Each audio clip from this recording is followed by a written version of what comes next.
This film is purely fictional. Please do not imitate it. Your like and subscribe are the motivation for me to update. Chapter 525. I really didn't expect that I would see you in the detention room of the police station. Johnson, who was already the deputy director, asked the police officers outside the detention room to leave. He and Andy entered the detention room. Looking at the people in front of them who revealed their true faces, he couldn't help but hold his forehead. I once said that I didn't want to see you in the police station, but you really gave me a surprise. Johnson's eyes swept over Carl, Oliver, Jack, V, and finally landed on the young man, who looked a little unfamiliar. Then, who is this person? Your team has added a new member. How come I have never seen him before?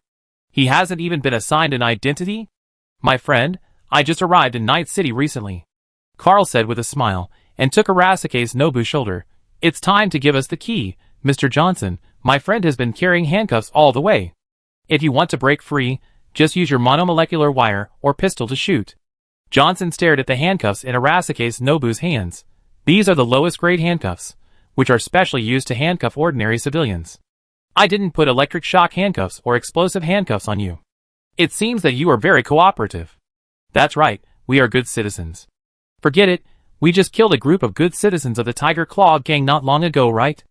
Now there is a commotion in Japan Street, and a bunch of Tiger Claw gang members are fighting. This is caused by you, right? Mr. Johnson sighed. If the terrorist squad hadn't been there to suppress the situation immediately, who knows how long it would have lasted. I know, I called the police. Carl nodded. The cyber psychopaths were very efficient. They went out immediately when they heard that there was a crazy psychopath. And just now, we saw a group of Tiger Claws fighting with red eyes. So you were the one who called the police. Johnson thought for a while, and then reacted. I remember that there was a fire prevention in the surrounding area at that time, and a circle of people had been evacuated in advance. Could it be that it was also? I asked T-Bug to help. What about the crazy Tiger Claws? We also let T-Bug invade. I helped. We messed up the nerves of almost 7 Tiger Claws, and they went crazy on the spot. As a result, they seemed to be regarded as traitors lurking inside by other Tiger Claws, and all of them started a melee. When Carl talked about this, he was a little bit unbelievable, but later I didn't do it again. I thought the 7 people could only delay time and wait for the terrorist mobile team to arrive. With the suppression of the terrorist mobile team, they would just get together and disperse. I didn't expect the Tiger Claws to start a big melee, and they really started to go crazy one by one. The prosthesis they installed was already very heavy, and coupled with the environment inside, the companions who were thought to be trustworthy suddenly attacked themselves. How could this not cause everyone to be frightened and cause a group frenzy? Johnson took out a card with his identity information and swiped it in the gap between the handcuffs on Arasaka's Nobu's hands. With a soft beeping sound, the handcuffs in Arasaka's Nobu's hands fell off and were taken by Johnson. Watching Johnson's actions and listening to him speak, Arasaka's Nobu thought about the content of his words. I remember this is called emotional resonance. People tend to resonate with other people's emotions very easily. You seem to know a lot about psychology. Johnson stared at Arasaka's Nobu, and the more he looked, the more familiar he felt that this newcomer in Carl's team looked. I also studied it when I was a patrolman to kill time. A more accurate term should be called herd mentality. It means that an individual is influenced by the behavior of the outside crowd, and his perception, judgment, and cognition show that they are in line with public opinion or the behavior of the majority. Only a small number of people can maintain independence and not follow the crowd. Arasaka's Nobu said, in the past, all those who led the crowd had the ability to lead others and guide the vast majority of people. More or less. Johnson watched Arasaka's Nobu talk freely. He, who was just interested in killing time and doing some research, was already a little behind. This made him even more puzzled. The new member of Carl's team was indeed a little different.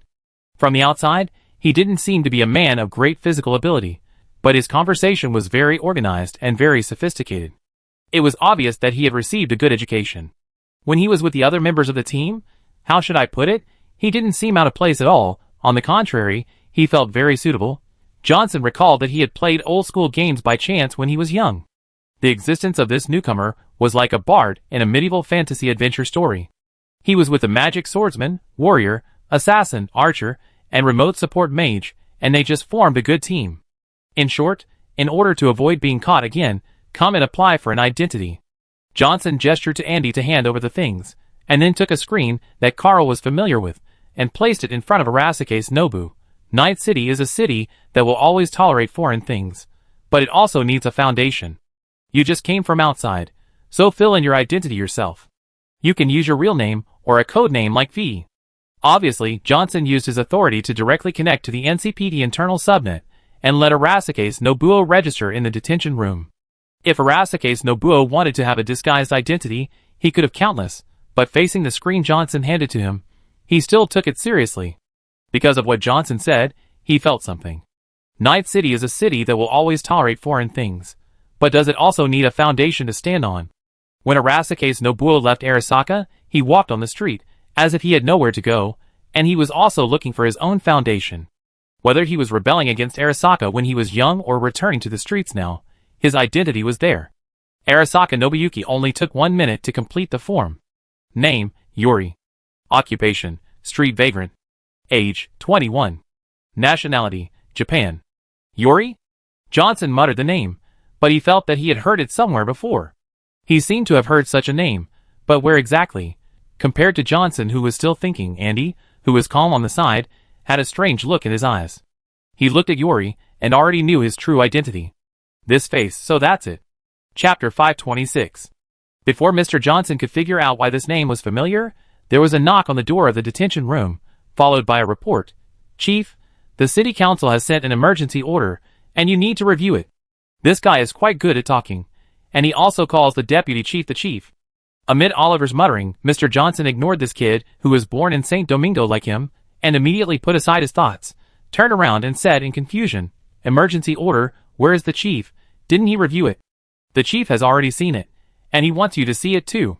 "He has already seen it, and he still wants me to see it?" Johnson was even more confused. Although 80% or even more of the NCPD officers in the current NCPD basically follow Johnson's orders, the chief is in a position after all, and there are also some of his loyal confidants who can command the police department. In general, Johnson would listen to him because of past friendship and his status. Now, what is there that he has seen and feels he can't decide, and he wants me to decide it? Was there something wrong with the transportation route, and was it discovered by the city council? If the gift from his subordinates was discovered, which would affect his income, it would indeed make him feel urgent and need to review it himself. But the entire route and transportation staff are all his own people. Is it possible that the city council will find out? And even if they find out, will they dare to put such a matter involving a lot of people on the order? There are many people in the city council who take money. It can't be an order that needs to be blamed, and he feels troublesome to push it to me. After all, he was already a deputy director, and Johnson was familiar with all the ways of struggle. After he realized in an instant that the order was unlikely to be related to the route, the next thing Johnson thought of was to take the blame. He was too experienced in this. The reason why he wasted so many years and made so many contributions, but his position was still a police officer, was that he took too many blames from his superiors and subordinates, either actively or passively. But now it's different. If you still want to take the blame at this time, isn't it a bit too much? He took the blame when he was a patrolman, and if he still takes the blame now as the deputy chief, then wouldn't his position as deputy chief be in vain? However, after Johnson asked Carl and the others to disguise their faces again, opened the detention room, and took the emergency order from the city council from the subordinate who rushed over, he found that he was wrong. This matter really needs to be discussed carefully. The order issued by the city council is very simple, with only a few words in the whole order. Seal off the Watson district. Such a simple sentence made Johnson frown. Lock down Watson district? There is no plague, no large-scale gun battle, and no cyber psychopaths causing trouble, but they are actually starting to lock down. So many people died in Japan Street, and the terrorist mobile team was involved. The personnel were eating and drinking as usual, and they didn't see them locking down. Johnson hasn't heard of anything happening in Watson district recently, so why is it being locked down? Locking down Watson district is not as easy as expelling Taiping State and the Badlands from Night City. Watson district was built as another city center. Although it later became a rather dilapidated district in the city due to various factors, the number of people in it can be ranked among the top in Night City, and the economic benefits are second only to the city center, Haywood and Westbrook. Although the current economic situation of Watson district is better than that of Santo Domingo, which has not been expelled from Night City, this place is also one of the core districts, and it is close to the city center and Westbrook, which are among the most prosperous in the city. It is unreasonable that there will be no riots if the city council wants to lock it down. Johnson felt a headache just thinking about the street thugs taking advantage of the blockade to run around and create chaos, not to mention the reaction of the people in Watson District after the order was issued. Especially at this time when Taiping State and Edge Badland were kicked out of Night City not long ago, Watson District is going to be blocked again. What does this make people think? Are you planning to kick Watson District out of Night City as well? People in Watson District are not human.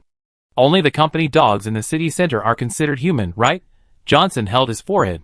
The order did not say much about why. Johnson wanted to ask why, but there was no place to ask. What on earth is the city council thinking? The situation of NCPD has just improved, and it is getting into trouble again. Do you think the city is not chaotic enough? Mr. Johnson, what's wrong? Carl and his friends saw Johnson holding his forehead. Carl came over to get some information, and Johnson did not hide it from Carl. In the surprised eyes of the police officer, he directly handed the device in his hand to Carl. The police officer blinked and stared at Carl. He really wanted to know who this young man was to Mr. Johnson. He was not wearing a police uniform, and was so arrogant to take the city council's instructions and start reading them. It can't be Mr. Johnson's illegitimate child. I haven't heard of it. Under the curious eyes of the police officer, Carl read the information from the city council in the equipment. Block Watson District. While muttering in a low voice, Carl was also surprised. He lives in Watson District, and he hasn't heard of any major events recently. What happened? Mr. Johnson, what do you think? Naturally, he handed the information that should have been hidden in the police station, and could not be passed on to his other companions for review.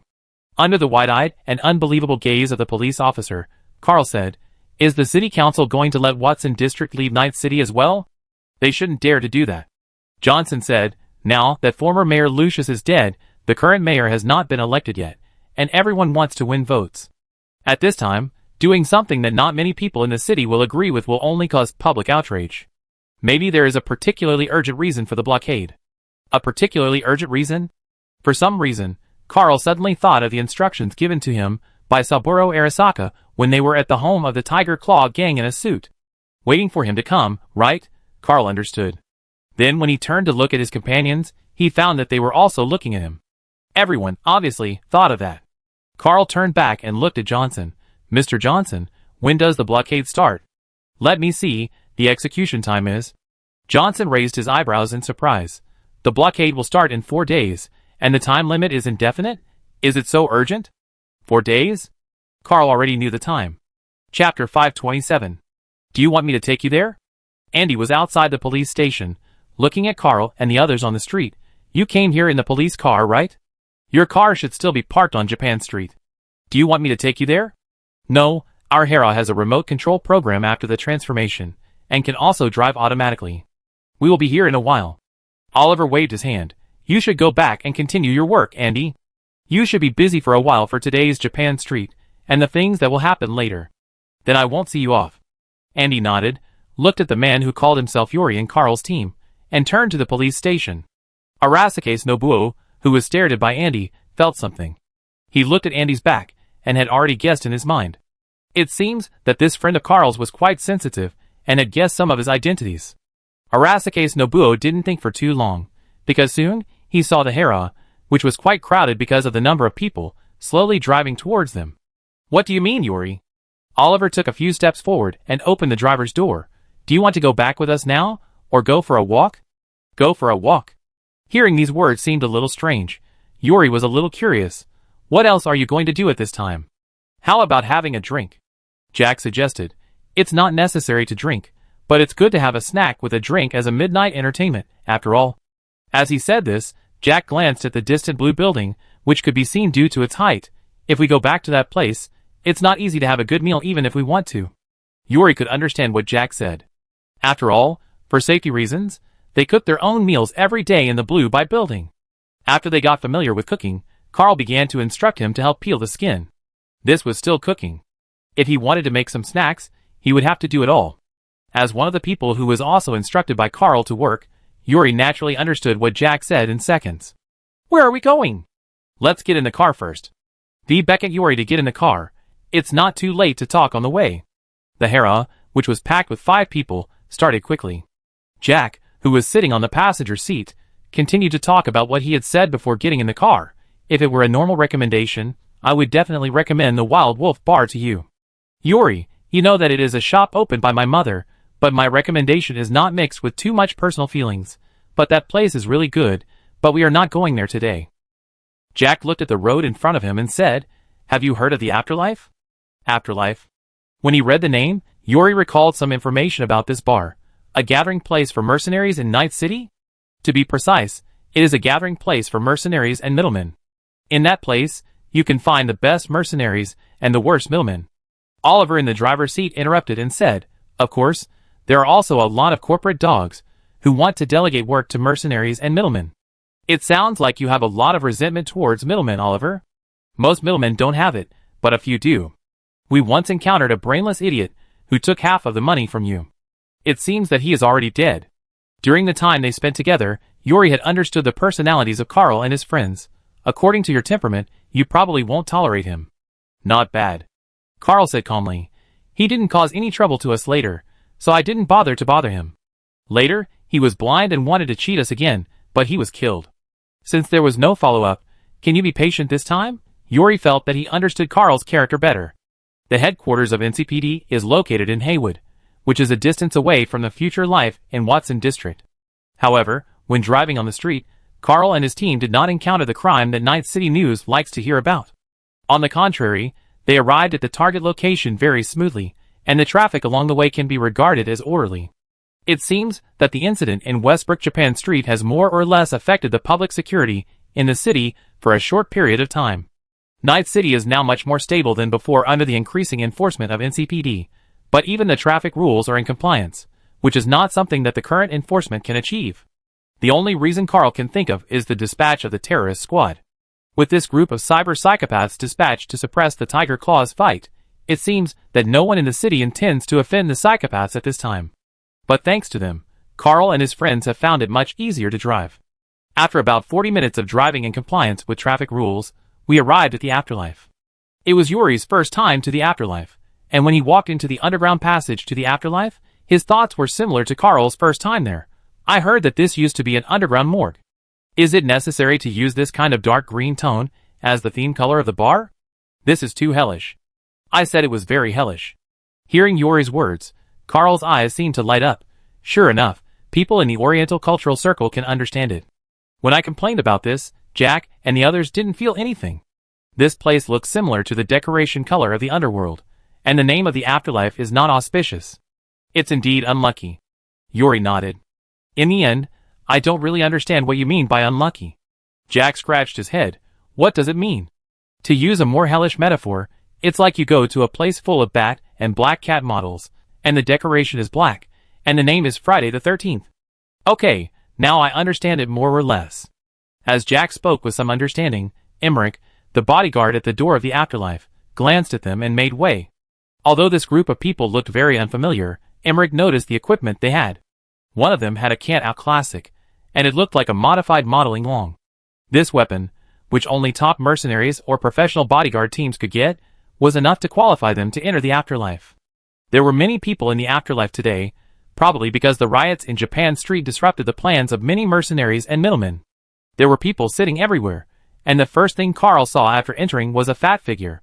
Scanning the figure's brown-black skin, Carl recognized the person he hadn't seen for a long time. Dexter Deshawn, the dark-skinned fat Jesus. Chapter 528. Dexter Deshawn. Carl didn't have a very deep impression of this middleman. After all, to be precise, Carl's team only escorted him once, when he sneaked back to Night City. And some people remembered that T-Bug often took his jobs before he left Night City, because he messed up the Voodoo Gang. Remembered he was going to lie low for a while, and slowly build up his reputation again. Why did he appear in the next life openly now? Carl's thoughts flashed through his mind, and he figured it out the next moment.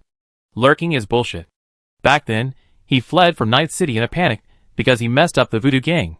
Later, because the Voodoo Gang still remembered him, he asked Carl and his friends to hire an escort. Now the Voodoo Gang is dead, and the territory has been taken over by the NCPD branch and Mr. Hands. What else is there for him to lurk? All the creditors are dead, so why not show up openly? Looking at him sitting on the sofa with his legs crossed, smoking a cigar and puffing out smoke, Carl was a little speechless. He jumped out at such a hurry. It seems that Mr. Dexter Deshawn also wants to return to his previous position. However, Carl only cared about Dexter Deshawn for a little while. After all, he had sent a message to the middleman, indicating that his team would not accept any work in the near future. He would not even accept the work of the old captain and the priest who were close to their team, let alone Dexter Deshawn, who only had a little affection and cooperation basis. Carl and his friends looked around and found that most of the seats were full, so they sat down at the bar one by one. "Claire, give us something to moisten our mouths." Oliver sat down and called Claire over. Claire, who had just served another guest a drink, turned around when she heard Oliver's voice change into a strange tone, and then found that the person who spoke in a familiar tone was a strange blonde young man. Claire blinked, but did not say anything rude like "Who are you?" Instead, she smiled and walked over. "Guest, what do you want?" "5 servings of French fries first." "French fries?" Hearing the food that a certain team often ordered, Claire's eyes flashed with doubt. She glanced at the 5 people present, confirmed that the number of people was not the 4 people of the team she was familiar with, and asked tentatively, "What kind of dipping sauce do you need?" "Ketchup, pepper, salt, yogurt sauce, mayonnaise." After talking about these sauces, Oliver looked at Yuri, and Yuri continued, "I just need ketchup." "Then 2 servings of ketchup, made from real tomatoes, not synthetic, and it costs money." This kind of sauce, this way of speaking. Claire felt more and more familiar with it. As a bartender, especially a bartender in a place like Licheng, Claire has never lacked in shrewdness, and after she sensed this familiarity, she made a final test. "So, do you guys need anything to drink?" "Something non-alcoholic. I don't plan to drink today." "By the way, give that person a cup of sweet tea." Oliver pointed at Carl and said, "I want pure water with ice cubes and mint leaves." Choosing to drink sweet tea, which is more popular among young people or children in the bar, and also requiring pure water with ice cubes and mint leaves, Claire's eyes flashed with enlightenment. She already knew who the people in front of her were. "I see." No wonder the tone was so familiar. They were indeed old acquaintances. Claire's smile was a little more sincere. "I understand. Wait a moment. It will be ready in a while. Do you need anything else?" Seeing the smile on Claire's face, Carl knew that she must have noticed their identities, so he asked, "Where's Rog? Why don't I see her? There are so many customers today. I thought she, the boss, would show up. These people may not be enough for Rog to show up. Of course, if you and Brown, Man and others want to see Rog, maybe she will come over to see him later." "Wait a minute."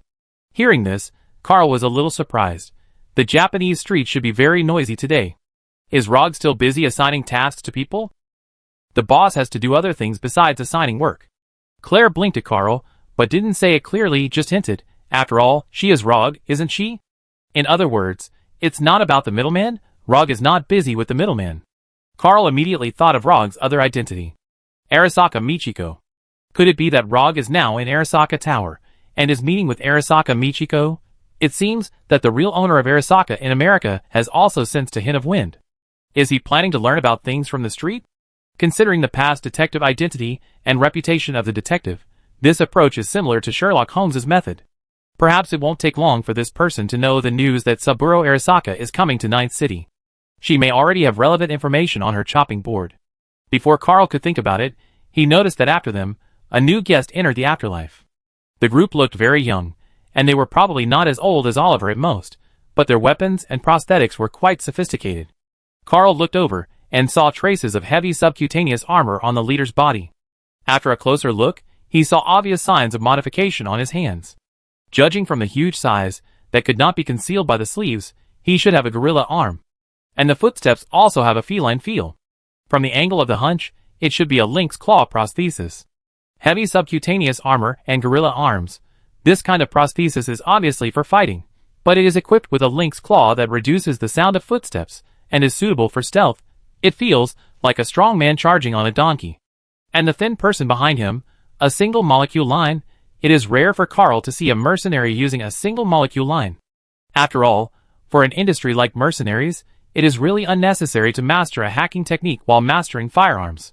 If you don't use single molecule wires to hack data, it will be mentally exhausting, and not as labor-saving as using a samurai sword or a gorilla arm.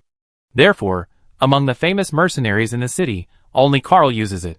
Now, seeing a mercenary who seems to be quite capable use single molecule wires, Carl is more or less surprised. While Carl was paying a little attention, he saw the group of 4 mercenaries walking up to Dexter Deshawn. Chapter 529. What's wrong, Carl? V wanted to turn around and chat with Carl, but found that Carl's attention was not here, so he followed his gaze and noticed the 4 mercenaries and Dexter Deshawn. Dexter Deshawn? Seeing the 4 mercenary-looking people sitting in front of Dexter, V was a little surprised. Are you going to reassign them? Those 4 mercenaries look unfamiliar. I have never seen them before. You don't recognize them? Hearing this, Jack, who had turned his head because his 2 companions turned their heads to look, was very surprised. V, you are the one who works the most in our team. You have seen at least 9 out of 10 mercenaries in the next life. As a result, do you recognize those 4 people? That's right. Even if he is very diligent in doing the mission, he can't be familiar with all the mercenaries in Night City. Night City is a big city with a population of 7 million, according to official records. It's normal for such a city to have unfamiliar mercenaries. Oliver said, but frowned when he looked over. But then again, it's rare to see people like those 4 newcomers who have good strength but have not been heard of by V, and we have never seen them. I don't know where Dexter Deshawn found the new mercenaries from. There may be tens of thousands, or even more people working in the mercenary business in this city of 7 million people. It's not surprising to have unknown mercenaries, but if you add a premise, that is, they are good mercenaries, then the number is very rare.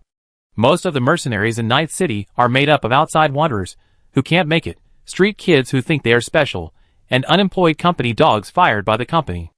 Only these people who are unwilling to stay at the bottom and have a fighting spirit will try to become mercenaries, who may be shot dead at any time. Among them, only 1 in 100 can survive and make a name for themselves, and be found by street trash middlemen. As for those who are qualified to make a name for themselves in the next life, it is no exaggeration to say that 1 in a million is picked out. In other words, the top mercenaries, as frequent visitors to the afterlife, the KK team, are basically familiar with each other. Sometimes when doing a mission, if the 2 sides are facing each other, the other side will often take the initiative to show mercy when they see that they are from the KK team, and at the same time, they will choose to give up the mission knowing that they are no match for them. In this case, when the top mercenaries are all familiar, it is strange to think that 4 people with good skills suddenly appeared. Carl, how long did it take us to gain a reputation and enter the afterlife? Oliver was already feeling a bit strange, but he was still asking. About 2 to 3 weeks. Carl replied, but these 4 people should be stronger than us at that time. When? When we faced Lieutenant James Norris. They have such ability. It seems that Dexter Deshawn has found a good group of people. Perhaps because of his curiosity aroused by Carl's evaluation of strength, Oliver couldn't help but look at the group of mercenaries a few more times, and then the more he looked, the more strange he felt. Because of the posture, it was very strange. Looking closely, the 4 people's sitting posture was too proper, and their expressions did not fluctuate much. Although Oliver could not clearly hear the conversation between the 4 people and Dexter Deshawn in the noisy environment of the afterlife, the other party's calm and subtle voice could still occasionally reach Oliver's ears, which made him even more strange. Sitting properly, I didn't hear a single rude and loud word. This group of newcomers is too well behaved. Maybe they are being polite. Carl turned his head. You see, I am very polite. Your sarcasm and politeness? Oliver also turned his head back. So what do you think? Curiosity. Then we understand. Jack sighed. Your curiosity is the most inquisitive, Carl. I know. Carl said, seemingly picking up his phone to play. I'm already checking their identities. Opening an account just because of curiosity when meeting someone, if it was in Carl's previous era, although it would not directly violate the law, it would definitely be something that should be morally condemned. In 2077, it is of course illegal. In this era, people attach great importance to the confidentiality of identities and privacy. The Night City Information Protection Act severely punishes related behaviors. If Carl's situation is exposed, he will definitely lose his reputation as a good citizen of Night City.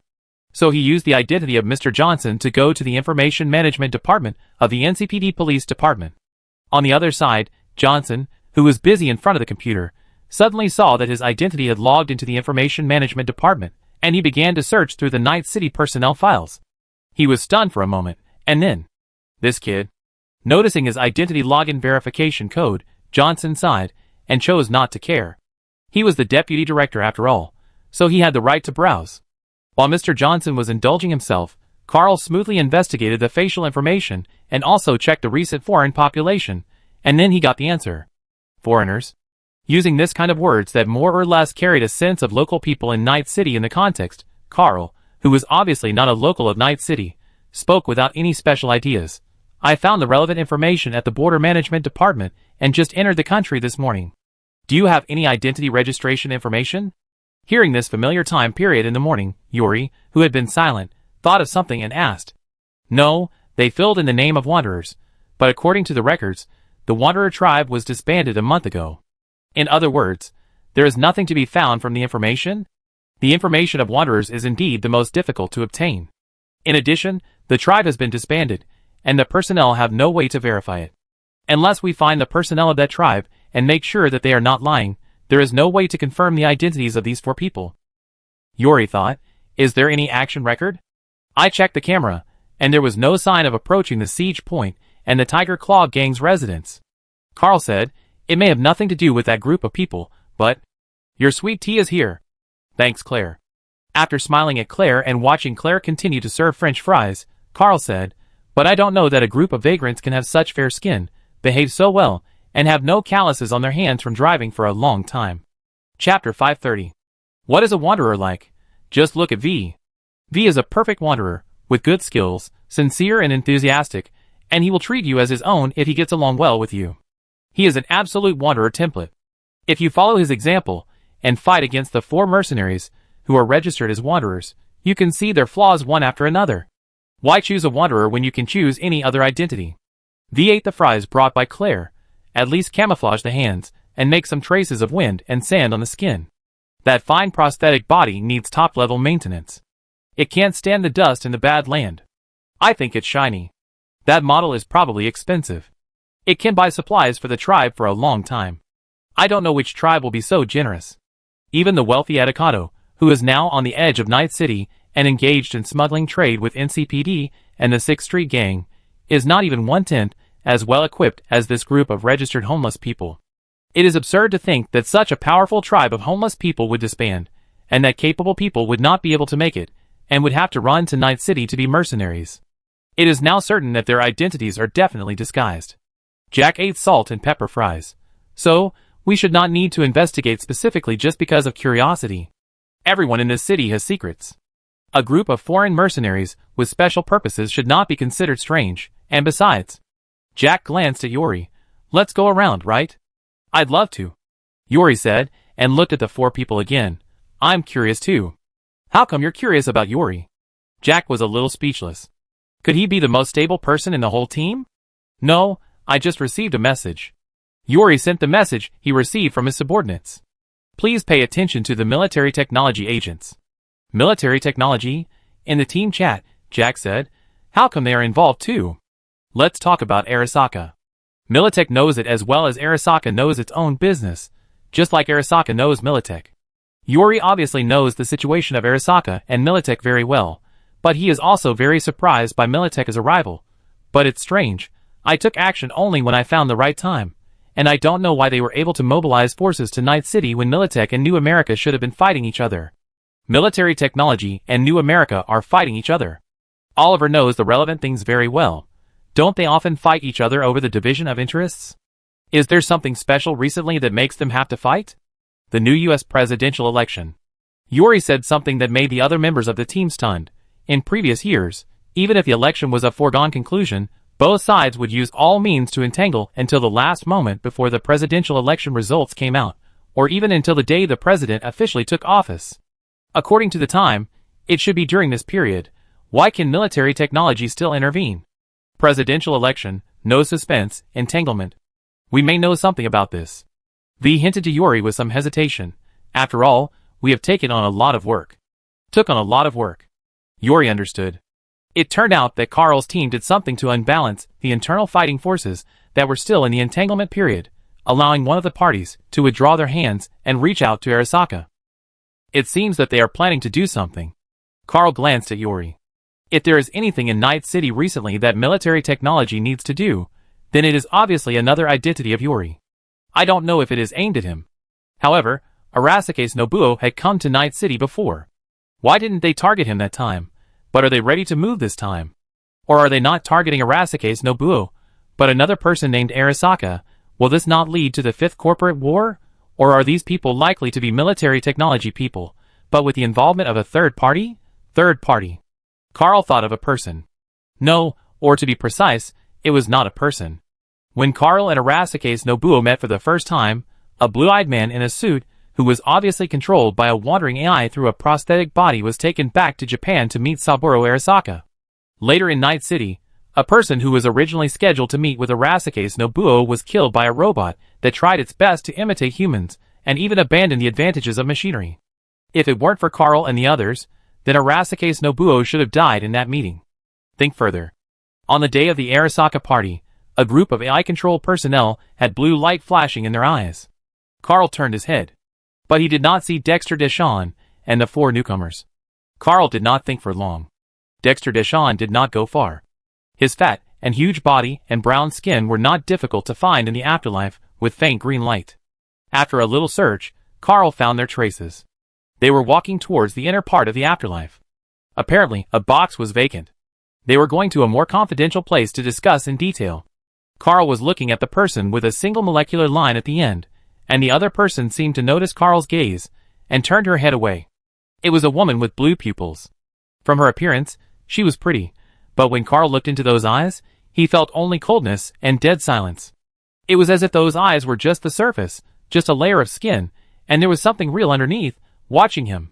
Carl always liked to look into people's eyes, because when he looked into people's eyes, he always felt like he was looking into a person's soul. But is there a soul under these eyes? Soul is a very magical word.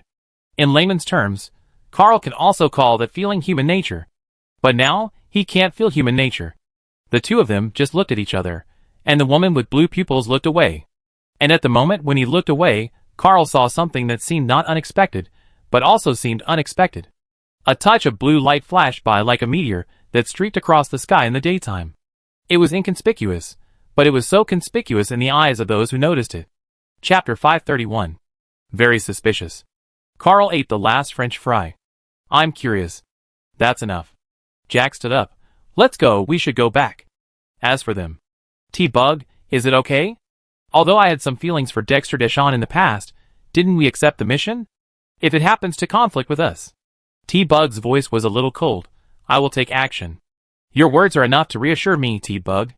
Oliver smiled, stood up, and took the remaining fries from V and stuffed them into his mouth without leaving any trace. Well, it's time to go, V.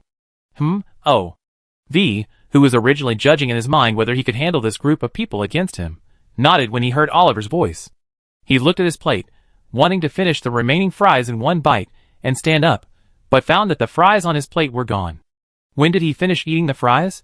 While V was wondering, Oliver had already chewed the fries and swallowed them. When V looked at him, he even wiped the traces from the corners of his mouth. Strange. He murmured in his heart, but V didn't care too much. It was almost time for them to leave. They came to Laisheng to have some food and drink, and they would leave after eating and drinking. As for the suspicion and surveillance caused by the gang, V was also very relieved with T-Bug. The Sky Hera started slowly, moving forward all the way, and then stopped when it arrived near the blue-green building. The self-driving vehicle headed for the parking spot nearby, and the 5 people who got out of the vehicle removed their disguises in the alley after Carl made sure there were no surveillance cameras around. The Sky Hera was common on the streets, but the Sky Hera carrying Carl and his friends was rare. If someone noticed this and did something to the Sky Hera, it wouldn't kill Carl and his friends, but if the car that had accompanied them for a long time was gone, it would still make people angry. After removing their disguises, the faces of the few people returned to their original appearance. Seeing Yuri's appearance change back to Arasaka's Nobuyuki, the young and handsome face has now become a face with obvious traces of time. Carl and the others shook their heads. You look better in the past. People always get like this when they get old. As they grow older, some things really can't be forced too much. Arasaka's Nobuyuki didn't care about this. For me, as long as I can get things done, it doesn't matter what my appearance is. As long as I can complete it before I die, it's fine, otherwise it can be completed after I die. 50 years in the human world is like a dream. There is no one in the world who is immortal. Carl read a sentence that made Arasaka's Nobuyuki smile knowingly.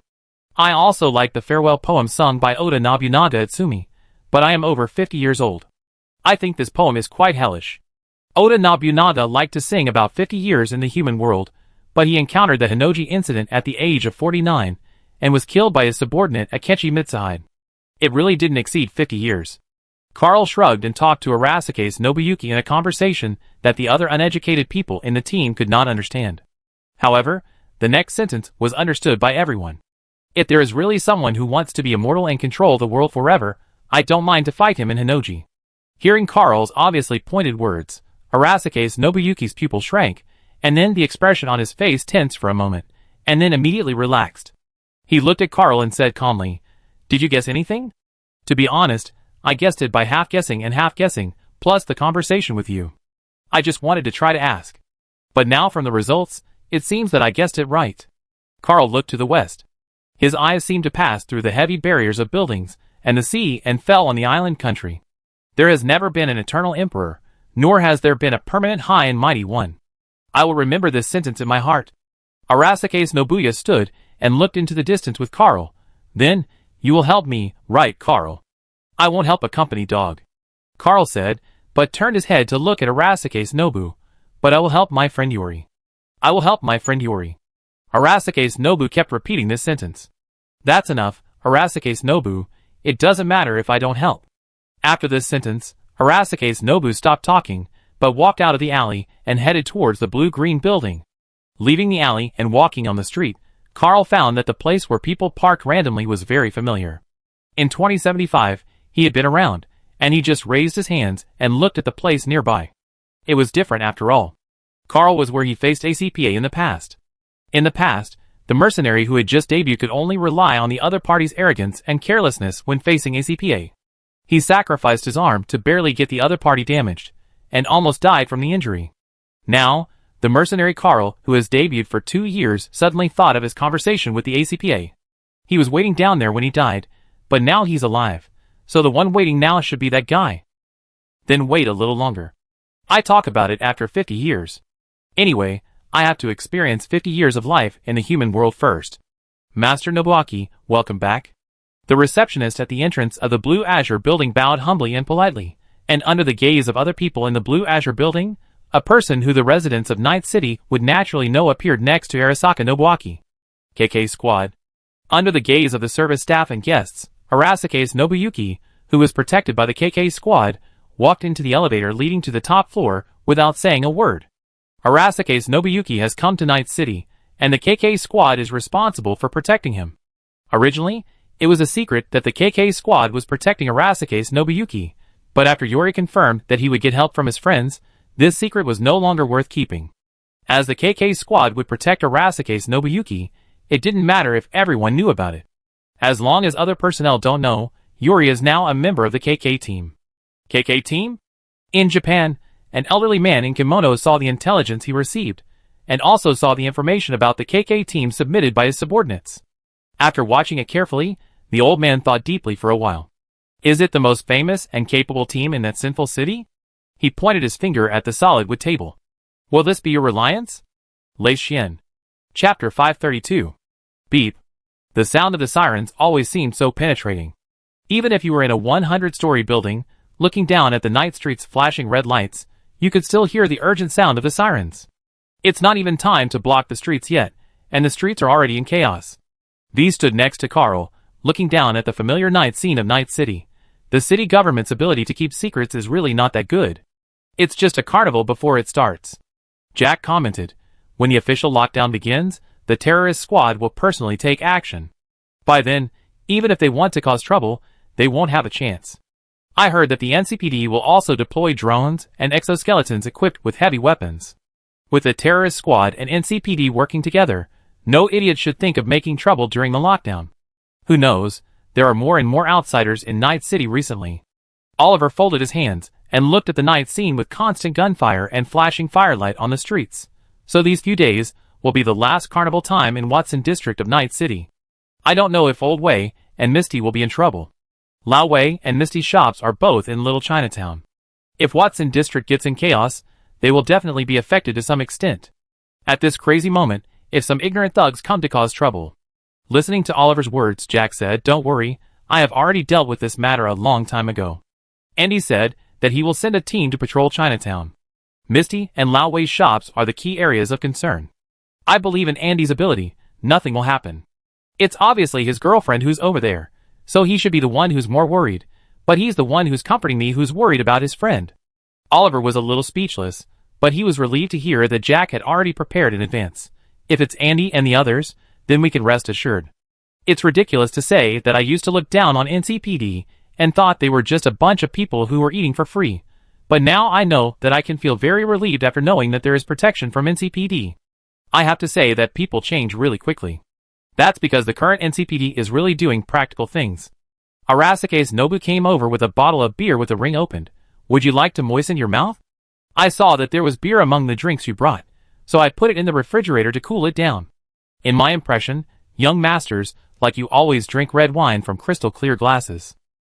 Then you can change this impression. Arasaka's Nobu said, throwing the iced beer to Oliver. It's cold and refreshing. It's very comfortable to drink. Beer. Looking at the low-alcohol liquor in his hand, Oliver hesitated and looked at Carl. You shouldn't drink during a mission. This is more or less a default thing in the team, unless you need to drink to disguise it. Drink it. Carl waved his hand indifferently. Just don't drink too much. Although I didn't expect you to tell me seriously that I can't drink, but you're a little too lenient to just say that you can drink as long as you don't drink too much. You can think that I'm just being strict with myself, and the reason I'm strict with myself is so that you don't have to be strict with yourself. It sounds very touching. What's the truth? V bought this beer. I don't like the taste. Hearing this, V seemed to have a big question mark on his head, which made him speak. This beer is brewed with pure wheat. Carl, don't you like noodles made with pure wheat the most? Why can't it be replaced with beer? It's too strong. Just because something tastes good in one way doesn't mean it will taste good in another way. The beer brewed from wheat, which can be used as a fuel, tastes like choking antifreeze, but it doesn't have much alcohol. I don't know why you like it. V was silent after hearing Carl's words. He couldn't say that it was the most familiar taste for him, as a former technician and maintenance worker of the tribe. This is what taste is, you don't understand? Oliver answered for V. He opened the can and took a sip, then choked violently. Cough cough cough, okay, I admit, it's a bit pungent. You're just kidding. Jack also took the beer thrown by Arasaka's Nobuyuki. He didn't take a big sip like Oliver, but took a sip. It must be said that even with just a small sip, Jack almost felt his mouth burning. The alcohol taste was not that strong. But why was it so choking? Jack looked at the beer, and then at Arasaka's Nobu, who took one sip after another, looking normal and not feeling uncomfortable at all. If Jack hadn't known that he was not like Carl, who would pretend to like something and push it to them no matter what he said, he would have suspected that Arasaka's Nobu felt that it was unpalatable, so he asked them all to drink it. Gulp. Looking at V taking it, and drinking it naturally, Jack could only say that people who were born as wanderers should not be underestimated. After drinking half a can of beer in one breath, V looked at Carl. Speaking of which, it has been 2 days. How is the T-Bug investigation going? Have you figured out the origins of that group of people? We have to start the blockade the day after tomorrow. By then, it will be difficult for us to take any action. The identity is not clear, but it's almost there. After taking another look at the night view, Carl walked to the refrigerator, opened it, and took out a glass of lemonade that he had prepared in advance and drank it. T-Bug saw the group of people contacting the military technology people, and they also took away a lot of chips that seemed to store data. Didn't T-Bug check it carefully? She wanted to do so, but when she tried to get closer, she felt the invasion. After she resisted and turned around, she had lost the trace of the group of people, and the invasion also disappeared at the same time. According to T-Bug, she might have been warned by someone. Just a warning. Arasaka's Nobuyuki was listening nearby and frowned. What about the street middleman? He is easy to find, but... Carl thought for a moment, and used a not-so-appropriate word to describe it. He is roughly the same as the pig in the Philippine roasted whole pig. What does that mean? Oliver, who had gradually adapted to beer, didn't quite understand. The Philippine roasted whole pig is called a roasted whole pig, but in fact, various things are stuffed into the pig's stomach. When roasting the pig, the internal temperature and the pig's gravy are used to simmer the things inside. People know that the gravy and delicious essence are in the food wrapped in the middle of the pig. When used to entertain guests, the food in the middle is also served first. The pig is naturally delicious. After all, it is called a roasted whole pig, but it is not considered the most delicious part. It is like something that is indispensable, but once it is cooked, it immediately becomes unimportant. To put it simply, the military technology people treat Dexter Deshawn as a doormat similar to the voodoo gang's treatment of mercenaries? Who knows? Carl said, his eyes flickered, but I suddenly have a good idea now. Good idea? Tell me, when Mr. Dexter Deshawn cooperated with this group of mercenaries, what was his thinking? Was he forced or voluntary? Did he know the identity of this group of people, or was he very clear about being forced? Do you think he will need another group of mercenaries to help him, like drinking poison to quench thirst? Oliver could now understand some of the idioms Carl used, so he immediately understood Carl's idea. Are you thinking? Compared to one group of people, two groups of people who are not trustworthy are worth taking advantage of. I think Mr. Dexter Deshawn, as a veteran middleman, should have this kind of self-righteousness and audacity. Carl drank the lemonade in one breath. I don't know what they are doing, but I just want to participate in it. Chapter 533. Mr. Dexter Deshawn. Dexter Deshawn had just returned to his hidden residence in the Mequon district when he heard a voice in the darkness. At the same time, the automatic sensor light came on, revealing the people in the spacious living room. Looking at the 5 fully armed people in front of him, Dexter Deshawn's body almost instantly froze in place. Mr. Dexter Deshawn had bodyguards, but the cautious Dexter Deshawn only allowed the other party to perform his duties on the street. Every time he returned to his hidden residence, Dexter Deshawn would let the bodyguards leave on their own and wait for his next appearance. In other words, Dexter Deshawn has no one around him who can protect him. It's too late to call for a bodyguard now, because Dexter Deshawn deliberately chose a stupid bodyguard who doesn't even know his secret residence. If he wants him to come for support, it will probably take 10 minutes even if he sends the address. If the 5 people in front of him want to attack him after 10 minutes, he will probably be dead. Besides, even if his bodyguard is there, Mr. Dexter Deshawn doesn't think he can survive. After all, he was an old middleman, and he had the ability to distinguish the skills of people. The equipment in the hands of these 5 people was basically good. Except for one who used the older model of Constitution military pistol, the guns in the hands of the other people were all good. Dexter Deshawn even saw Ing Long. This thing is not something that ordinary people can own. Who are you? Dexter Deshawn said this without showing any panic. In things, panic often means losing half. The other party did not kill him immediately, which meant that he must have something to do with him, and as long as the communication was good, it would not be impossible for him to keep his life. You don't need to rush to know our identity, Mr. Dexter Deshawn. Please take a seat first. In Dexter Deshawn's eyes, an ordinary-looking man gestured to him to sit on the sofa, and said with a smile, "We are here just to help you." Help? Dexter Deshawn did not show any sarcasm or disbelief on his face. He obeyed the ordinary-looking man, sat down in front of him and said, "I am happy to listen to the details. The situation is stronger than the person. No matter what happens, Dexter Deshawn can't refuse it now. For this life, Dexter Deshawn has paid a lot and betrayed a lot. As long as he can save his life, he can talk about anything. Before the negotiation, I think I should introduce myself. After all, it is too rude not to introduce myself during the negotiation." The man with an ordinary face sat on the sofa opposite Dexter Deshawn and smiled. "I know your name, Mr. Dexter Deshawn, and your origin. I don't need you to introduce yourself. It's our first meeting. I'm Alan." Alan? Hearing this definitely unfamiliar name, Dexter Deshawn recalled it carefully in his mind, and was sure that he had never heard of any celebrity with this name. Is this another group of people who hide their identities and want to use me as a doormat? After Dexter Deshawn realized that this was probably a fake name, he immediately realized the purpose of this group of people. However, there was no change in his expression, which could be regarded as calm. He had begun to think about whether he could use this group of people to achieve his own goals, instead of just wanting to save his own life at the beginning. Dexter Deshawn, who was described as being as sharp as a killer, was fat and black, but his mind was very active. After a short period of not having to worry about his life, the prophet thinking of the old middleman returned to his mind. "I don't think I have heard of this name." Dexter Deshawn looked at Alan and said, "But I would like to meet someone with this name who is quite capable."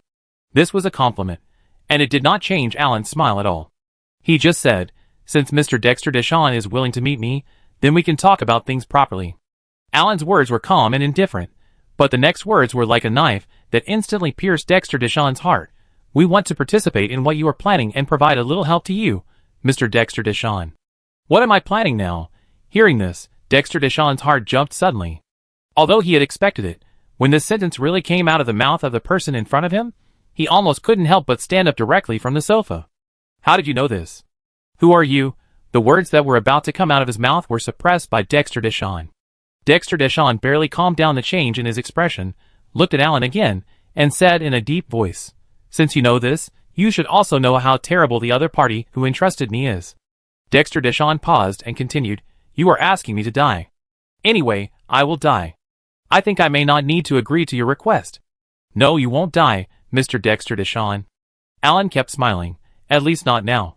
What's the difference between dying early and dying late? Listening to Alan's naked superficial attitude, Dexter Deshawn's eyes turned slightly. Obviously, he has realized something. Originally, Dexter Deshawn was forced to work for military technology, but because the other party was so powerful, Dexter Deshawn could not refuse. He was also ready to leave the city as soon as possible after this job, and fled to the ends of the earth, giving up the idea of re-establishing his reputation. But now, there is a second party joining, and judging from the situation, they are quite familiar with the situation of military technology. Does that mean that he can muddy the water? There are no fish in clear water.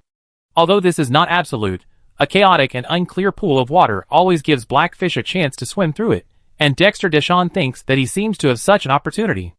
Let's talk about it. As Alan expected, after thinking for a while, Dexter Deshawn did not intend to be a loyal footcloth for military technology. Chapter 534. This job is quite simple. To put it simply, there is a prototype technology, or more precisely, a biochip. The group that seems to be using military technology wants me to get it for them. That's all the mission requirements. After Dexter Deshawn was sure that his life would not be threatened by the group of people in front of him in the short term, he resumed his business talking style as a middleman, or rather, he intended to show the calm business talking style of a middleman in front of Alan and the others. He lit up a cigar and said, Of course, the ingredients of that thing are not simple. I think you all understand that it must be the company's stuff, and the military technology is specifically aimed at the company. I don't need to explain it in detail, right? Arasaka. Dexter Deshawn looked at the handsome young man standing behind Alan's sofa and nodded. We all know about this. Tell us in detail, Dexter Deshawn. Already know. It seems that just like military technology, there are indeed many people eyeing things like Arasaka. I think I need to know how much you know. Dexter Deshawn tried to turn the words around to the group of people in front of him. Maybe I can save some unnecessary introductions? No need, Mr. Dexter Deshawn. Alan showed his teeth, and his expression was obviously smiling, but he suddenly gave Dexter Deshawn a very dangerous feeling. We are happy to listen to anything. After all, details often determine success or failure, right? It seems that it is not that easy to get them to talk, and I don't know which force sent these people. Knowing that Militech is planning to attack Arasaka, and from their appearance, they obviously know some details. Could this be another company that wants to take advantage of the two fires of Militech and Arasaka? Dexter Deshawn's mind quickly flashed through the famous companies of all sizes in Night City. After eliminating the small companies whose main business areas are not here, and whose power is insufficient to withstand the suspicion of Arasaka and Militech, Dexter Deshawn's mind only had three companies left: Kong Tao, Biotechnology, and Yesher Company. First of all, Dexter Deshawn ruled out Kong Tao. The reason is that Kong Tao's style of action has always been neutral. Unless there is a scene that is quite chaotic and worth taking action once, otherwise according to Kong Tao's usual style of action, it is difficult for them to choose to face two large companies at the same time. Then biotechnology was ruled out. Because although the technology involved in this mission is the type that biotechnology dreams of, according to the ability of biotechnology, as long as it involves biochips and other technologies that are related to them, it is not difficult for them to obtain them later, but it is just a matter of time. Although time often determines many things, facing two large companies at the same time is obviously not in the interests of this company headquartered in Italy, which knows how to stand in line. Italians are the most proficient in the art of standing in line. Then will it be Yes Company, a company that is local to Night City and almost symbolizes Night City? A strong dragon cannot suppress a local snake. Doing things in its own territory, Yes Company obviously has the capital. Few things happening in Night City can be hidden from Yes Company, and it has been heard that they have not made any major moves for a long time. Could it be that the people who came this time will be a step for Yes Company to re-enter the public eye? Dexter Deshawn, who had already acquainted Alan and his team with the suspected Yesher Company, said after a moment of silence, Relic, have you heard of it? Before arriving, Alan, who had already learned what it was from his companions, nodded. High-tech implants, prototype prosthesis of immortality technology, the interface, and components of Arasaka's future flagship experimental project Protect Your Soul, which converts data in the human nervous system into digital imprints and stores them as consciousness, allowing people to live again at critical moments. Obviously, you know a lot, Mr. Allen. Dexter Deshawn, who discovered that Alan and his team knew a lot, exhaled a puff of cigarette. In the rising white smoke, he slowly said, "This was originally the core secret project of Arasaka. Any person or company who dared to peek and wanted to get involved would be ruthlessly crushed. However, no matter how strong the fortress is, its center is often the weakest. What Arasaka Saburo guarded so strictly was stolen by his unfilial son Nobuyuki Sei." Dexter Deshawn didn't notice the slight change on the handsome young man's face behind Alan. He just stared at Alan and continued, "Arasaka Nobuo stole the relic and was afraid of being discovered by his father, so he fled to Ninth City in a hurry. Now the thing is in his hands. I think this should be the purpose of the people behind you." Obviously, after Alan took the initiative to reveal his understanding of the secret chip relic, Dexter Deshawn was convinced of their identities, and completely regarded them as people sent by a force who also had ideas about relic. Everyone would be interested in technology that can make people immortal. Alan nodded and said naturally, "But it would be bad if it was always in the hands of Arasaka. Isn't it more natural for everyone to share powerful technology?" Obviously, he didn't expect to hear such words from Alan. Dexter Deshawn thought about it, and understood that the company behind Alan didn't want Arasaka to monopolize this technology. Think about it, and you can understand it. They are all big companies. Who wants to be controlled by others? Who knows if the other party will add something to your biochip? If you have the technology, you have to develop it yourself. Since we all have this intention, we can talk about the plan in detail." Dexter Deshawn said, "There are still 2 days before the Watson district is blocked. Although my current information channel has not told me why the Watson district has to be blocked in 2 days, one thing is certain, our latest time to act is the night after tomorrow. After that day, the Watson district is blocked. Even if we get the relic, it will be difficult to escape, so before that, we have to prepare everything." "Everything?" "Arasaka Nobu's whereabouts, and all his relics. Where exactly are they hidden?" Dexter Deshawn said, "No one wants to take things when the owner comes back, and no one wants to search for a long time, so they can only evacuate in a hurry with a group of air under the alarm."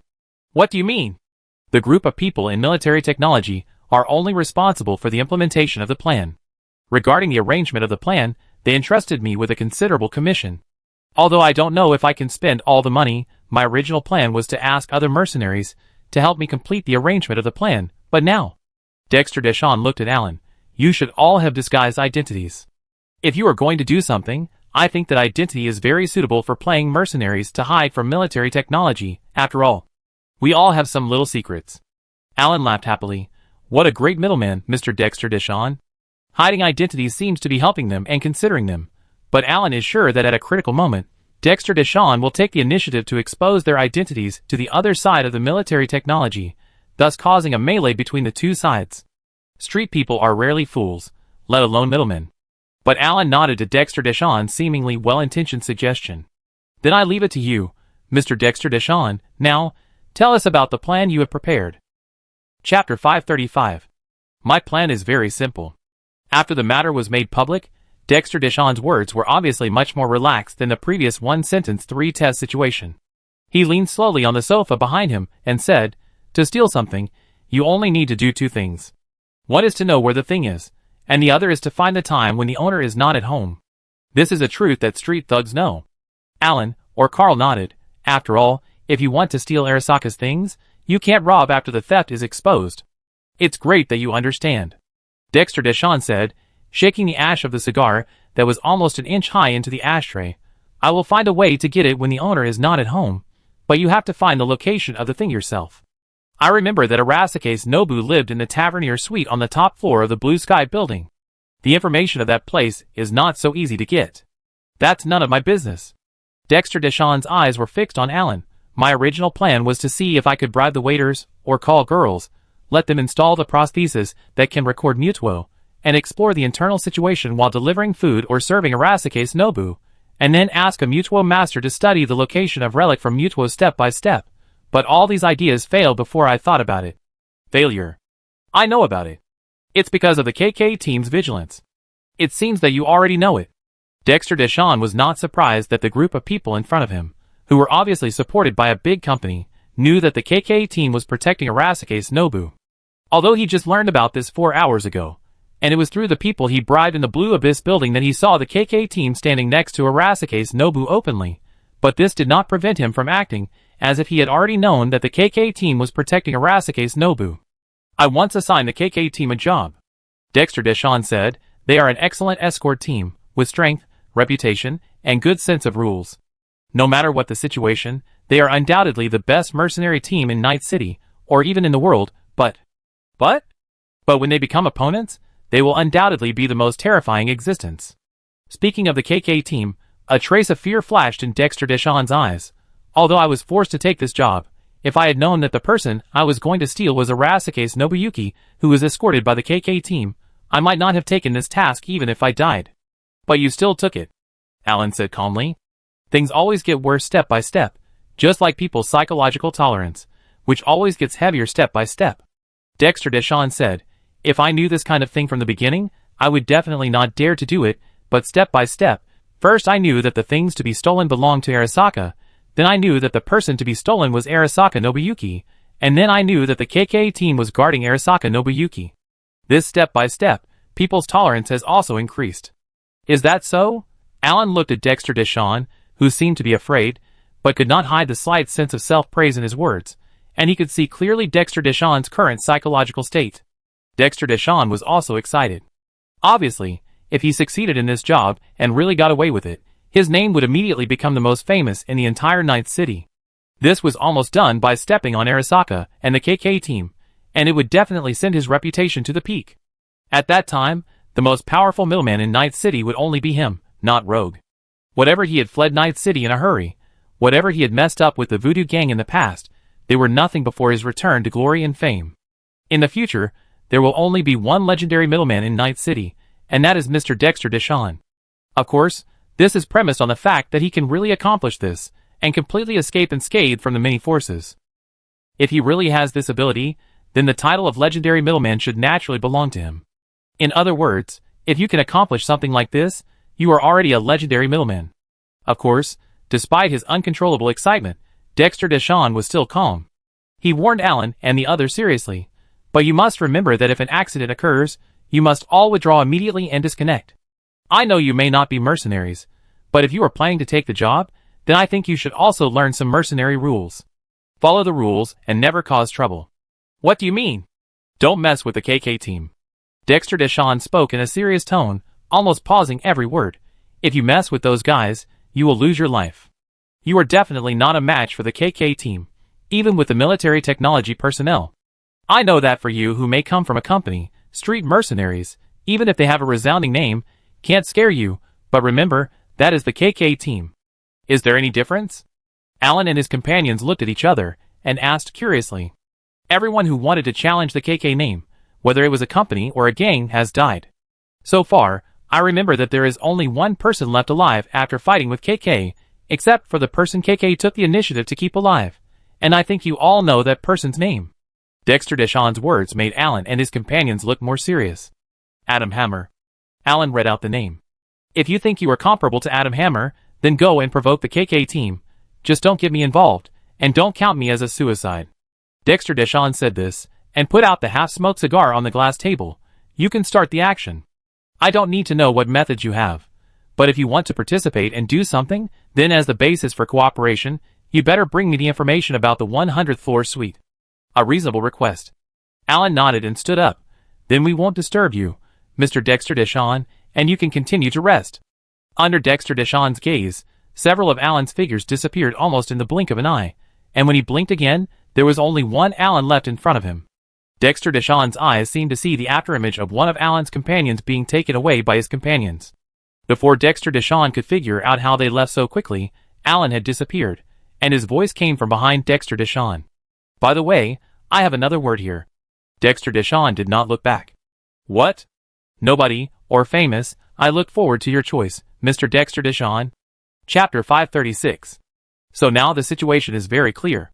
In the Tavernier suite on the 100th floor of the blue-green building, Oliver crossed his legs. To put it simply, a group of thieves set their sights on Nobuaki-sei's things and planned to steal them. And that thing was stolen by you, Nobuaki-sei, from Saburo Arasaka, and they also took a fancy to it. That's about it. Nobuaki Arasaka nodded and pointed to a place in the distance. That thing is there, but it doesn't matter who you give it to, as long as it doesn't fall into Saburo Arasaka's hands. So you plan to let them steal it? Jack raised his eyebrows in surprise. I feel that it's not a good idea to let it fall into the hands of military technology. Before this, I was planning to contact the network monitoring. They would be interested in the technology that might involve outside the black wall. After all, the founder of this technology is the once famous hacker Ott Cunningham. Ott Cunningham? Carl murmured for a while, and recalled the name. I remember this name. It seems to be a legendary hacker more than 50 years ago. Oh, I remember that she seemed to be a rock star at the time, and was in a relationship with Johnny Silverhand, who attacked Arasaka Tower. As he said this, Carl suddenly realized something. How did her technology fall into the hands of Arasaka, and then Johnny Silverhand attacked Arasaka Tower? Could it be that, oh, I think I understand something. Arasaka kidnapped Otto Cunningham, and then Johnny Silverhand attacked Arasaka Tower for this, but Otto Cunningham died in that incident. Later, perhaps for revenge or to resist Arasaka, Johnny Silverhand, Morgan Blackhand, and other legends of the old era accepted the help of military technology, set foot on Arasaka Tower for the second time, and detonated the nuclear bomb. Arasaka Nobuo said calmly, looking through the window at the rebuilt Arasaka Tower in the distance. At that time, one of my doubles was in the Arasaka Tower, and was later rescued with the help of a team. He told me the whole process of the incident, including the ending of Arasaka K's attempt to kill me and him, and everything shown by Johnny Silverhand and Morgan Blackhand. Arasaka K. Carl remembered that this was the deceased Arasaka heir, Arasaka Nobuo's brother, and Haruko's grandfather. He tried to kill Arasaka Nobuyuki. This didn't seem to be surprising. After all, Arasaka Nobuyuki has always been a rebel, and a betrayer in Arasaka's eyes. But now is not the time to recall the past Arasaka Tower incident. Carl asked. The original plan was to give it to the network monitor, so your idea has changed now. You haven't answered the question just now, Nobuyuki. Are you planning to send technology to military technology? No, I have changed my mind now. Arasaka Nobuyuki said, my original plan was to rely on making a deal with the network monitor, find a way to lure Saburo Arasaka out, and cause some incidents, so as to provoke a war with military technology. The Fifth Company War. Carl understood Arasaka Nobuo's approach. You want to drag Arasaka to hell, and it would be better to drag other companies with you. Even if only one company falls, it may cause some changes to the world.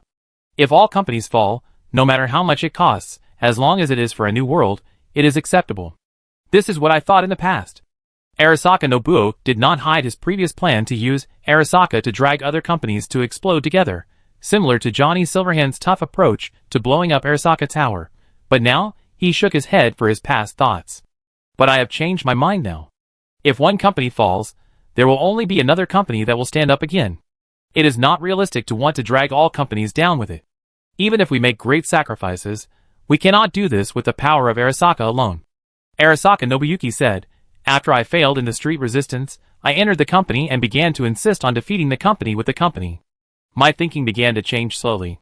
Although the passion has never changed, all I think and respond with is to win over other companies from the company's perspective. What is the difference between this and Arasaka Saburo, the madman who tried to let Arasaka rule the world? What he wants is order and rule, and what I want is chaos and an end. The order of ruling and the ending of chaos are just two sides of the story. Things have never changed. That is to defeat the whole damn world with the power of Arasaka. It's just that say Nobu's idea is that even if he can't win, he will bring down a few companies. But what's the difference between this idea and Arasaka Saburo's idea of committing suicide, when he saw that the Japanese Empire could not win in the past? It's just a struggle before death. I have to sigh about this aspect. It's indeed blood that constrains my thoughts. Arasaka Nobuo looked at Carl, but my mind has changed now. After getting along with you, understanding what you do, walking on the streets in person, and regaining the name Yuri, I realized that the thoughts of street people may not be able to resist the company, and the power of street people may be insignificant and not worth mentioning. The existence of street people is nothing in the eyes of big companies, but it is also a spark of existence. Spark.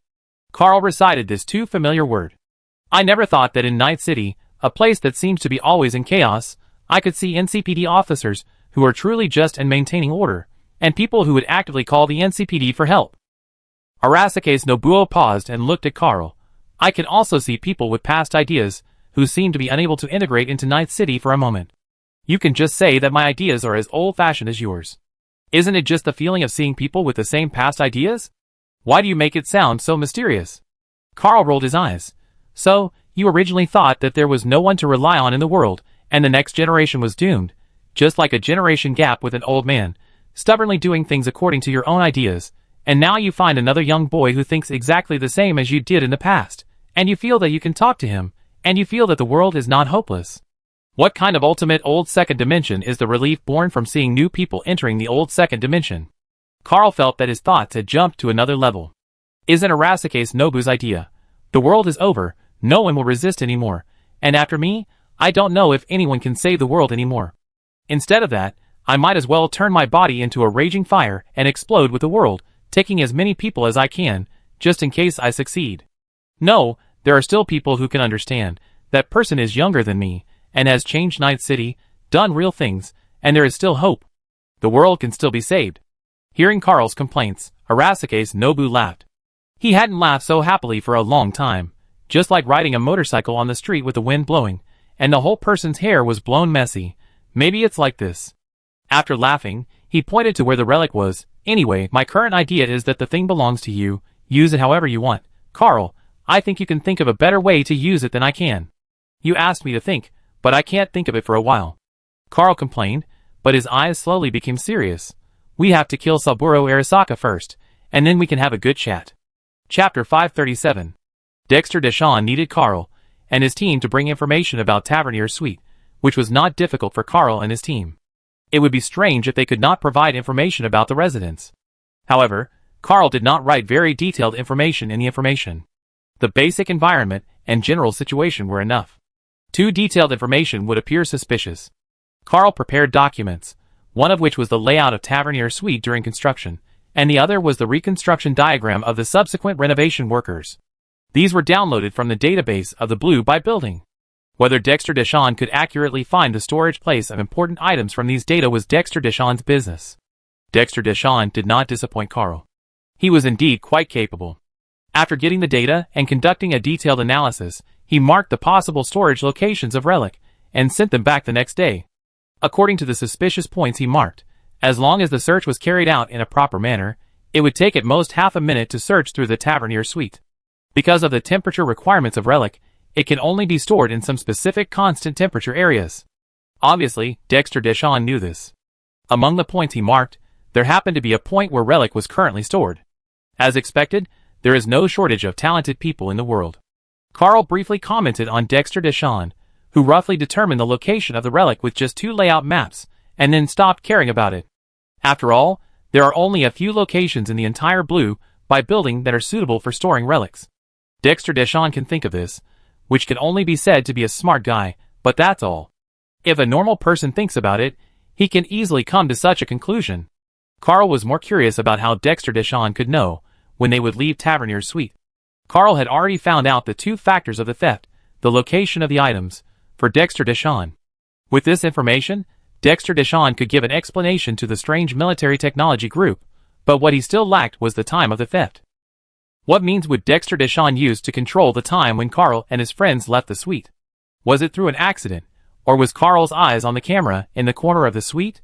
Obviously, the best way to determine whether the owner is at home is to hack into the camera. The overall monitoring program of the Ganby building is maintained by a dedicated hacker, and there are not many hackers who can be responsible for the entire Ganby building. On weekdays, there are only 1 or 2 hackers responsible for maintenance, because one outstanding hacker is enough to match hundreds of incompetent hackers. This has both advantages and disadvantages. The advantage is that even if an accident occurs, the information that he can leak can also be leaked, because there is only one person who needs to be hunted down and tracked, and there is only one person who needs to judge the loyalty, which is much safer than hundreds of hackers. The downside is that there is only one hacker. If something goes wrong, it is basically equivalent to the entire surveillance of the blue-green building falling into the hands of others, and others can spy on it at will. Carl judged others by himself. If it were him, he would definitely attack the surveillance cameras and the monitoring room. Before other Arasaka hackers noticed something was wrong and intervened, they would eliminate the hacker in charge of monitoring, and then use the camera to monitor the situation in the room. After confirming that Arasaka Nobuyuki and the KK team left the room, they would immediately take action. To do this, they need a means to sneak into the monitoring room and a reason to stay in the blue-green building for a long time. So what can keep someone in the Blue by mansion for a long time? Carl flipped through the topographic map, thought about it, and came up with the answer.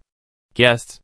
The Blue by Mansion is a place that welcomes guests from all over the world, so it is natural for guests to live there. Then, there are the ventilation ducts. Carl's eyes were focused on a suite that had been booked in advance, but no guests had checked in yet, and was closest to the core of the monitoring room where the hacker was. The guest of that suite had booked it tomorrow, and in that suite, the ventilation duct connected the suite to the room where the monitoring room was located. Although the ventilation duct is narrow, it is not difficult to crawl all the way from the suite to the monitoring room if there is a small mechanical dog or mechanical spider. If you want to avoid attracting attention, the mechanical device must be equipped with optical camouflage. It's a coincidence. Carl thought of the short-haired guy who didn't bring home. This is a thing with optical camouflage, and it is developed by military technology. This coincidence is great. It's like a product made specifically for infiltration, and it just happens to be used in this mission. Although it might just be a possible use of the product function by chance, Carl had to pay attention to this. Carl glanced at the other people in the suite. Arasaka's Nobuyuki was on the phone, seemingly scolding someone, while the others were either lying or slumped, each in a very casual posture. They didn't look like they were going out actively. This wouldn't do. If they saw this, they wouldn't know when they would go. He had to help.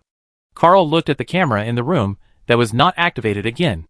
The camera was equipped with the latest technology, with motion sensing, thermal reading, friend-warfo identification and other functions. Unless it was connected to the subnet of the blue-green building, it would be extremely difficult to tamper with it. However, for Carl, who already had internal authority, wait a minute, all of you follow me. Carl watched Arasaka's Nobuo scold them, and waved at them. We have to record a video of leaving the room. I will upload it later to cover the content, so that they can clearly see us leaving the room and heading down. Is it necessary? Can't we just leave when the time comes? Jack didn't understand.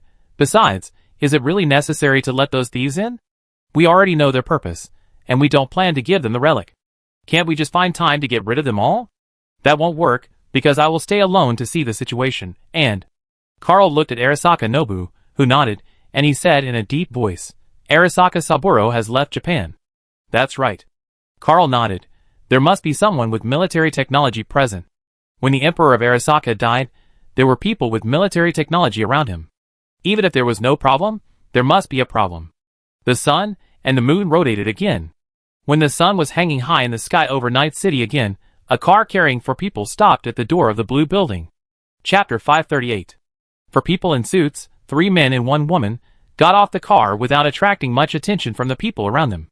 A place like the Blue by Mansion gathers guests from all over the world, and all kinds of people are not strange. Moreover, there is nothing special about the appearance of these 3 men and 1 woman. Except that their facial expressions are a little stiff and strange, there is nothing worth looking at. And the car they are riding is just an ordinary Chevrolet Thrace 388 Jefferson. Although this car may attract the attention of some street boys when driving on the streets of Night City, it is just a car commonly used by middle-level managers.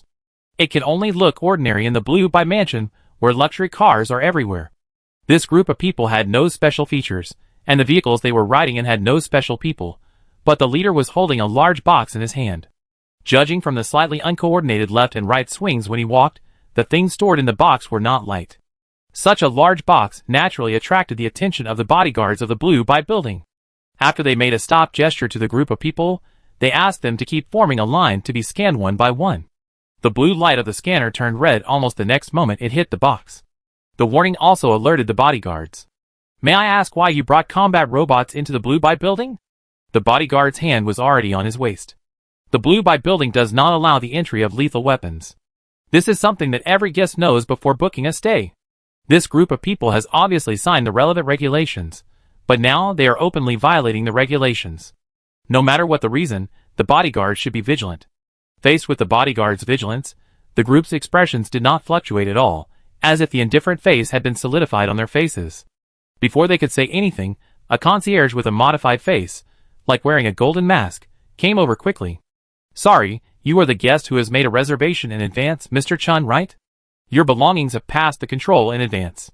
We made a mistake. I am very sorry. As the concierge bowed 90 degrees with his hands at his side, the red light of the scanner immediately turned blue. After the alarm disappeared, the bodyguard retreated to the side. So they were guests who had registered before. I don't know what the recorder was doing. He didn't even mark their identification code into the safe zone. In the unexpected incident that made the bodyguards nervous, the leader, who was called Mr. Chun by the concierge, nodded slightly, and then said nothing, just took the box containing the combat robot and walked inside. Judging from his walking path, he was going to go to the registration office to register. At the moment when he and the 3 companions behind him passed the door inspection, Carl and others on the top floor also received the news. Combat robot, the guests who are scheduled to trade with a group of Russians inside the Gambi building are this group of people. Jack looked at the surveillance footage at the entrance and said, the Mausi are real Mausi, and they are indeed weapons dealers with traces. They probably really thought they were customers who came to do business with combat robots. But this group of people may not be like that. Jack watched them register, and they did not immediately go to the Mausi weapons dealer to trade, but went to the registration room before using the excuse of resting. His eyes were fixed on their leader. This face is not even disguised. This face is the face we will see in the next life. No one would have thought that someone could see both the mercenaries of the next life and the registered guests of the Blue Mansion at the same time. V said, after all, the 2 sides are completely different people. That's true, but not many people want to live in the Blue Mansion. Oliver felt that he had to explain for some mercenaries. This place is very expensive to live in, and it's right in the city, and there are surveillance cameras from Arasaka. Even if you have the money to live here, it's pure suffering. With that money, it's better to rent a house for a month and decorate your own cozy nest. So you still don't want to come, that's the same thing. V stared at the screen on the projection. So can we get images of their room? Don't worry, we're prepared. Carl took out his phone and shook it. They will definitely hack into or block the fixed cameras at the first time, but we have already deduced their room. So I set up another hidden camera in the room in advance, and their every move cannot be separated from our eyes. As expected of you, Carl. Jack sighed, and suddenly became curious. But how can you be so sure that they are staying in that room? Of course, I can't just decorate one room. Carl fiddled with his mobile phone, slid out an access port at the top, and then inserted it into the projection device. In an instant, brilliance flashed in front of everyone. I have decorated all the rooms of all the guests who registered to stay today. Looking at the constantly changing and dazzling images on the screen, Arasaka's Nobuyuki admired Carl's approach. Preparing in advance is a good habit, but... Arasaka's Nobuo looked at the phone. Carl, can your phone withstand it? Don't worry, it's just a phone.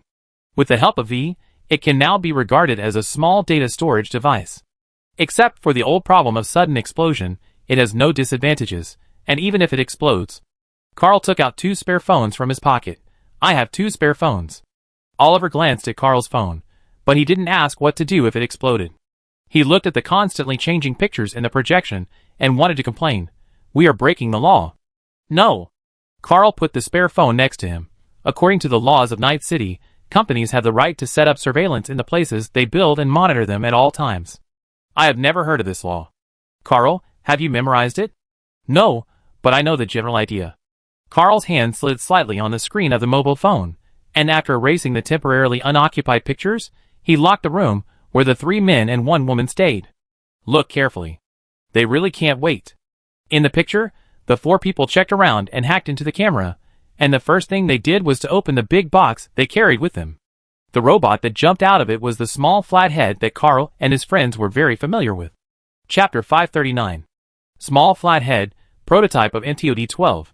What does prototype mean?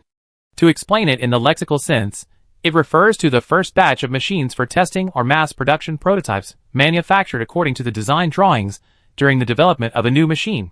The number may not necessarily be just 1, so when Carl and his friends saw this group of people take out the small flat head, they were not too surprised. It would be strange if military technology only manufactured one of these things that have development prospects at first glance.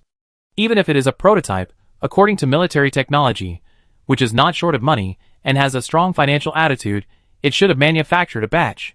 However, judging from the appearance in the projection, this flathead is a little different from the one owned by Carl and his team. That is, the color of this flathead before the optical camouflage is activated is whiter than the one owned by Carl and his team. In other words, it is not painted. The main material of the flathead is titanium alloy fiber, and the color of titanium alloy fiber itself is silvery white or grayish white, and the color now displayed in the projection is this color. It looks like after the Whirlpool gang robbed the goods, they didn't have time to paint the second crew cut. Oliver watched the spider-like combat robot stand up from the box and start to move, and said, "It's moving."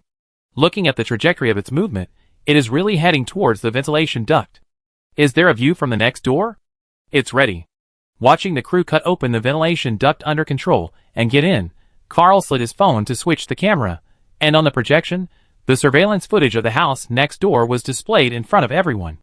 The room that this group of military technicians stayed in was the closest room to the monitoring room, except for the rooms that were already occupied by guests. In other words, when the flat-headed man went through the ventilation duct to the monitoring room, all the other rooms along the way were already occupied. Living in the room next to this group of military technicians was a middle-aged man wearing glasses. He had long black hair and a beard. He was staring straight at the game screen on the TV in front of him. He was completely unaware that the ventilation duct next to him had been opened, and a spider robot that had activated optical camouflage had emerged from it. Hideo. Carl flipped through some information in his mind. He seems to be a famous movie and game designer. He has lived in the Blue Sky building for a month. It seems that he came to Night City to find inspiration. Do I need to pay attention to him? He should not be an accomplice. Arasaka Nobuo shook his head. I have heard of him and played the games he made before. He is a world-renowned person and has received too much attention. Moreover, he is Japanese. Military technology will not hire a Japanese who is famous but has no military power as its outpost personnel. I have heard that it is darkest under the lamp, and there is also darkness under the bright lamp, but this time my opinion is the same as yours. Staring at the face, Carl nodded, and then saw that the short-haired man did not stop, and went straight to the ventilation duct connected to the next room. In fact, after the optical camouflage was activated, it was difficult for Carl to see where the short-haired man was with his eyes alone, or even if Oliver, who had the best artificial eyes in the team, could see it, it would be difficult for him to tell the specific location of the short-haired man. After all, the technology used by the short-haired man was the latest type, and the optical artificial eyes on the market had not yet been upgraded to that level. But not being able to see does not mean being invisible. The body cannot be seen, and the sound cannot be heard at this angle, and the wind cannot be felt, but it is enough to be able to see the changes in the picture for a moment. The principle of optical camouflage technology is similar to that of chameleons, and even the method it adopts is similar to the principle of biological color change, which is to constantly change the crystals of the pigment cells in the surface layer of the chameleon's skin, refract the external changes, and keep the body in a posture that blends into the surrounding environment. With today's innovation, this technology has far surpassed the object it once imitated, the chameleon. Compared with the chameleon, which needs to adjust the temperature and takes 1 or 2 seconds to change its color, optical camouflage can complete the adjustment in less than a blink of an eye, allowing the body to continuously blend into the surrounding environment, and even blend in real time during action. However, although this ability of blending while moving surpasses the chameleon, it also leaves a flaw. That is, if someone can really see the blur and change of the environment for a moment, that person can capture the location of the optical camouflage user or object. This is not without such cases in the test. After some personnel activated the artificial body, such as Sion Weston or Krenzikov, they could capture the traces of the optical camouflage user once or twice. However, to capture that speed in the slow sensory time, there must be enough coincidence and sharp eyes, so it was regarded as 1 or 2 individual cases under big data, and the research and development of optical camouflage did not pay much attention to this aspect. But this individual case is no longer an individual case in Carl's eyes.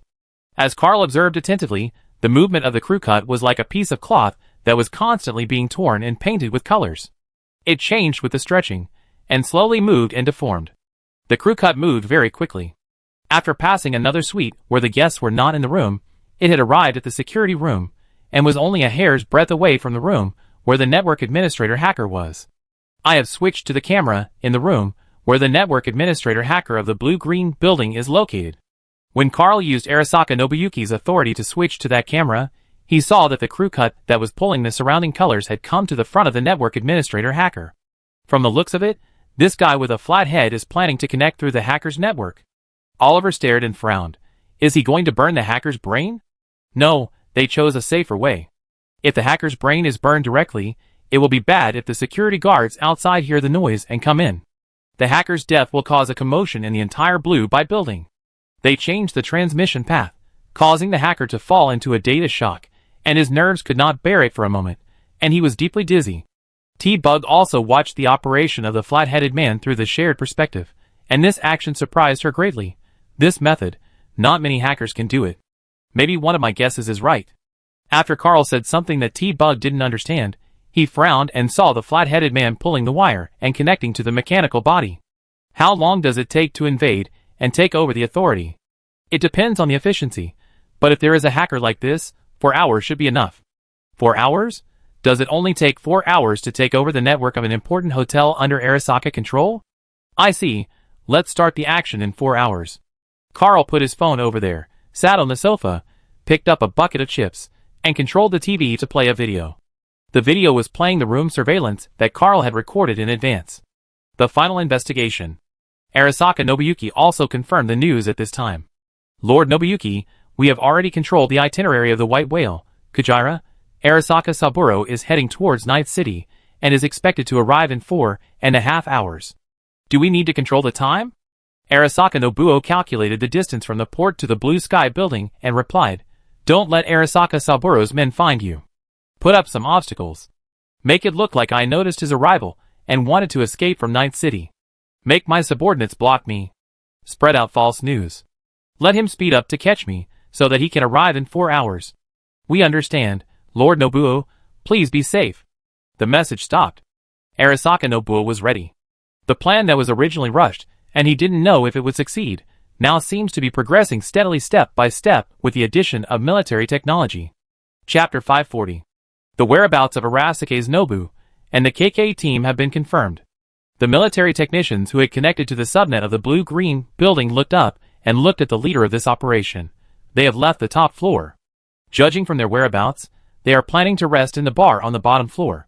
Captain, do we need to act immediately? The captain is the man among the four who has heavy subcutaneous armor, a gorilla arm prosthesis, and a lynx claw prosthesis that is not coordinated with the other prosthesis.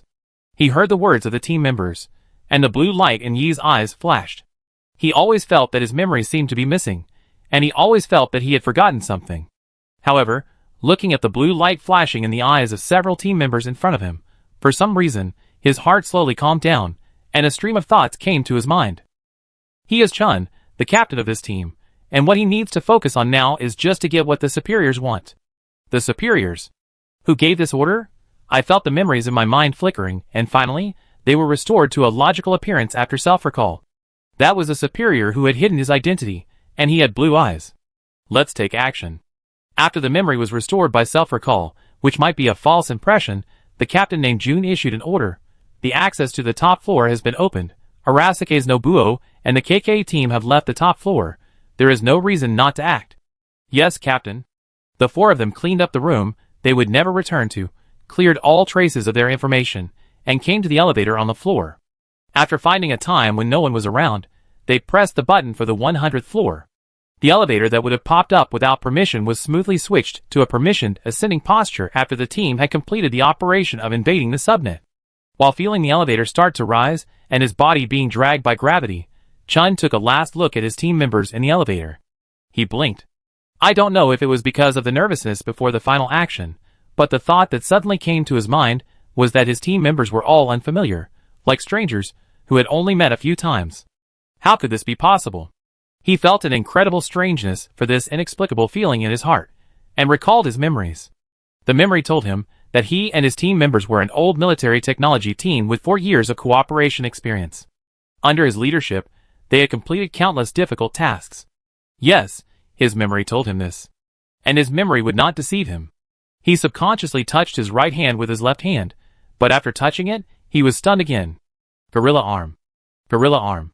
He instinctively wanted to swing his arm, but considering that there were other team members in the elevator, he controlled this idea. But why did he feel like swinging his arm and using the things on the side of his arm to cut?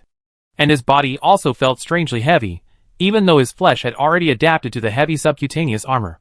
Was I too nervous? Why did I feel strange sensations coming from my body as I got closer to the end of the mission? The feeling and memory kept conflicting, as if this memory did not belong to me.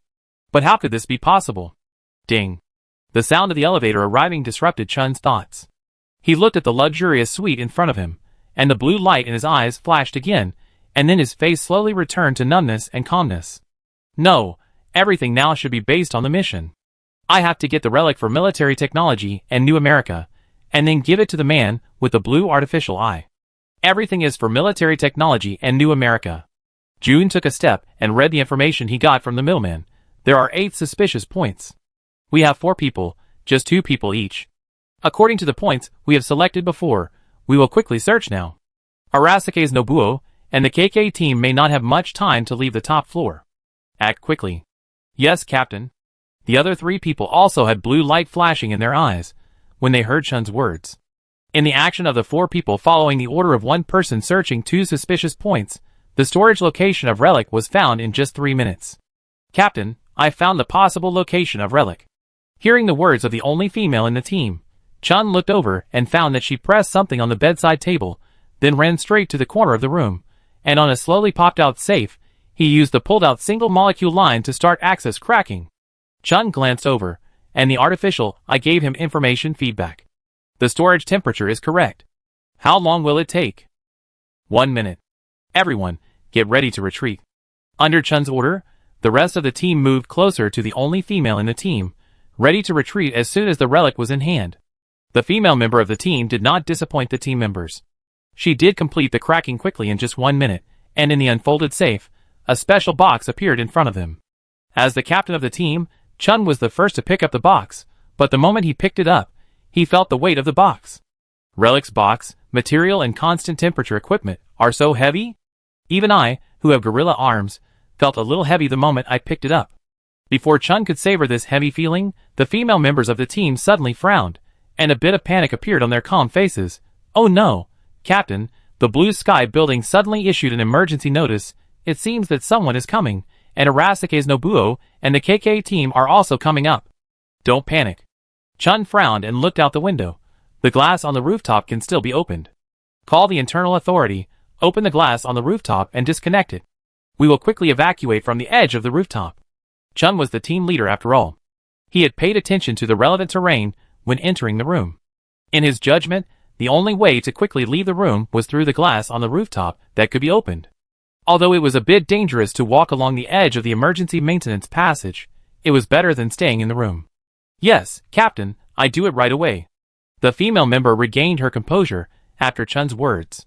Just when she wanted to use her authority to mobilize the subnet to open the rooftop glass, she found that her authority was suddenly cut off. At the same time, a voice that the team members had never expected resounded in the room. That won't do. I can't let you run away. If the person who takes the blame runs away, I have to think of another way, which is very tiring. As the 4 team members turned their heads and looked, a person slowly walked into the room from the outer platform of the helipad. The man smiled at the 4 team members. You should check the outer platform. After all, there might be someone sitting there looking at the stars. Carl said so. Chapter 541. KK. Seeing KK, everyone was shocked and had a different feeling in their hearts. It was a kind of unbelievable excitement mixed with accelerated heartbeat. KK appeared here, in front of them. No matter what the reason was, their theft plan had been exposed. What else they could do next was. As the captain, Chun's eyes flashed for a moment, and he immediately raised his gorilla arm and rushed towards Carl. Act according to the plan. Yes. Without any objection, when Chun rushed towards Carl, the other 3 leaned towards the window on the edge of the rooftop. It seemed that even after seeing Carl, they still wanted to try again. Try to run away with the box in their hands. The thief saw the owner appear. Instead of thinking about putting down the things and leaving immediately, he was thinking about resisting. Watching Chun rushing in front of him in just a blink of an eye, swinging his gorilla arms to hit him, Carl's eyes were focused on Chun's eyes. The blue in these eyes became more and more obvious. It looked just like the Arasaka employees, who were controlled at the banquet. June's fist made a sharp sound, as if the air was torn apart, making Carl's skin feel a slight sting. If he was hit by this fist, it would obviously not have a good result. But when swinging a heavy fist, too much strength was used, and it was not very flexible. Carl took a step forward, then slightly turned sideways, and cleverly brushed past the fist. Then he took the opportunity to get close to his opponent, so close that he could almost feel his breath. Carl's arm bent inward, forming a triangle with his elbow as the center, and then, relying on the momentum of his step, he pressed his elbow against Chun's chest. The opponent with heavy subcutaneous armor had a fairly good ability to resist blunt weapons and bullet damage, and this resistance was still effective even when facing Carl's modified arm. Chun's chest was hit, and the shock-absorbing effect of the heavy subcutaneous armor made his chest only slightly concave, and then his body only stepped back 2 steps, and even the stability of his body was not destroyed. What a hassle. I don't want to leave bloodstains to attract the attention of the next guest. Carl's low-pitched complaints were not noticed by Chun. At this moment, all his attention was on KK. He was concentrating to the limit. The blue light flashing in his eyes had surpassed any previous moment, like a program carried to the limit, emitting a brilliant light. Analysis. Quick analysis. What did KK do just now? He easily dodged his accelerated sprinting fist and elbowed him close to his body. Analysis. How is the effect? No need to worry. Then you can continue to contain. Just like a machine that has been given an order and found the correct program, after Chun found that he seemed to be able to contain KK in this way, and the damage KK caused to him was not so bad, he immediately acted again according to the previous action.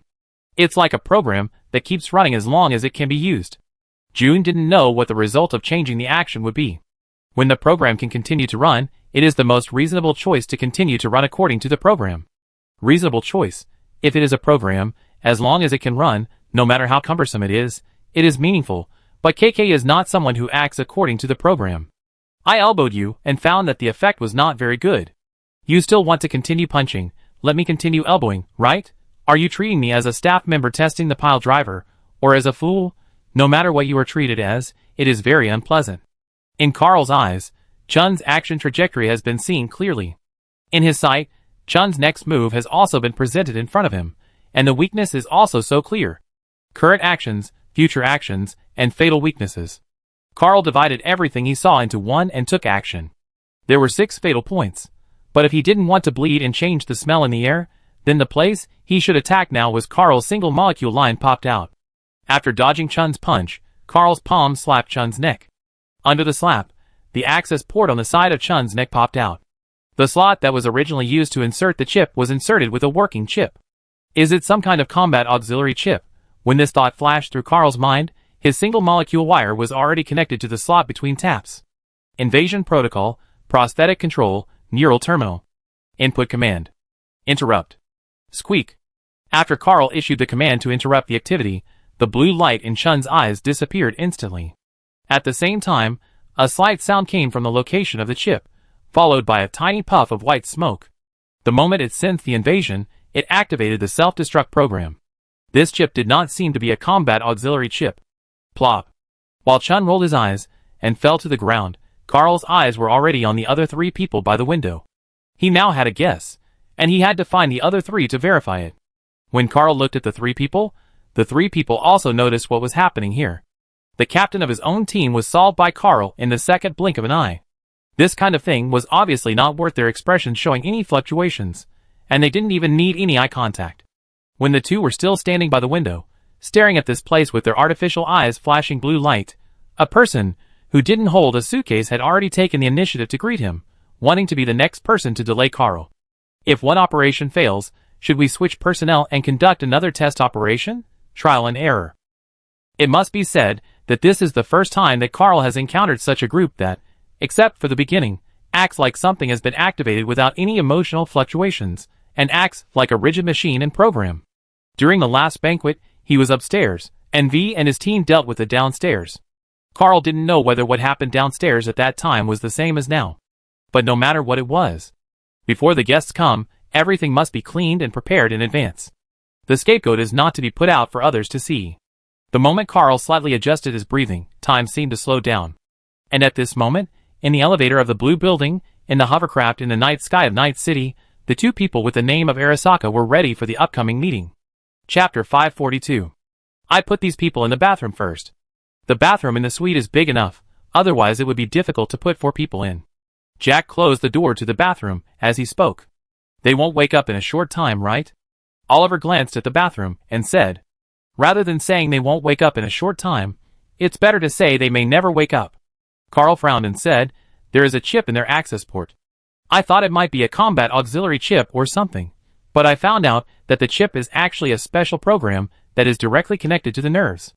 It will be activated the moment it detects an invasion or abnormality in the user's body function, and then destroy all the nerves it is connected to in one fell swoop. Now, all the chips have been activated. How should I put it in a simpler way? V said. The brain is burnt out and can't be used anymore. That's a simple and easy way to put it. Oliver also frowned. So, we can't expect to get anything out of them through torture? Except for the employee files of military technology that we verified after retrieving them. We may have to find other information after subsequent inspections. Carl's words surprised Oliver. They are really from military technology. Yes, but not quite. What do you mean? They were removed from the list of military technology because they were absent from work a few days ago, and all their prosthetics were stopped. They are former employees of military technology. If that's all, isn't that the style of standard companies sending out assassins? It doesn't mean anything, right? But the 4 of them are low-level employees of military technology, and even belong to different departments. They have never met before, and each person's annual salary does not exceed 120,000 euros. Carl said pointedly, there is not much to check about their identities and experiences. They are all very clear. It is better to say that the only thing worth noting or highlighting in their files is their identity, as military technology personnel. Did you do it on purpose? Arasaka Nobu thought about it, and nodded in understanding. Plus the flashing blue eyes you told me about. Carl, I think I have to prepare a little to deal with other people later. But anyway, this identity happened to be delivered to us. Carl said, and found a message on his phone. It was from Dexter Deshawn. It was a message sent to Carl, who was disguised as Alan. This is the retreat route and vehicle planned by the military technology personnel. I have sent it to you. I don't know anything about what happens next. The message sent by Dexter Deshawn at this time made Carl's thoughts on this group of people shift slightly to him. It seems that Mr. Dexter Deshawn has chosen the famous one. It is obviously impossible for the 4 military technicians to tell the middleman about the retreat route and vehicle they plan to take, which means that Dexter Deshawn found the retreat route and the reserved vehicle for the 4 people by himself. And sending the message at this time is nothing more than a hint that if Alan and his friends want to take things, they can do it. But is he really that kind? After being threatened by 2 groups of people, it is foreseeable that he will be liquidated later. Will Mr. Dexter Deshawn, who intends to take advantage of the situation, be so kind? Carl, the hacker in this group, has received a message from her device. It was sent by Dexter Deshawn, saying that a group of mercenaries are eyeing and want to rob the goods. He reminded her not to forget to pay more. V, who was originally fiddling with the device, suddenly took the device and said to Carl, and his words made Carl nod. Sure enough. This was to seduce the 2 groups to start a fight. Mr. Dexter Deshawn did choose to be famous, and did not disappoint Carl, but if he wanted to be famous, there should be another step next. T-Bug's serious voice came in the communication. Dexter Deshawn led a group of people to the location he sent. The Fisherman's Prophet. At the moment, when 2 unknown forces have been fighting for something, and there is damage, he took the goods by himself. It's a good idea. But there are 2 problems. First, this cargo may not be what he is qualified to take. Second, this cargo was not taken at all. Even if he wanted to take it, he had no chance. If Dexter Deshawn chose to run away directly after sending the message at this time, he might not be in any trouble, but he had to give up the last chance to escape and choose to fight. In terms of courage, he is indeed as brave as a legendary middleman, but his brain is not good enough. Dexter Deshawn can't stand this second humiliation, or does he really think that there is a chance of the snipe and the clam quarrel, and the fisherman gains? In any case, after he did this, Carl had a solution. Notify Andy. I hope he can reserve a place for Mr. Dexter Deshawn in the mental hospital. As for the disease, let's just dream about it. What's the reason for the detention? Intent to gather and cause trouble during the blockade. The blockade hasn't started yet. No, Carl said slowly. It will start soon. Carl's words made T-Bug realize something, and her voice suddenly became serious. Be careful, you. Also, be careful, T-Bug. After Carl's words, along with an alarm, the whistling sound of multiple hovercrafts flying around the blue-green building was heard, and the sound of hovercrafts landing was also heard on the rooftop helipad. Soon, footsteps sounded on the rooftop, as if someone had stepped off the hovercraft. Almost at the moment of hearing the footsteps, Arasaka Nobuo's expression changed. His expression became nervous, hurried, and a little flustered. In the eyes of the other people in the large flat, Arasaka Nobuo seemed to have turned into a rich second generation, who was afraid of something in an instant. My disguise is not bad. If he didn't brag in the channel. It's pretty awesome, but be careful that the channel is discovered, don't speak. As Oliver complained, everyone heard the footsteps begin to move. The footsteps were very gentle, but with the sound of hovercraft patrolling around, they seemed so clear. The footsteps gradually came from the apron on the top floor to the large flat, and when everyone felt the footsteps approaching the stairs and looked over, they first saw a person in a suit. Carl was not unfamiliar with that person.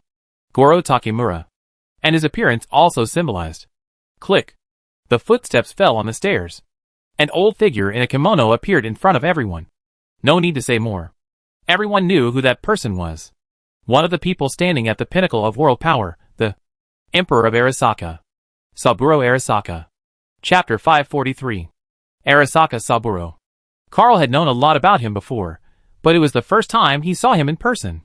Carl's first impression of Arasaka Saburo was that he was old.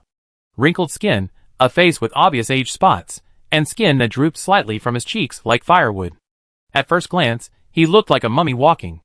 Of course, Carl had to admit that his first impression was biased. Because in fact, Saburo Arasaka has a whole medical team taking care of his body. Every part and every organ of his body has more than 10 professional doctors watching him all the time. Saburo Arasaka actually showed a mental state that he could live for more than 10 years, and the sight in his eyes was also sharp like a sharp blade, but Carl just couldn't get rid of this prejudice. It would be strange to expect Carl not to have prejudice against a remnant of a militarist who almost committed seppuku during World War II. Even in the past, the era he lived in was several generations away from these militarists.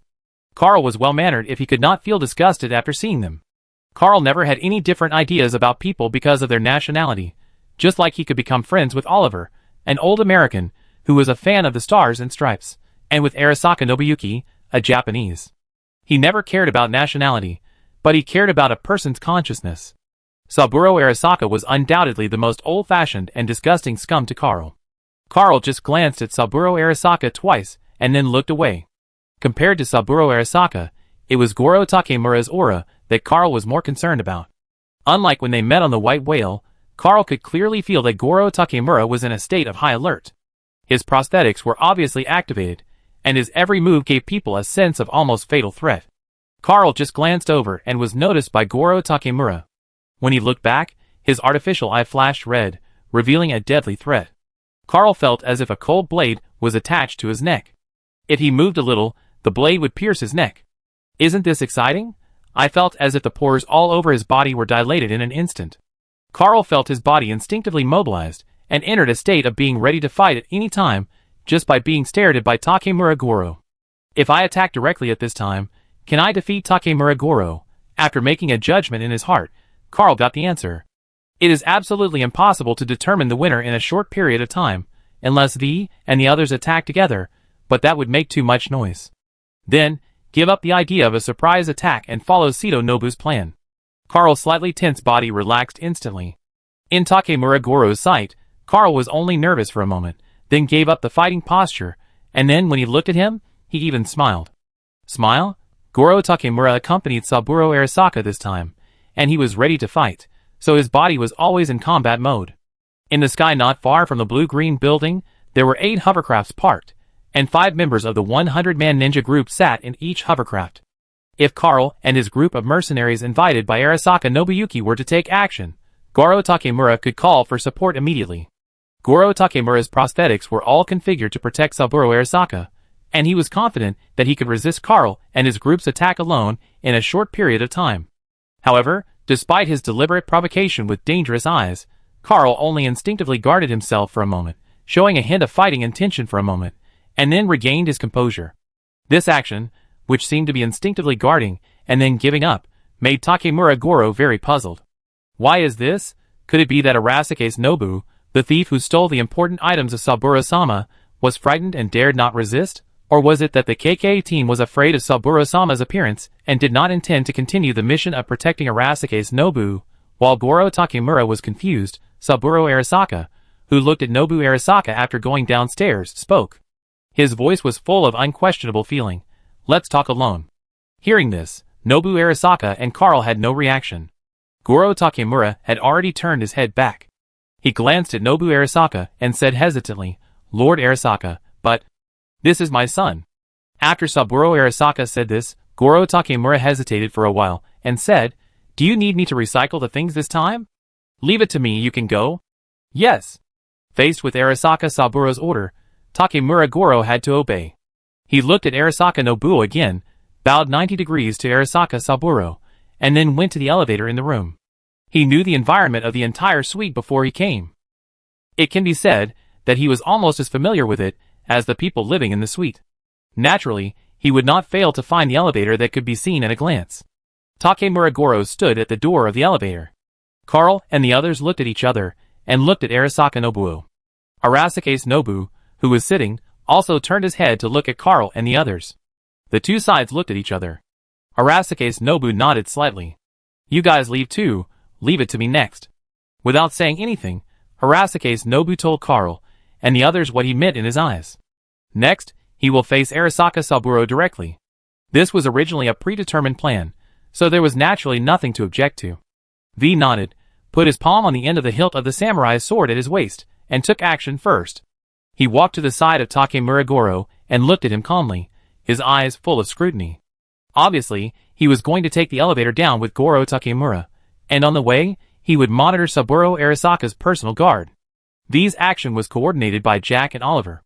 In the cooperation of one on the left, one on the right, and one behind, Goro Takemura was vaguely caught between them. Goro Takemura also put his hand slightly on his waist at this time. Both sides were full of vigilance against each other. After V and the others moved, Carl also stood up and prepared to walk towards the elevator to go down together, but just after he took a step, a voice called him. It was the voice of Saburo Arasaka. "You stay." The words were very calm, but the name he called next made Carl stop. Carl. It was not the mercenary KK, but Carl. Chapter 544. "You stay, Carl." This sentence came out of Saburo Arasaka's mouth very calmly, but it was like a stone hitting the lake, stirring up thousands of ripples. The four people standing in front of the elevator, who were ready to leave, turned their heads back instantly, and everyone looked over in disbelief. "Lord Saburo, what did this old man Saburo Arasaka say? Let Carl stay?" This was obviously something no one had expected. Even Arasaka Nobuo was slightly stunned when he heard Saburo Arasaka say this. This unexpected event made Arasaka Nobuo's brain start to work rapidly. Why did Arasaka Saburo let Carl stay? Although he deliberately showed that he was not as aggressive as he used to be, and during his long period of lurking in the company, Arasaka Saburo thought that he was no longer the opponent that he used to be afraid of, as if he could easily control him. But even so, it was obviously disadvantageous for him to keep Carl. In an environment where three people get along, two of them are in the same group, and Carl is a top mercenary, how could Arasaka Saburo do such a risky thing? This doesn't seem like Saburo Arasaka's character. What gave him the confidence to think that he could stand in front of him and Carl so openly after losing his personal bodyguard? Goro Takemura? Is he sure that he doesn't have the ability and courage to resist him? Arasaka Nobuyuki thought of his subordinates, who suffered heavy losses in Japan due to this theft, and a sharp look flashed in his eyes that Saburo Arasaka didn't notice. Although he was alone this time, and was determined to do this, if Carl stayed, it would be just what he wanted. No, it is better to say, Saburo Arasaka, the moment you were lured out of Japan, and set foot in Night City, you had already lost. For more than 50 years, half a century of superficial submission, Arasaka Nobuo almost made him wear the mask of a corporate dog, and almost made him completely forget the passionate years of lurking in the past. Now, the day of reward has finally arrived. Arasaka Nobuo kept his head down, seemingly not expressing any attitude, as if silently telling the traces left on him by time and experience over the past half-century. The way he now shows himself in front of Saburo Arasaka seems to be the result of his past rebellious nature being smoothed out by time. Occasionally, he would dare to resist a few times, but when he really faced it, he would be submissive, full of fear and terror. This look is exactly what everyone who dared to resist Saburo Arasaka would eventually show in front of him. Saburo Arasaka has become accustomed to this attitude of Arasaka Nobuyuki. Perhaps for Saburo Arasaka, the look that Arasaka Nobuyuki shows now is the right look. But with his head lowered, Arasaka Nobuo's eyes became brighter. He was like the slowly unfolding map before Jinku assassinated the king of Qin, waiting for the moment of full unfolding in the column. And just when Arasaka Nobuo seemed to have succumbed to Arasaka Saburo again, unable to resist the decision and words he made in front of him, Carl spoke. "Me, why?" Carl did not have any special expression when facing Arasaka Saburo. He did not even add the polite word Mr. to Adam Heavy Hammer, and did not even address him. He just asked, "I don't think I know you very well." Saburo Arasaka listened to Carl's words, but he didn't react at all. He just said calmly, "Because I asked you to stay." This sentence was full of command and unquestionable feeling. It was so natural when it came from Saburo Arasaka's mouth. Because it was his words, there could be no doubt. Because it was his words, even if he didn't give a reason, a person who met for the first time had to obey his instructions and act according to his orders. This is Saburo Arasaka. He has an authority that no one is allowed to disobey for more than a century. Saburo Arasaka, who is 158 years old this year, has developed this small manufacturing company into one of the most powerful companies in the world since he inherited Arasaka from his deceased father at the age of 41. His words are the most correct instructions, and his consciousness is the banner that commands Arasaka. He is the Emperor of Arasaka. The Emperor can explain it in a good mood, and he doesn't have to explain it to anyone. Facing him, even Lucas Harford, the CEO of the giant military technology, and Rosalind Miles, the President of the new United States, can only be regarded as juniors in front of him. And his former mortal enemy, Donald Lundy, the first CEO of military technology, who was nearly 20 years younger than him, also died this year. Today, his authority and experience are almost unmatched on the entire planet. His words are absolute, his words are orders. But Carl doesn't understand authority, and doesn't know how to respect an old man. But I don't want to listen to you. He stared at Arasaka Saburo and said calmly, "Who do you think you are?" Carl said this calmly, but in anyone's ears, it was no less shocking. Everyone who heard this was stunned, and Takemura Goro couldn't believe that he would hear such disobedient and disrespectful words from Saburo from a young man. How could he? No, how dare he? Does he know who he is talking to? Does he know who is the one who is making such insulting remarks? Is he really awake? Is he a lunatic? Even if the President of the new United States, who actually wants to kill each other immediately but only wants to show a friendly attitude on the surface for the sake of signing a treaty, comes, she has to treat Lord Saburo properly, and show a harmonious attitude of being willing to listen to the other party's experience and teachings. Why does he, a mere mercenary, dare to say such words? Goro Takemura was very excited. He wanted to go over for a while, but V and the other two stopped him in an instant. Although V, Jack and Oliver were also shocked that Carl dared to say such words to his face, they thought that this was exactly what Carl would say, and after understanding, they reacted quickly. "We have to leave." Jack looked at Goro Takemura, his fists clenched slightly. "Didn't you hear it, lackey?" Oliver's mouth was slightly curved, his hands were already on his waist, and with V, who had already pulled out a 1-inch thermal samurai sword, it didn't matter if they took action now. At the moment when things were somewhat deadlocked and about to clash because of Carl's words, after a brief shock, Saburo Arasaka spoke again. "Back off, leave Goro," he ordered, staring at Carl, staring deeply at this young man who looked as unruly as Arasaka Nobuo in the past, even more unruly than Arasaka Nobuo, and said, "I don't want to hear this again. I don't mind saying it again." Carl stared at Saburo Arasaka without any ripples in his eyes, and Saburo Arasaka looked at him, and sat down opposite Arasaka Nobuo calmly. After he sat down, the first sentence he said was, "I think you can discipline your subordinates." The object of Saburo Arasaka's gaze became Arasaka Nobuo. Chapter 545. Discipline your subordinates. Arasaka Nobuyuki, who was lowering his head, reacted very slowly to what Saburo Arasaka said. He raised his head, glanced at Carl, and turned to look at Saburo Arasaka in front of him. "I don't think he needs to stay. This is a family matter." Saburo Arasaka frowned, and a bit of anger appeared on his old face. Facing this hesitant son, Saburo Arasaka seemed to have found an outlet for the frustration he had just experienced when facing Carl. Facing a rebellious mercenary, he thought it was inconvenient to show his dissatisfaction due to his status, so he vented all these emotions on his son, Arasaka Nobuyuki, whom he no longer regarded as a member of his rule. The attitude shown by Arasaka Saburo was serious and sharp. It was just a frown in a loud voice, but it sounded so scorching when it came out of his mouth. That posture was like a person scolding a tool that was no longer satisfactory. This attitude seemed to have aroused the anger of Arasaka Nobuyuki, who was originally a little timid. He stood up like an employee who could not stand the attitude of his boss, and suddenly exploded. He glared at Arasaka Saburo. "Family affairs, in your eyes, do you still know family affairs? No matter what I am, I know more than you." Arasaka Saburo narrowed his eyes slightly, revealing a sense of threat, betrayal, anger, immaturity, arrogance, self-righteousness. "Do I need to say more about your flaws? Arrogant, are you talking about yourself? You always think the world revolves around you. If you come here just to humiliate me and warn me to be obedient, and then learn your ridiculous family values, you can leave now. You are still wet behind the ears. Can't think of any new words?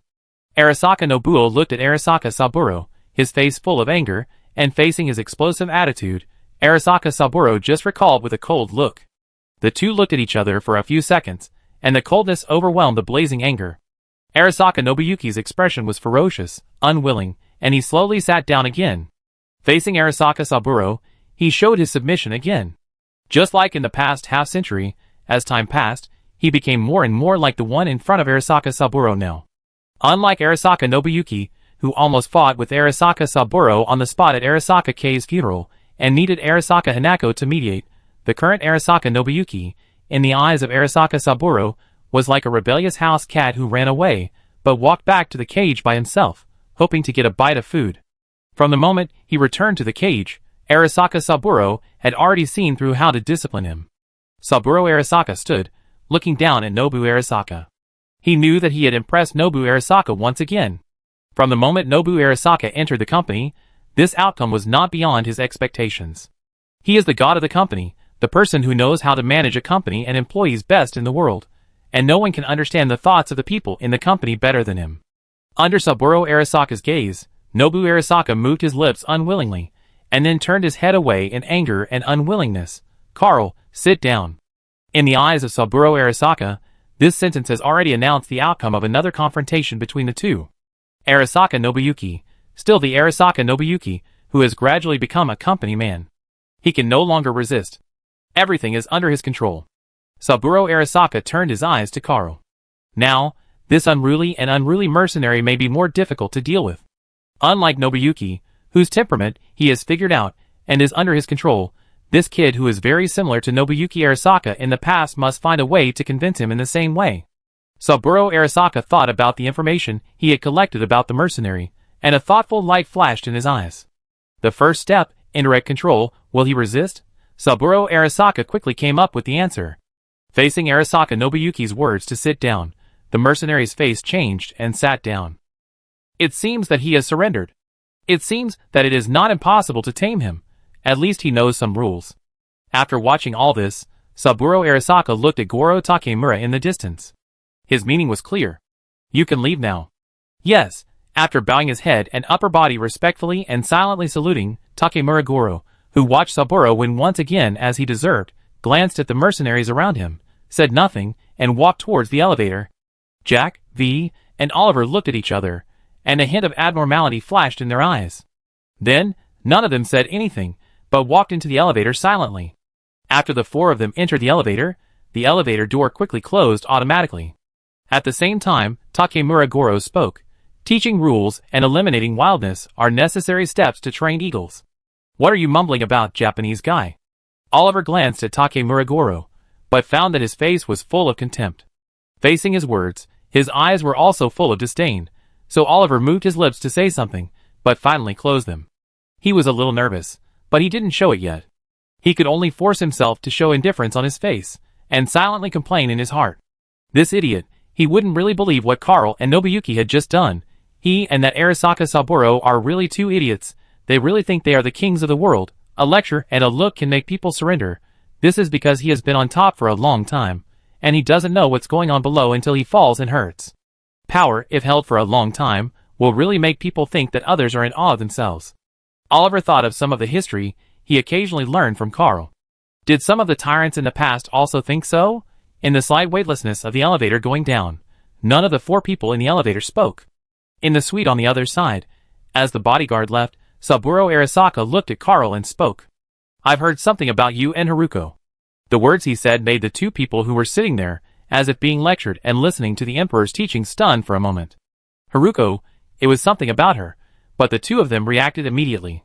This was not unexpected. No irrelevant personnel were needed.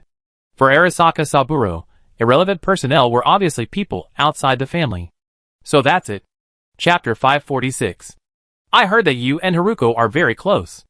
Arasaka Saburo looked at Carl, examining this young man, who was not as disgusting as the Americans in terms of bloodline, and he could accept him, but he also felt contempt for him. Under normal circumstances, I will not discipline my children too much, especially Haruko's matter should be decided by her mother Michiko, but in this matter, Michiko obviously disappointed me.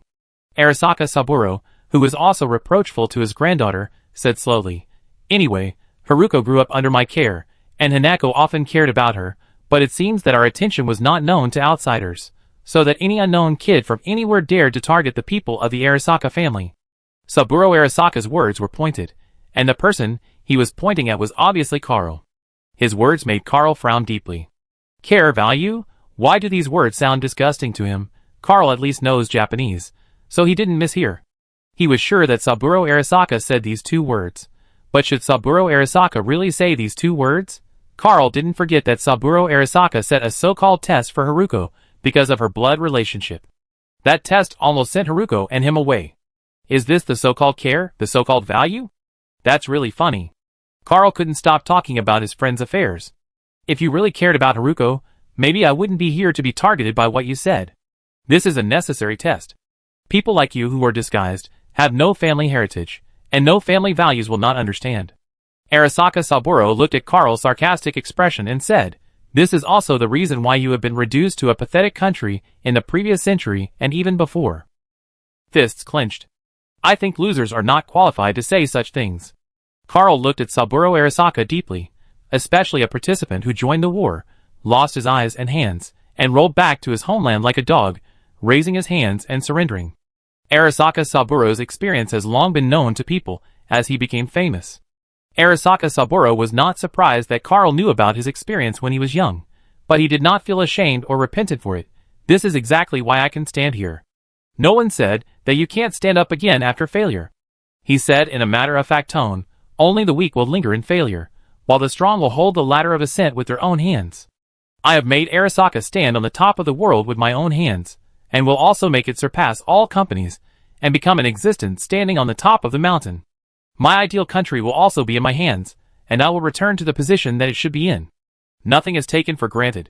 Carl looked at Saburo Arasaka. Are the illusions of the past still lingering in your head? You have never cared about how many people have been miserable because of your so-called ideals and dreams over a long period of time. Pale and powerless words. Arasaka Saburo said, "The strong prey on the weak. All the so-called misfortunes of people are nothing but the result of their own incompetence. The reason for their misery is only because of themselves. The value of a person's existence itself is only how much benefit he can bring to me. The United States that once defeated me has collapsed, and the Japanese government that stood in front of me and tried to stop me has also succumbed to me. Only those who stand on the top of the mountain can get everything. This is just the natural law at the beginning." Saburo Arasaka rarely said these words that contained his own teachings to others. Or rather, he had only said such words to Arasaka Kei and Arasaka Nobuo. After hearing his words, Arasaka Kei chose to agree and became his most outstanding successor in the past period of time, while Arasaka Nobuo chose to abandon and leave the Arasaka family, becoming a betrayer. Saburo Arasaka now said these to Carl, and the thoughts contained in his heart may still be some kind of test. A kind of watching, to see if the other party is qualified to receive his reward, a test. In his mind, Saburo Arasaka recalled the specialness of Carl that he learned from the captured AI before coming to Ninth City. If he was in his hands, if he could listen to him, then perhaps it would not be impossible to sacrifice a family member with half of the sinful blood to become a leash. But if he is unwilling to submit to himself, then his value can only be here. If you can't use it for yourself, no matter how important and special it is, there is only one way to go. Saburo Arasaka looked at Carl and wanted to tell Carl with his philosophy that except for the strongest people in this world, the only reason for the existence of all people is to be classified as meat. And he also extended his hand willing to pull the other party to the top. If Carl can understand his teachings and show a little recognition, Saburo Arasaka will change his attitude without hesitation, showing a teachable attitude, and after giving him some necessary tests, allow him and Haruko to get one step closer and reach the sky. Is he willing to stand on the top of the mountain, or will he be abandoned by himself like Nobuyuki Arasaka? Saburo Arasaka thinks this is not a difficult choice. It is human nature to pursue fame and fortune. In this world, there is no one who is willing to give up his own hope and look at others. Saburo Arasaka has lived for more than a century, and he has never seen such a person in this era. What a pity. Carl came from the era that he can still see. He heard that Saburo Arasaka was teaching him his philosophy, and Carl understood what Saburo Arasaka's teaching meant. Everyone knew what it meant to be taught by the god of business. He only needed to stretch out his hand, or even not to stretch out his hand, to stand in the sky. Being appreciated by Saburo Arasaka meant standing on top of the world. But in the end, that's just your dream. People and their philosophies had never been changed by words. Carl was no longer willing to talk about whether the law of the jungle was right in this era. He was only willing to speak his own words. Those pale, powerless words. Do you think you are the only one who has a dream? Saburo Arasaka stood at the top of the world. He could naturally speak of his ideals and dreams, demanding others to agree with him, and demanding that everyone in the world submit to his dreams and authority. But even a pathetic little man who died a drug overdose had a dream that he could not realize, never pursued, and had no way to pursue, so he failed in reality and could only hide in his heart. And that dream. Carl had a gun on his waist. A gun from Alan. No one should know. Chapter 547. The conversation between Saburo Arasaka and Carl was just about dreams. What Saburo Arasaka said was his dream. And what Carl said was someone else's dream. Carl didn't have a dream that he could talk about without hesitation, but he remembered it. He clearly remembered a person's dream. A dream that accompanied him in this era, and it was taken for granted. Carl's words were pale and powerless, and Carl was not a person who was very good at debate. He couldn't refute Saburo Arasaka's words, nor could he change the mind of a person whose ideas were already fixed. He was just talking to Saburo Arasaka, saying that the dreams of Saburo Arasaka, who was standing in the clouds, were as small as ants on the ground, and as insignificant as dust on the ground. Carl just felt that. Even if it was just like this. Even if it was just this kind of person. Even if it was Alan's dream. It was worth talking about. Did Saburo Arasaka understand? No. Of course not. Just like when people on the top of the mountain look down at the foot of the mountain, they can't even see the people in the mountain. How can they see the ants under their feet? Arasaka Saburo only understood one thing. Carl rejected him. Arasaka Saburo. Naturally, the Emperor's indifference came. It seems that you are also a stupid guy. Arasaka Saburo can naturally say that others are stupid, because he is Arasaka Saburo, always wise, always right. Arasaka Saburo. He no longer cared about Carl. Even if the other party was very important, even if he was worth a family member, he was worthless the moment he was unwilling to surrender. After he dealt with Arasaka Nobuo, who had also lost his value, it would not be too late to clean up Carl. You should understand what we should do now, right? Saburo Arasaka looked at Arasaka Nobuo. Where is that thing? I don't have anything to give you. After listening to the whole conversation between Saburo Arasaka and Carl, Arasaka Nobuo showed a calm attitude that Saburo Arasaka did not expect. This traitor, who was like a prisoner before execution and waiting for his disposal in Saburo Arasaka's eyes, suddenly showed an extremely calm attitude. This unexpected attitude was beyond Saburo Arasaka's expectations. This made his heart change slightly, but Saburo Arasaka did not stop talking. Do you know what you are doing? You are handing our achievements to the Westerners, and our future to those barbarians. Our future? It's your future, right? Arasaka Nobuyuki said calmly. And I remember that the principle of this biochip was made by Otto Cunningham, and the chip was developed by Anders Hermann. They are all the barbarians you mentioned. Arasaka Nobuyuki's sarcastic words made Arasaka Saburo's face change. A strange feeling of uneasiness suddenly emerged in Arasaka Saburo's heart, which he hadn't felt for a long time. Why did Arasaka Nobu suddenly calm down, and even refuted and ridiculed himself with clear thinking? What kind of change did he undergo in such a short period of time, and why did he change so quickly? This is beyond his judgment. Why did he dare to resist him? Why did he dare to speak to him like this? But Arasaka Nobu in this posture, Arasaka Saburo felt familiar. It has been half a century since the familiar feeling. That kind of rebellious, threatening feeling that almost forced him into a dead end in conjunction with the Japanese government. You? Arasaka Saburo considered his words and decided to use another way of speaking. I knew that there would be a day when your shamelessness would exceed my bottom line sooner or later. I have always been tolerant of you, but betrayal cannot be forgiven. Why did I hear this today? If it cannot be forgiven, then I should have been killed by you half a century ago. Seeing Arasaka Nobuyuki's rebuttal words one after another, Arasaka Saburo felt a feeling similar to being caught off guard.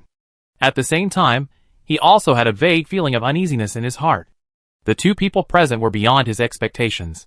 Carl was unwilling to accept his teachings, which was unbelievable.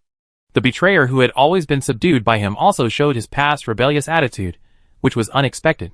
In Arasaka Saburo's heart, The confidence he took for granted in himself suddenly faded a little. He realized something. If Arasaka Nobuo was still the same Arasaka Nobuo as before. The current scene is that he brought people to the other party's more familiar territory, and took the initiative to give up his guards, and stood in front of the other party.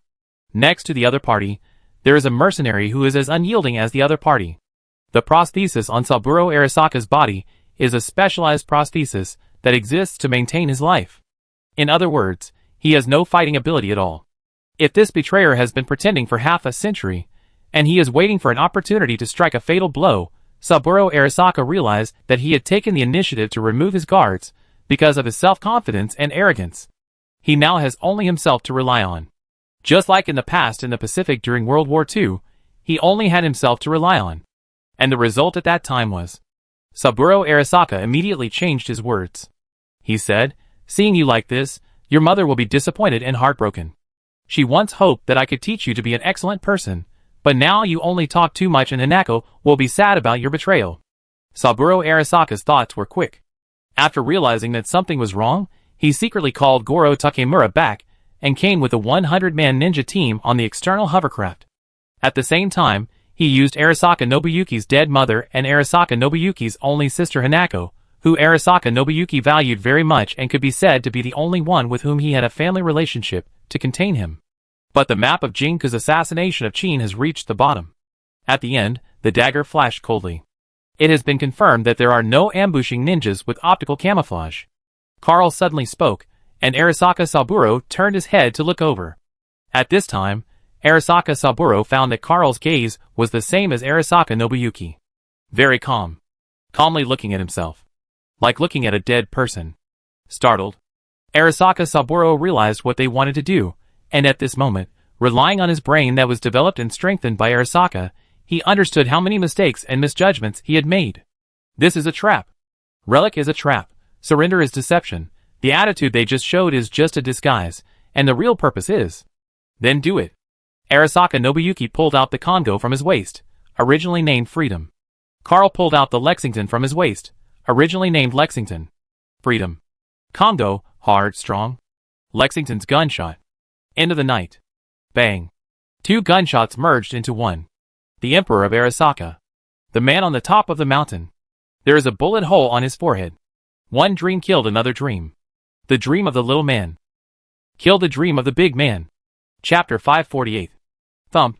Even when Arasaka Saburo fell, he was no different from an ordinary person. He still fell heavily to the ground, still had his eyes wide open, and still had blood flowing out of the bloody hole on his forehead. Hoo-hoo. Compared to Carl, who was calm and composed after firing the gun, Arasaka Nobuo looked as if he had unloaded a heavy burden after firing the gun. He panted heavily and sat down again. Although he had only pulled the trigger, his expression suddenly became extremely tired. His face was covered with beads of sweat, which appeared almost instantly, and his facial expressions kept changing and were extremely complicated. Arasaka Nobuyuki stared at Arasaka Saburo on the ground, staring at the monster that he had waited for half a century to finally have the chance to shoot and kill. His face was full of disbelief. Arasaka Saburo died? Arasaka Saburo just died like that? Although he had prepared and anticipated everything in advance, when it really happened, he still felt like he was in a dream. I couldn't believe it. Was he really not dreaming? He really killed Saburo Arasaka. This Saburo Arasaka. Good marksmanship. Before Nobu Arasaka's excitement and disbelief had subsided, he heard Carl's praise. It's the same idea as mine, Carl said, looking at Nobu Arasaka, and smiled, but I shot first, so the kill is mine. Seeing Carl's bright smile after killing Saburo Arasaka, Nobu Arasaka was stunned. At this moment, all his excitement and pressure seemed to dissipate. Arasaka Nobuo took a breath, looked at Carl and said, "Are you trying to relieve me from the pressure of killing my relatives? Don't worry, I've been prepared for a long time. This guy is just a monster to me." "No, I say that because I know it's a monster." Carl turned around and said, "When fighting monsters, you have to distinguish the heads clearly." Carl's words were very serious, as if it was true. Seeing his appearance, Arasaka Nobuyuki was infected by his face. "You guys are very clear about the distinction. I can't even try to grab a head." Saying that, Arasaka Nobuyuki also laughed. "Okay, Mr. Carl, the famous, it's you? You killed Saburo Arasaka." "No, it's not me." Carl shook his head at this time. He inserted the chip that changes his appearance and changed his appearance. KK is just an ordinary mercenary. He doesn't have the ability to kill the big man Saburo Arasaka. Looking at Carl's changed, very familiar face, Arasaka's Nobu was puzzled. So you are. Military technology agent. Carl pointed to his face. The surname and name remain unchanged, Alan. Is it still the same name? After Arasaka Saburo's death, the huge rock weighing on Arasaka's Nobu's heart has disappeared, and there is a little more sense of Yuri in his words. So what is this name? Just an ordinary person who died of drug abuse, really ordinary, but he also has a dream. That dream is to let others remember his name and become famous all over the world. Carl gestured to Arasaka's Nobu with the knight in his hand, and I happen to owe him. I have to pay it back. I have to keep it in mind. I can't forget it. I have to pay it back when I have a chance. What kind of favor do you owe me? A big favor. Listening to Carl's serious look, Arasaka's Nobu understood and nodded. It really has to be paid back, but... Halfway through, Arasaka's Nobu glanced at the dead Arasaka Saburo on the ground. Not many people should believe it. Just like next, no one in Arasaka will believe that there is really a military technology agent who can assassinate Arasaka Saburo in front of us. If they don't believe it, then don't believe it. Carl also glanced at Saburo Arasaka on the ground. Anyway, Saburo Arasaka is dead, and Alan. Carl touched his face and changed back.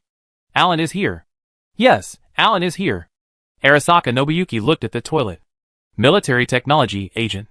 He stood up again, walked to the side of Saburo Arasaka, squatted down to confirm Saburo Arasaka's death, and activated the Artificial Intelligence Authority. I want to block the entire hotel. A female voice with a synthetic texture immediately came out from the suite. Excuse me, what's the reason? Arasaka Nobuo watched Carl start to move people out of the bathroom, and said, Arasaka. Halfway through, he realized something and changed his words. My father was killed. Almost at the same time Arasaka Nobuo said this, the color in the suite suddenly darkened and flashed red. Red alarm has been activated. The entire blue-green building sounded the alarm at this moment. We are sorry to inform you that the entire building of the Blue by building has been activated as a red alert. Please stay in your room and obey any instructions from our hotel staff. This voice resounded throughout the hotel, and everyone could hear it clearly, including the 4 bodyguards, who were waiting downstairs for the 3 people on the top floor to finish their discussion. Red alert? When V was muttering this sentence, he realized something. It seems that Carl and the others succeeded. In the channel, Oliver spoke directly. Jack was the most cautious. After Oliver spoke, he reminded, it's not confirmed yet, don't use the channel. Wait until you confirm it first. After all, Jack glanced at Goro Takemura, who stayed where he was after hearing the red alarm. There is also a dog of Saburo Arasaka here. At this time, Goro Takemura no longer had time to care about the gazes of the people around him. Just now, he had a vague feeling of uneasiness in his heart, and the moment he heard the red alarm, his feeling of uneasiness had reached its highest level. His heartbeat began to speed up, and a very terrifying thought enveloped his mind. There were not many people who had the authority to activate the red alarm for the entire Blue Azure building. In total, there were only Saburo and Arasaka Nobuyuki in the entire Blue Azure building. Now that the red alarm sounded, it must have been activated by one of the two. So, who could it be? Goro Takemura did not receive orders from Saburo Arasaka. In the past, when something happened, Saburo Arasaka would definitely ask him to come to his side as soon as possible, but this time he did not. As the alarm sounded louder and louder, Goro Takemura's heart sank to the bottom. Could it be? An absurd, almost impossible thought enveloped Goro Takemura's mind. Chapter 549. What happened? When Takemura Goro took the elevator back to the top floor suite he had just left, he saw a scene that he could not believe. The man he was supposed to protect, Arasaka Saburo, was lying in a pool of blood, and there was a bullet hole between his eyebrows that was particularly conspicuous. Without looking further, with his many years of experience, Takemura Goro could tell Arasaka Saburo's current state at a glance. The man he was loyal to and had protected for many years was now dead. Panic, bewilderment, many emotions instantly swept through Takemura Goro's brain, and in the chaos of these emotions, a question jumped out of Takemura Goro's mind. What happened? What on earth happened? Why did he just leave for a while? Why did he just leave for a while according to the wishes of Arasaka Saburo, and the master got into trouble? What on earth happened? Could it be Arasaka Nobuo? The first person that Takemura Goro suspected was Arasaka Nobuo, who was in the same room with Arasaka Saburo and was very incompatible with Arasaka Saburo. If it was him, when Takemura Goro looked at Arasaka Nobuo, his eyes noticed something strange.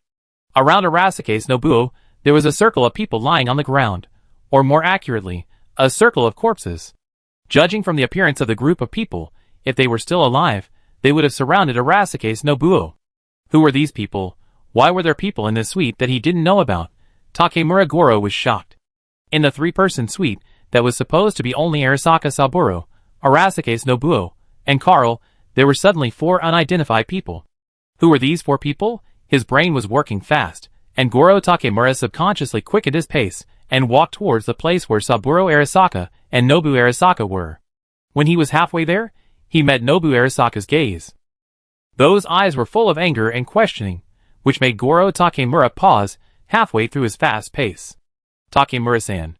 Nobu Arasaka looked at Goro Takemura and said, "What is your duty?" "What is my duty?" Goro Takemura was thinking about the death of Saburo Arasaka and the origin of this group of unidentified people. His brain was shocked by Nobu Arasaka's questioning. After a brief daze, he turned around. Goro Takemura stopped and stood in front of Nobu Arasaka. He realized something, but it was hard for him to accept it, so he said to Nobu Arasaka, "I don't understand." Goro Takemura's appearance made Nobu Arasaka frown deeply. He continued to stare at Goro Takemura, and his tone seemed a little scorching. "This question is very simple. Please answer it." "This question is very simple. Please answer it." Being asked by Nobu Arasaka in an almost interrogative tone, Goro Takemura looked at Saburo Arasaka, who was completely dead on the ground and had completely lost his life signs under the gaze of his artificial eye, and gritted his teeth and said, "I am responsible for protecting the patriarch of the Arasaka family." This sentence obviously satisfied Arasaka Nobuyuki. He nodded slightly and looked at Takemura Goro. "I sincerely hope that you can perform your duties better in the future."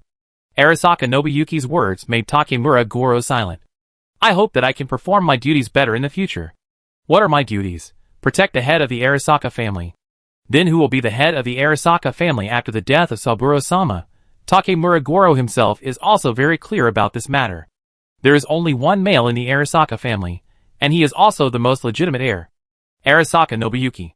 This man who has always been against Arasaka Saburo, and even almost destroyed the Arasaka company, has the most natural right of inheritance after Arasaka Saburo's death. He is now the patriarch of the Arasaka family, and the master of the entire Arasaka empire. How ironic it is that the person who is most resistant to Arasaka Saburo will inherit everything from him after Arasaka Saburo's death. However, Takemura Goro cannot comment on this irony, because the sudden death of Arasaka Saburo is still impacting his brain. Facing the dying Saburo Arasaka and the questioning Arasaka Nobuyuki standing in front of him, Goro Takemura, who had been trained by Arasaka and almost brainwashed, told him the most correct and right thing to do at this time. Goro Takemura was loyal to Arasaka. Everything he had now, including treatment and status, was given to him by Arasaka. He could not and would not resist Arasaka. The old master was dead, and now all he could do was to swear allegiance to the new master. Even though this person was a traitor whom he had been willing to kill countless times for Lord Arasaka Saburo.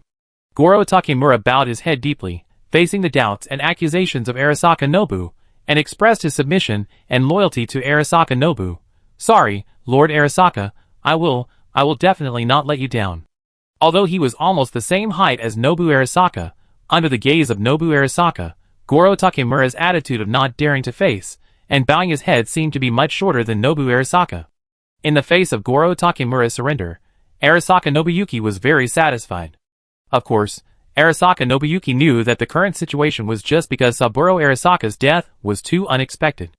That incident shocked Goro Takemura, and he was subconsciously forced to surrender by himself, but this kind of thing made no difference at all. As long as he expressed his surrender now, even if Goro Takemura wanted to resist later, it would be too late. When he legitimately took control of Arasaka as the heir, some of the authority would be in his hands. At that time, even if Goro Takemura's full-body prosthesis was shut down, it would only be a matter of an order. If a bodyguard who is equipped with Arasaka prostheses loses these prostheses, he will have a serious rejection reaction and even become worse than himself before the prostheses were installed. However, the authority has not been obtained yet. In order to prevent this personal bodyguard of Arasaka Saburo from thinking too much, Arasaka Nobuo gave him the reason for Arasaka Saburo's death that he would eventually announce. I need to deal with this matter as quickly and safely as possible. Arasaka Nobuo said, Is it really military technology, or is it a crazy thing done by spies from other companies using military technology? I need to summon Arasaka personnel to investigate immediately.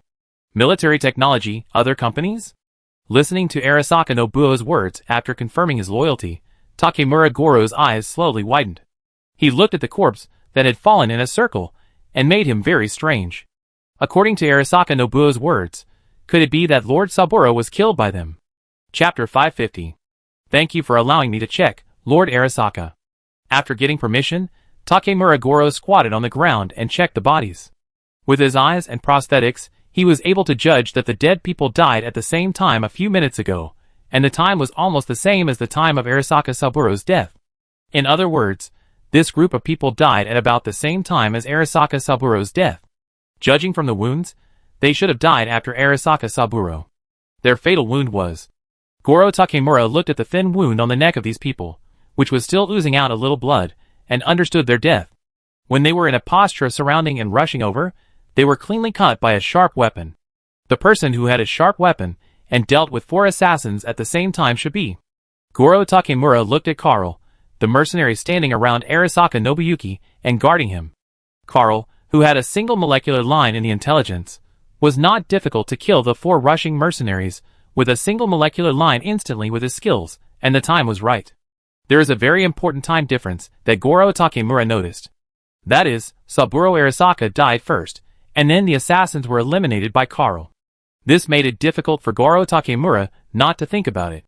Could this group of assassins be directed and acted by Arasaka Nobuyuki's people? After they assassinated Saburo Arasaka, were they silenced by Arasaka Nobuyuki? As time passed, the rational thinking that was lost because of Saburo Arasaka's death returned to Goro Takemura's brain, and he began to doubt the possibility of Arasaka Nobuyuki taking action. But if it was really Arasaka Nobuo who attacked Saburo-sama, would he allow himself to examine the body? With this in mind, Takemura Goro asked tentatively, Can you allow me to learn more about what happened just now, Arasaka-sama? I didn't see it clearly.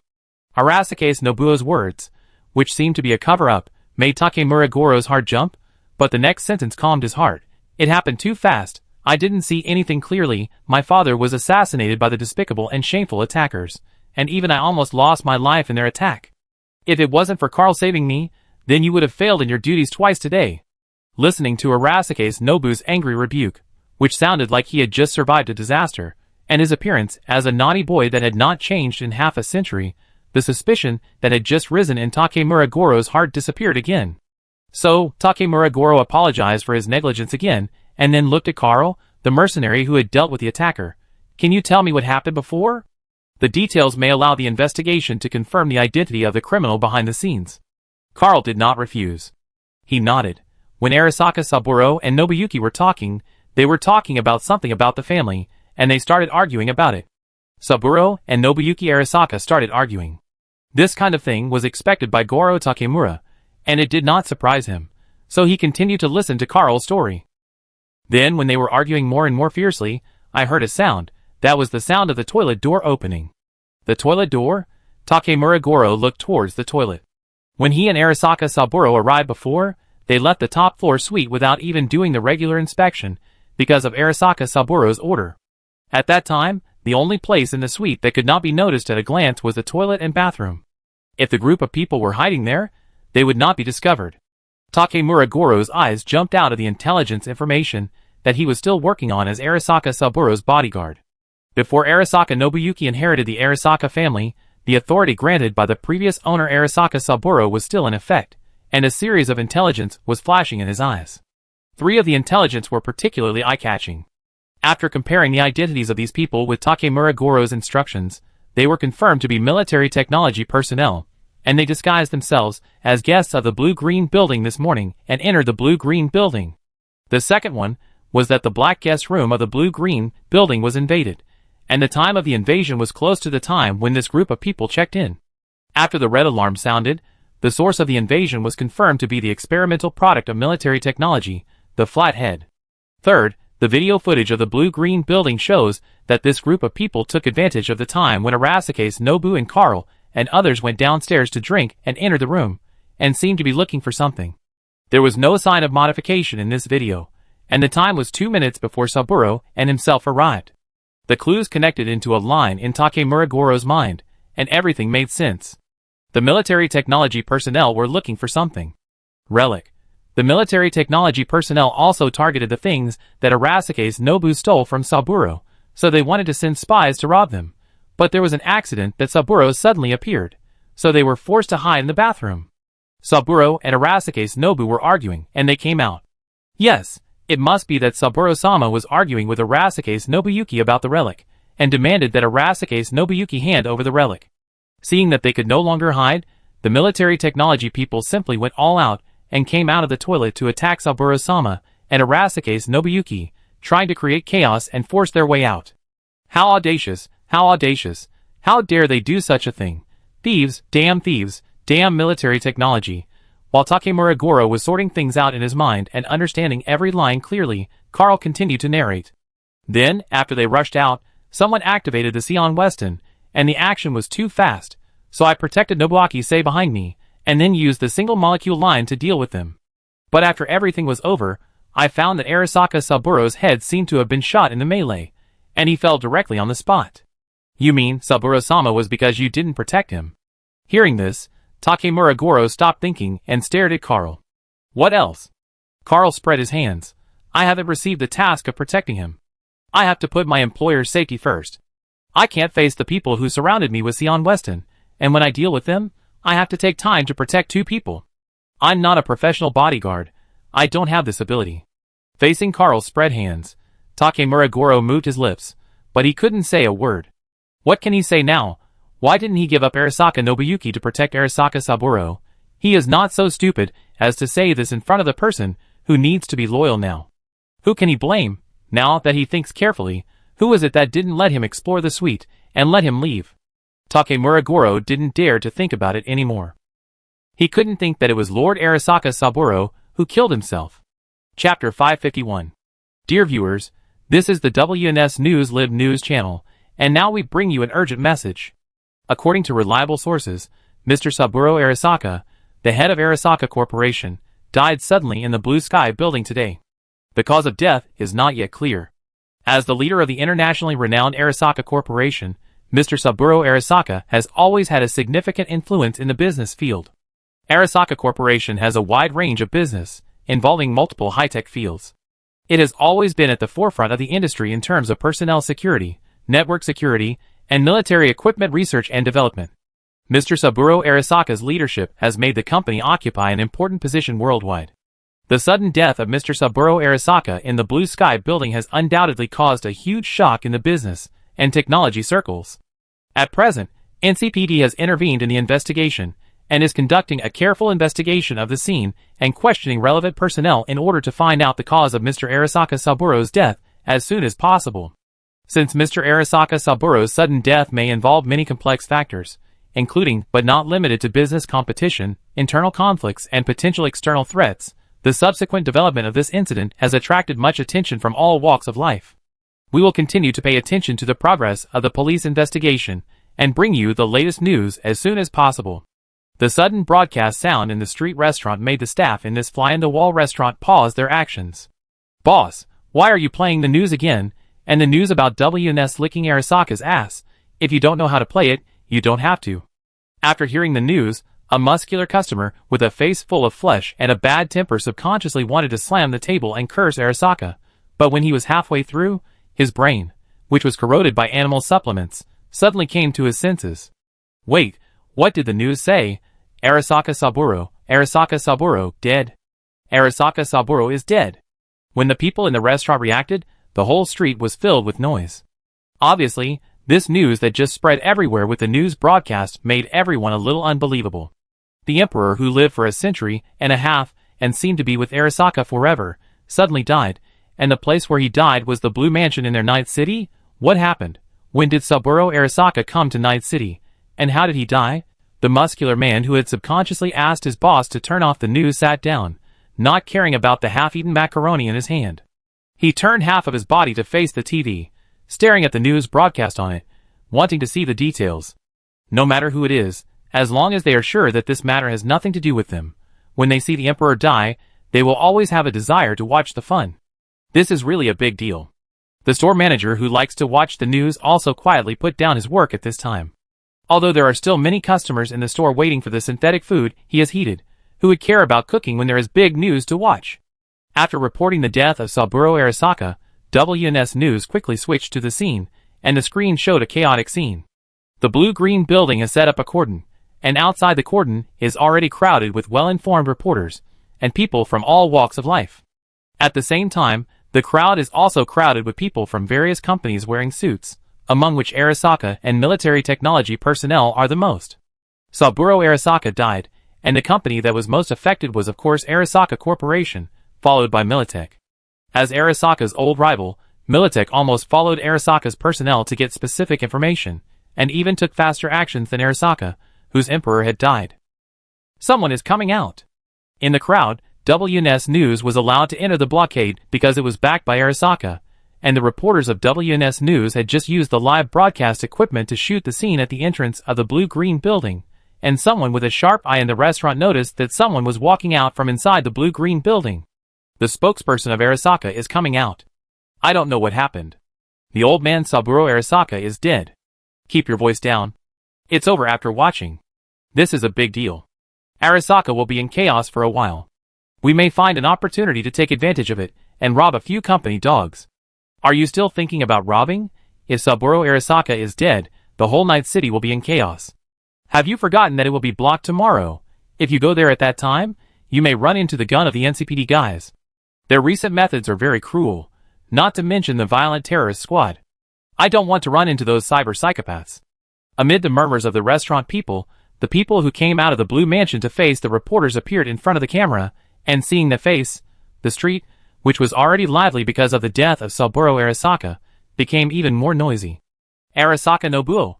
That unfilial son of Arasaka, how come he also came to Night City? Damn, Saburo Arasaka died in the Blue Mansion, and Arasaka Nobuo came out of the Blue Mansion. Doesn't this mean that there are 2 Arasaka people in the Blue Mansion today? Are they here for a family dinner? What news do you have? You are really uninformed. Arasaka Nobuyuki came to Night City a long time ago, but he and Arasaka Saburo are not on good terms. How come he stayed in the same hotel with Arasaka Saburo today, and Arasaka Saburo died while staying there? It can't be. It's impossible. The father and son had a falling out a long time ago. Both sides were wary of each other. Everyone had guards around them. Arasaka Nobuyuki had no chance to kill him. I guess Arasaka Saburo must have been pissed off to death by his rebellious son. After all, he is that old and should have died a long time ago. Amid the discussion, Arasaka Nobuyuki, with a sad face and tears in his eyes, stood on the temporary podium. Obviously, facing the unexpected death of Arasaka Saburo, he had something to say. And his actions made the military technology personnel watching from the outside feel strange. Why did he come here at this time when Arasaka Saburo just died? Arasaka Saburo died. Shouldn't Arasaka Nobuyuki be busy taking over Arasaka and preparing to deal with other companies taking advantage of the fire? Why was he so anxious to say something to the news? This behavior was wrong no matter how you looked at it.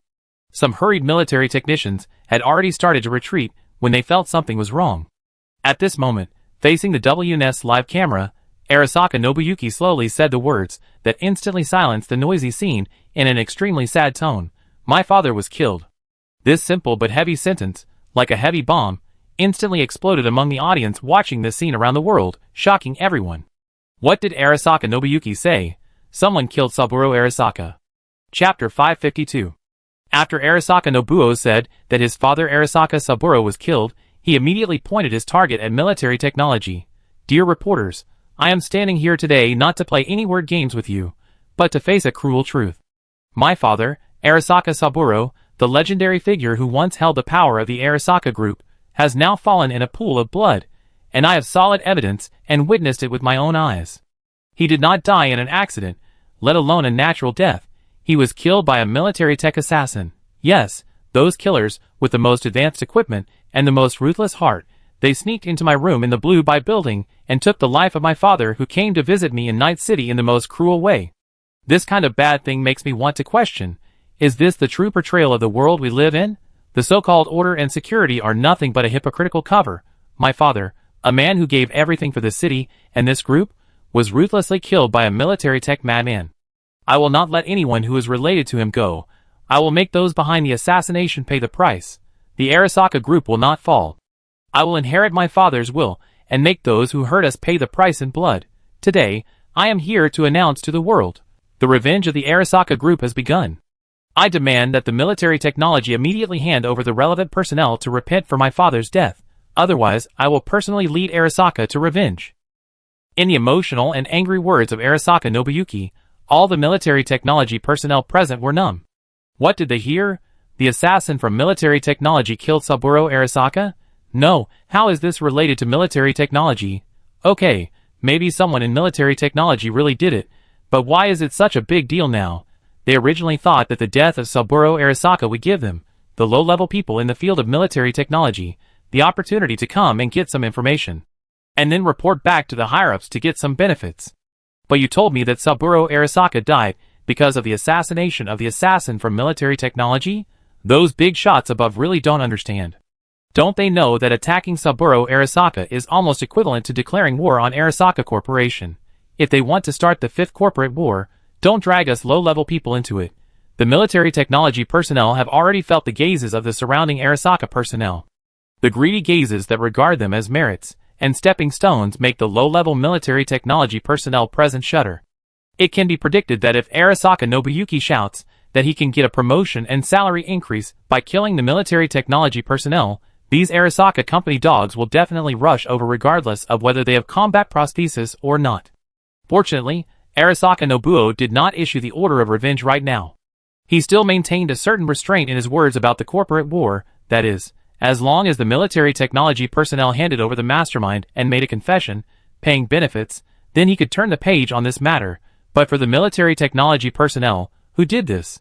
Why didn't I receive any report about the assassination of Arasaka Saburo?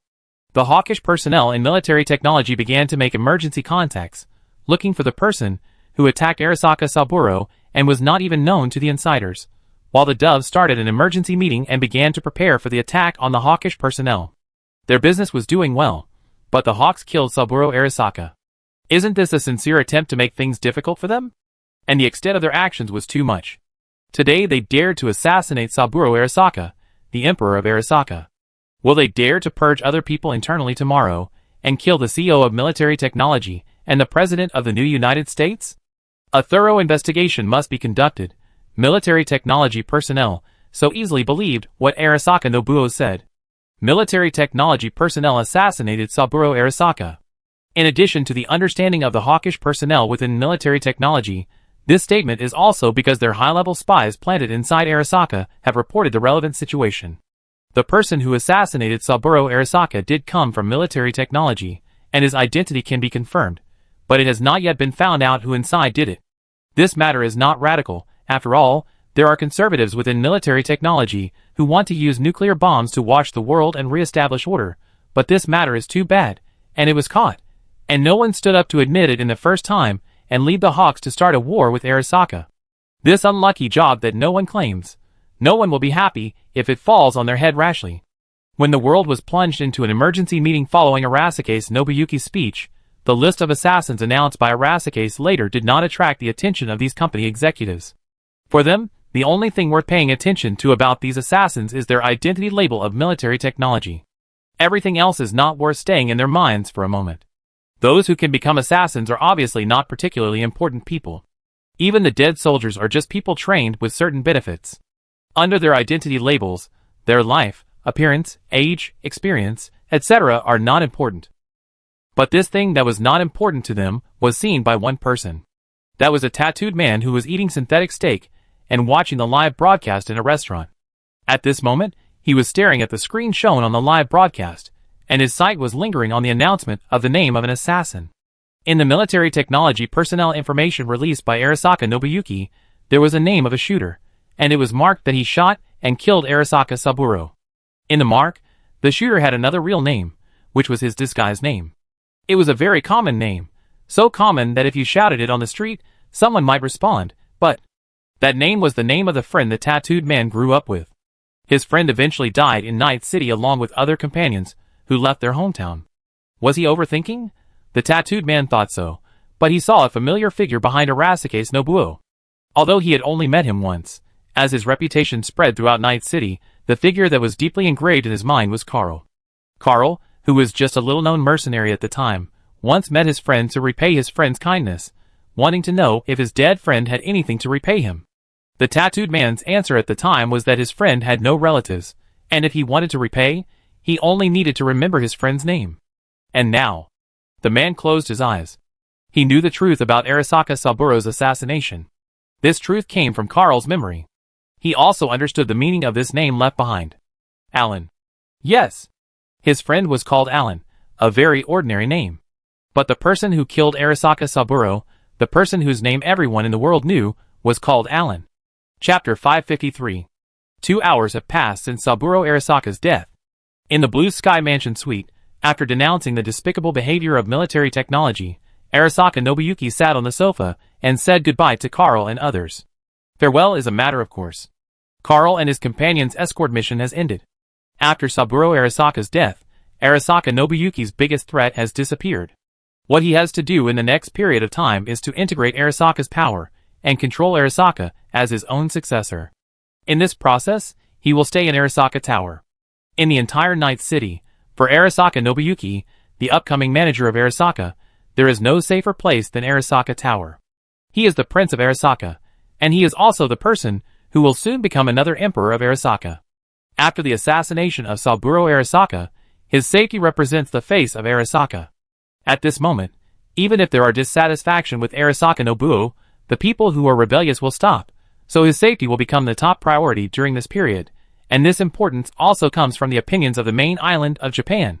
Regarding Arasaka Nobuo inheriting Saburo Arasaka's position and everything, those who were once loyal to Saburo Arasaka in Arasaka Company have no objection. Even Miss Arasaka Hanako agrees with this point. But since Arasaka Nobuo is going to inherit Arasaka Company, the bodyguards around him can no longer be a group of mercenaries found on the streets of Night City. That's right, mercenaries found on the streets of Night City. This is the attitude of the local Japanese people towards Carl and his men. They can accept the sudden death of Saburo Arasaka, and can also accept Arasaka Nobuo's acceptance of the inheritance, and will not investigate it in detail during the turbulent period, and find out whether it was the military technology people who did it, but they hope that Arasaka Nobuo can choose people who can be better controlled to protect him. As the patriarch of the Arasaka family, if he does not want to choose the 100-man ninja team as his guards, he should at least choose some people who came out of the Hokkaido training camp. All of these people's prostheses are under the control of the Arasaka family, and their safety and loyalty are more guaranteed. If the standards are really to be lowered, mercenaries, who have been transformed by Arasaka and controlled by Arasaka should be selected, such as Adam Hammer. However, Arasaka Nobuyuki is actually surrounded by a group of street mercenaries protecting him. The prostheses of these mercenaries are neither controlled by Arasaka nor have any loyalty or blood relationship with the Arasaka family. If they continue to be protected by them, wouldn't it expose their incompetence? Before Arasaka Nobuo became the head of the Arasaka family, he was just a rebel in the Arasaka company. No one cared about his safety, and many people even regarded him as a traitor and wanted to kill him. However, after the death of Arasaka Saburo, this attitude must be changed. As the only male heir in Arasaka, his current role has surpassed his past rebellious behavior and has been magnified to the extreme. The reason why Arasaka Saburo accepted Arasaka Nobuo back to Arasaka under the mediation of Arasaka Hanako was because no matter what kind of dynasty it was, it needed an heir. After Arasaka Kei's death, Arasaka Nobuyuki became the only male heir, and the only key figure who could continue to unite the Japanese Arasaka family, which upholds the idea of male inheritance, and fight against other companies after Arasaka Saburo's death. This is exactly the same as the former North American Arasaka. After Arasaka Kei's death, why did the North American Arasaka staff gather around Arasaka Michiko and recommend her, who was still a minor, and knew nothing about family affairs, as the core of North American Arasaka? The reason is very simple. She is the only one who can continue to unite North American Arasaka. Now, Arasaka Nobuyuki is in this situation. The past hatred and hostility turned into temporary tolerance after the death of Arasaka Saburo. Facing Arasaka Nobuyuki, the only person who can be recognized by Japanese Arasaka, no matter how unwilling they are, no matter how much they suspect that he is related to the death of Arasaka Saburo, Arasaka Nobuyuki's inheritance cannot be denied, otherwise it would be denying their inheritance.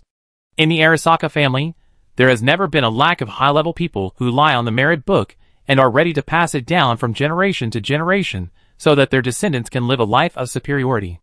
How could they really be willing to give up the idea of endless descendants just because they once catered to Saburo Arasaka and opposed Nobu Arasaka?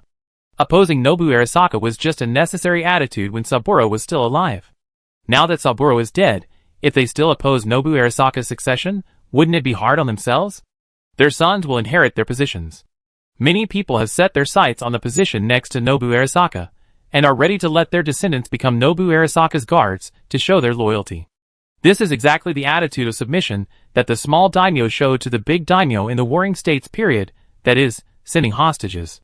When this oath of allegiance is afraid of not catching up, Carl and others are very annoying. For me, your guards are the most reassuring. Arasaka Nobuyuki said, but shook his head. But according to the plan, I can't arouse too much suspicion. I suspect Arasaka Saburo has a backup plan. Before dealing with these deputies, I plan to firmly take over the control of Arasaka and make it reach a point where even if Arasaka Saburo is resurrected, he can't control it anymore. I don't care about this, but... Takemura Goro. Carl didn't care about the end of the guards. After all, Yori might have a chance to come out and have a drink together. But he was very concerned about Takemura Goro, who was temporarily sent away to start the investigation. How are you going to deal with him? Arasaka Saburo's personal guards. Are you going to find a chance to deal with them? Shut down the prosthesis and send ninjas to assassinate. There shouldn't be any accidents. No, I'm going to keep him by my side. Arasaka Nobuyuki has already decided the fate of Takemura Goro. I will keep him by my side as a member of my guard. Isn't this too risky? Oliver was a little surprised by Arasaka Nobuyuki's decision. If he finds out the truth about Arasaka Saburo's death, then you. My people have already controlled his family. Arasaka Nobuyuki said in a very calm and indifferent tone. His family is in my hands. Even if the truth is discovered one day, I will let him decide whether loyalty to the dead Arasaka Saburo is more important or his living family is more important. So, you are indeed Japanese, and you are saying, you don't want anything to happen to your family, do you? Struggle is no joke, and Takemura Goro is not an innocent person who is not involved. Carl has no opinion on what Arasaka Nobuo did. He wanted to care about his friend Maki, but now, he doesn't need to worry too much. However, before ending his protection of Arasaka Nobuo, Carl has one last question. Speaking of which, how do you use this thing? Carl pointed to the box held by Jack, which contained the things that Arasaka Nobuo had given to Carl and the others. Relic, is there a tutorial? Chapter 554. This thing is really useless. Sitting in his home after not returning for a long time, Carl looked at the box in front of him and recalled what Arasaka Nobuyuki said. Relic can convert the data in the human nervous system into digital imprints and store it as a consciousness on the biochip inside. If you want to try, Carl, I can help you convert a copy of your nervous system data and store it in, but I remember that in the experiment, this thing is still in the testing stage, so if you want to use it, you may have to adjust it. I have never obtained a successful experimental case. Why would I want to store my own backup, and there is no successful experimental case for this thing? Carl knew the use of Relic. Simply put, it is to make a backup for yourself, and then insert this thing into the body after finding a suitable one, so as to achieve a certain degree of rebirth, but to be honest, this thing is actually a technology under research. Simply put, it is not perfect yet, and can only store your own neural data at that time. It is just a pseudo-rebirth, and cannot achieve true rebirth. In other words, for many people, whether the former self is still themselves, this kind of thinking can be entangled for a long time, not to mention the successful case of this, Arasaka Nobuo has not even got it. So this thing is unreliable no matter how you look at it, but it can be understood by using a USB flash drive. This thing is like a USB flash drive. You can copy files from this computer, and then transfer them to another computer. The content is still the same. As for the computer after the files are transferred, well, it's hard to say. Perhaps this thing is very important and related to immortality, but the relationship is not perfect, so it has been tested until now. Carl can think clearly that for the old man Saburo Arasaka, this kind of rebirth will definitely not satisfy him. In the case that he can't count on Arasaka Nobuyuki, the immortality that Saburo Arasaka hopes for must be the immortality that can continue to inherit his thoughts and consciousness. This kind of false immortality, whether it was once his own, is definitely not something he can trust. However, for the world, it is better not to have this level of immortality. Because whether it is the past Arasaka Saburo or the now dead Arasaka Saburo, they are equally disgusting to Carl. If he keeps popping up like an indestructible cockroach, he will be in a bad mood. This technical principle comes from the legendary hacker Otto Cunningham in the past, and Arasaka has not figured it out until now. It is said that Otto Cunningham, who invented this principle technology, created it by accident, and the function originally used by Arasaka was also used to kill network hackers. It was only in recent years that the possibility of immortality was discovered, and it was developed in this direction. This reminds Carl of another case. The inventor of gunpowder was an ancient alchemist. At that time, the alchemist just wanted to make elixirs. Who could have thought that gunpowder would become the most important part of war later? This kind of thing was beyond the inventor's expectation. They also created it by chance, but it has another great effect. There is really as much as you want. So this gunpowder, you should treat it yourself. Store it, or destroy it, or... Carl looked at his mobile phone. His mobile phone can be plugged into a chip, but the mobile phone does not have any neural system data to give to Relic, and he doesn't know if it will be broken if it is plugged in. Although Carl felt that it didn't matter if he broke it, it was rare after all. Every high-ranking person in the world would go crazy if they knew about it. It felt like a rare and unique item in the game, and he inexplicably felt that he cherished it. Nervous system data. Carl was not very willing to insert such a thing that had no successful experimental cases, and he didn't plan to let V and others use it. Going to the street to catch a scavenger as a test subject felt like a human experiment, and Carl hated this kind of thing. The life of a scavenger is not a life, but using human materials for experiments is similar to the group of people under Saburo Arasaka who used Relic to conduct human experiments. Carl's eyes turned, and suddenly he noticed Chiyochio lying on the sofa and being repaired by V. Chiyochio is a bionic animal robot dog. Bionic machinery is a comprehensive discipline that appeared in the early 1960s. It explores the research of biological phenomena, engineering analysis, and the practical application of those results.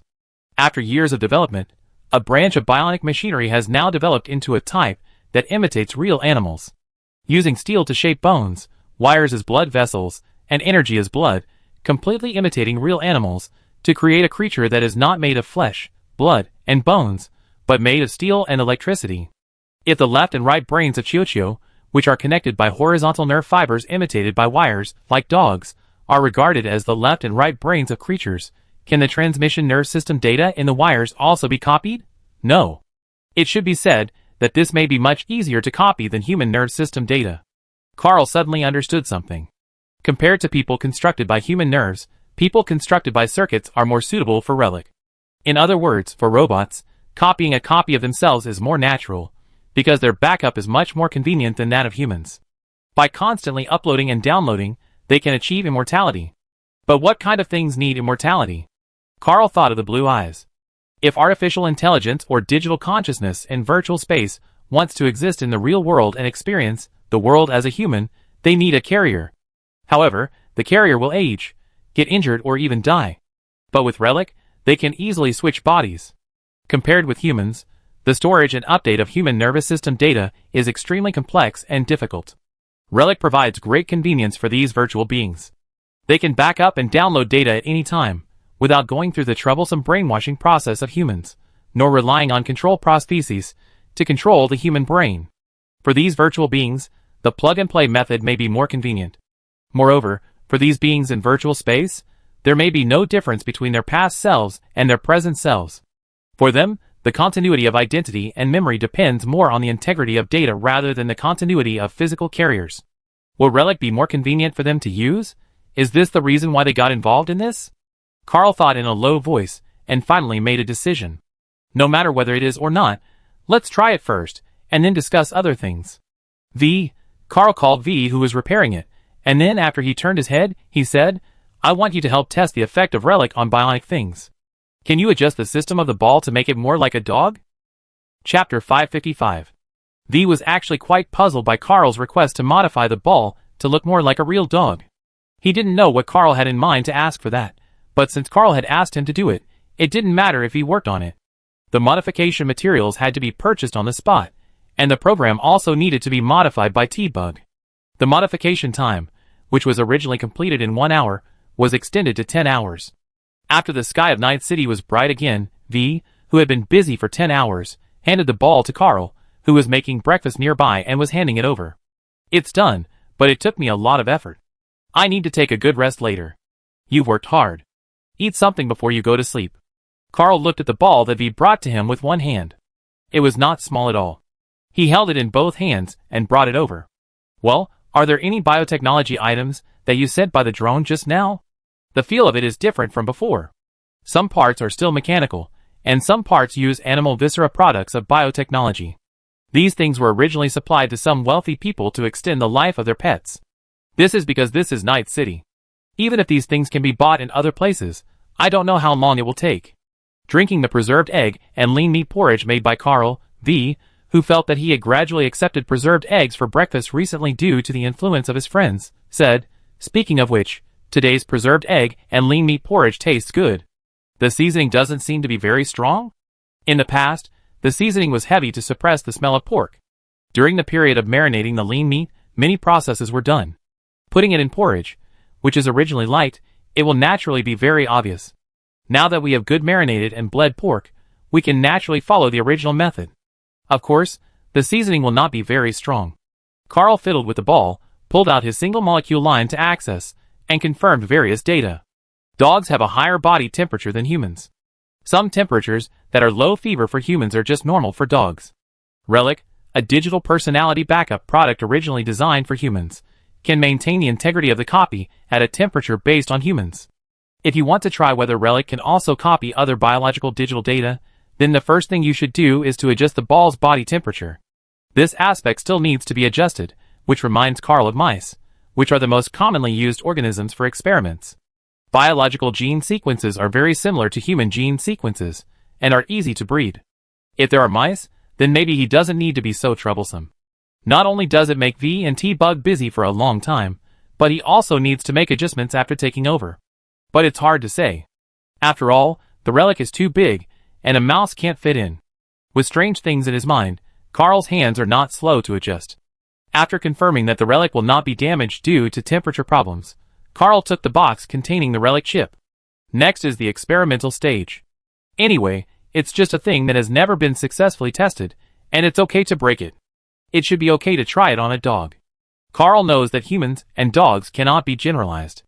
Things for dogs may cause problems if humans use them, and things for humans may cause problems if dogs use them, just like humans can eat chocolate but dogs can't. However, the thing belongs to Carl, and he can try it however he wants. The worst thing is that it will break.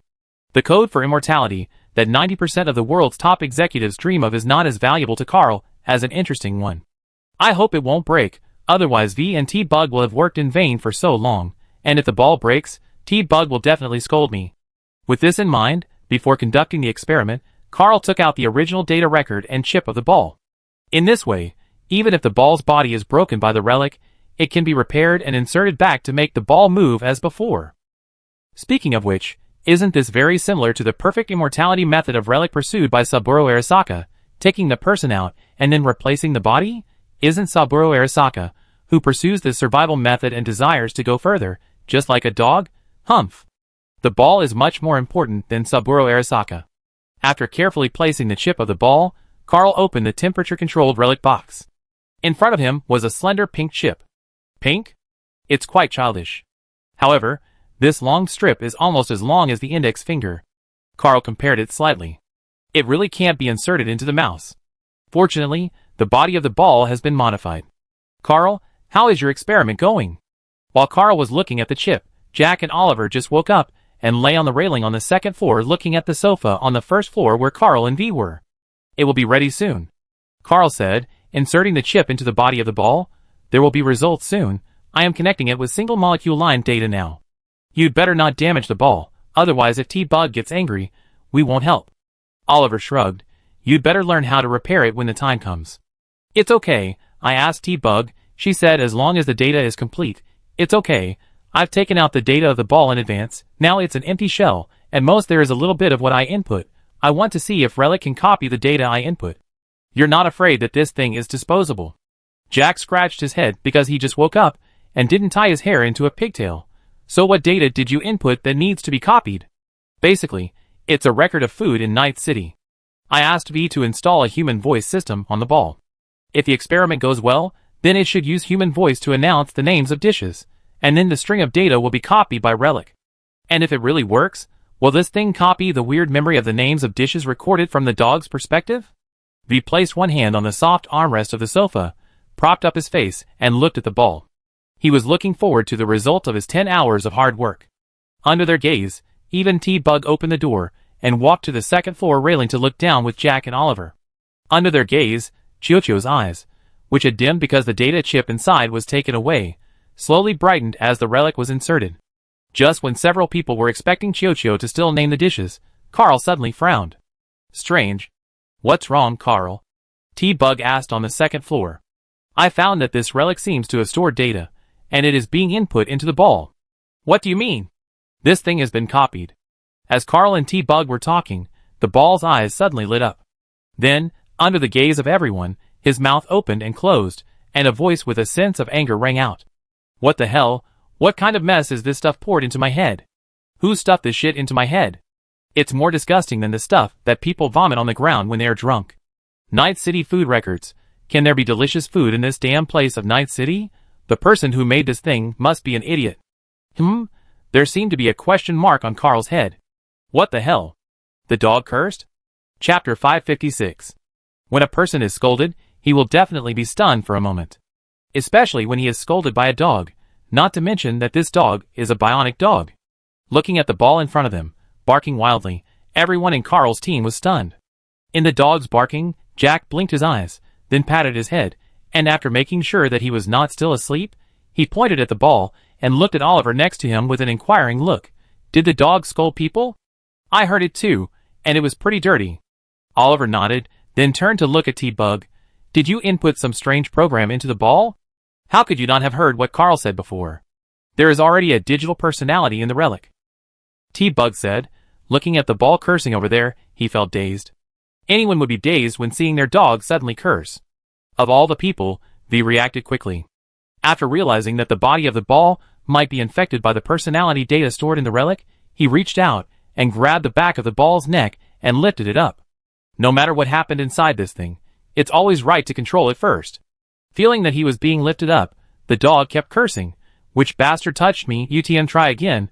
Wait a minute, where did you pinch? Halfway through cursing, the dog suddenly realized that something was wrong and wanted to turn his head, but in the state of being lifted up, he couldn't turn his head at all.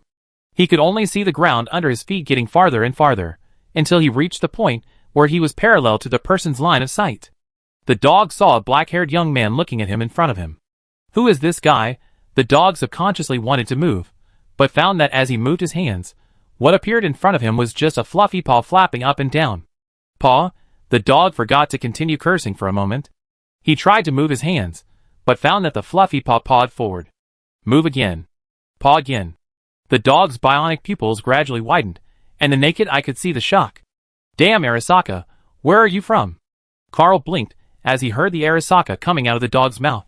From what he heard, the data personality in the dog is still an enemy of Arasaka. Strange. Carl muttered. The data cable connected to the dog had captured the data, so he tried to use the projection function on the ball to project the data in the relic. That was the recording and monitoring function of the ball, as a bionic dog guarding the house. It has the ability to release the recorded images in the body. After being modified by V, it now also has the ability to project data. Carl originally just wanted to use a more intuitive projection to see the dog's current state, but he didn't expect that with the reaction of the projection data, the digital personality recorded in Relic and transmitted to the dog seemed to have found a form of support. In front of several people, with the reaction of the projection above the head of the ball, a man wearing sunglasses and looking very familiar appeared. This is Carl's eyes, falling on the hand of the projection. It is a silver metal prosthetic hand. And Carl is very familiar with people with such prosthetic hands. He has met them before. Johnny Silverhand? I'm Johnny Silverhand. The person in the projection subconsciously refuted, and then he suddenly realized his state. The person in the projection raised his hands, looked at his hands, and then lowered his head and looked down along the projection light. Move your hands. Move your claws. Kick hard. Flutter your legs. Fuck damn, what happened? Why did I become a dog? The person in the projection turned his eyes and looked at Carl. Did you do it, kid? I don't care what you did, I tell you, you better give it to me now. V lifted the dog up halfway through the conversation, and the projection blurred instantly, and the figure in the projection also shook violently. The adults are talking. Which kid is making trouble? The dog is barking. V treated the dog in his hand without courtesy. V would not have a good attitude towards this guy, who had not figured out the situation, but was extremely arrogant and seemed to be completely self-centered. Carl felt it was strangely interesting. After all, a talking dog is rare in the world, not to mention a foul-mouthed dog that spews shit. Especially this dog calls himself Johnny Silverhand, which is even more interesting. Forget it, V. Let's put this Mr. Johnny Silver dog down first. Are you really going to put him down? Oliver was watching from the second floor, a little worried. He won't get rabies if he gets bitten, right? Not a bionic dog, right? Jack said, not too sure himself. He looked at the dog with a foul mouth. Although he knew it was clean, he always felt that he would be infected if bitten, which made him a little disgusted. After hearing Carl's words to put him down, V shook the dog again before putting Johnny's silver dog down. Be careful, Carl. Don't get bitten. Who do you think will bite you, kid? You really think I'm a dog, don't you? After being put down, Johnny's silver dog turned around and controlled the dog's body, and rushed directly to V. Then you are really fucking right. Snap. The clean and neat strike of the knife handle caused Johnny's silver dog, who turned around and rushed forward, to fall to the ground in midair. Be careful, don't hurt V. T-Bug put his hands on the railing. She only cared about Chiyochio's body. It's okay, he should have learned his lesson, V said, glancing at the projection, and found that the person inside was rubbing his head desperately. Damn, kid, why do I feel pain? Bionic nerves, amazing, right? Carl reached out and turned Johnny Silverhand around, facing himself, and then looked at the projection Johnny Silverhand. So you are Johnny Silverhand? After the dog personified stretched out his paw and rubbed his head, his eyes turned and stared at the young man in front of him. Why, you don't know me? Then you are really out of date. Outdated, do you know KK? What kind of name is that? Is it the top name of a nightclub? That's a terrible name. I definitely won't go there. Faced with the dog who still had a bad tone, Carl shrugged his shoulders indifferently. He just replied to the dog's words just now. It seems that you are quite outdated.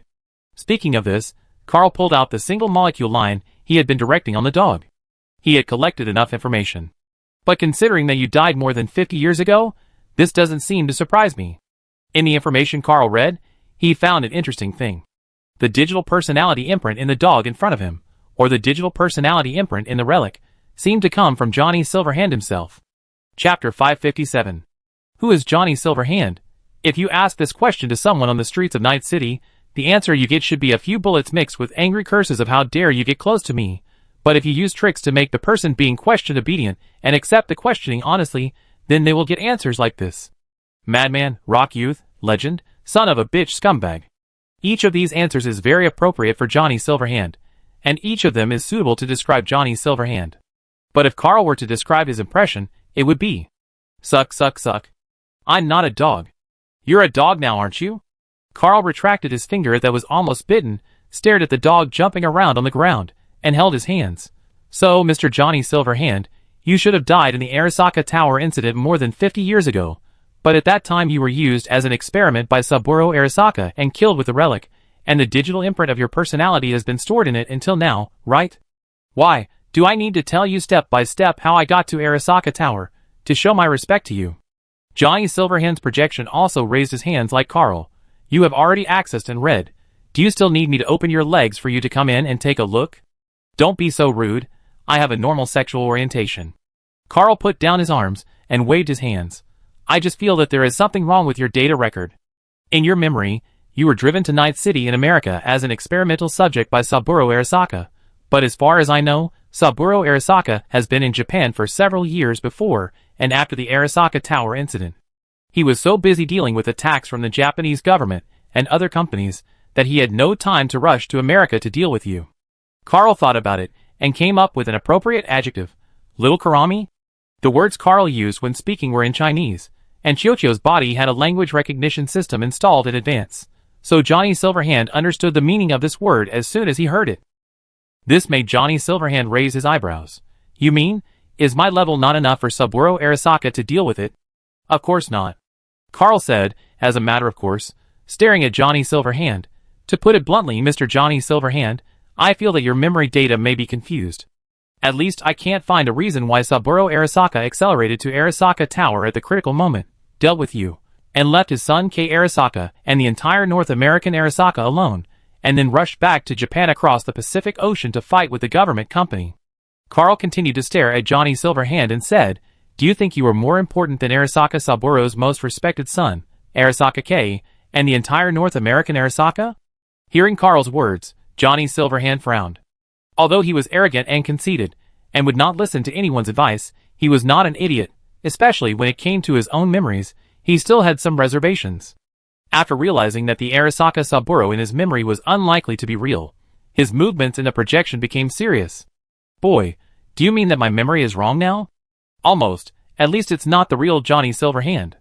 Carl was very kind, and gave Johnny Silverhand some knowledge about Relic. The personality data recorded by Relic is the personality data at that time. In other words, what you now, Mr. Johnny Silverhand, record may be the Johnny Silverhand at the moment before death, and the Johnny Silverhand recorded is dead. You are just a replica now. Copy? Listening to Carl's words, Johnny Silverhand showed an unexpected open-mindedness. "I am still me. What's the difference?" "That makes sense." Jack, who was watching from the second floor, muttered, "No matter which one I am still me. I am really crazy." Compared with the dog biting the man just now, the appearance I show now is consistent with the arrogant Johnny Silverhand in the video materials I saw. "Are you Johnny Silverhand?" Carl listened and smiled. "That's right. Then we can settle accounts, Mr. Johnny Silverhand." "Settle accounts?" "Yes," Carl said, as a matter of course, pointing to Johnny Silverhand's current body. "I won't count the fact that you sneaked into the relic and made my relic unusable.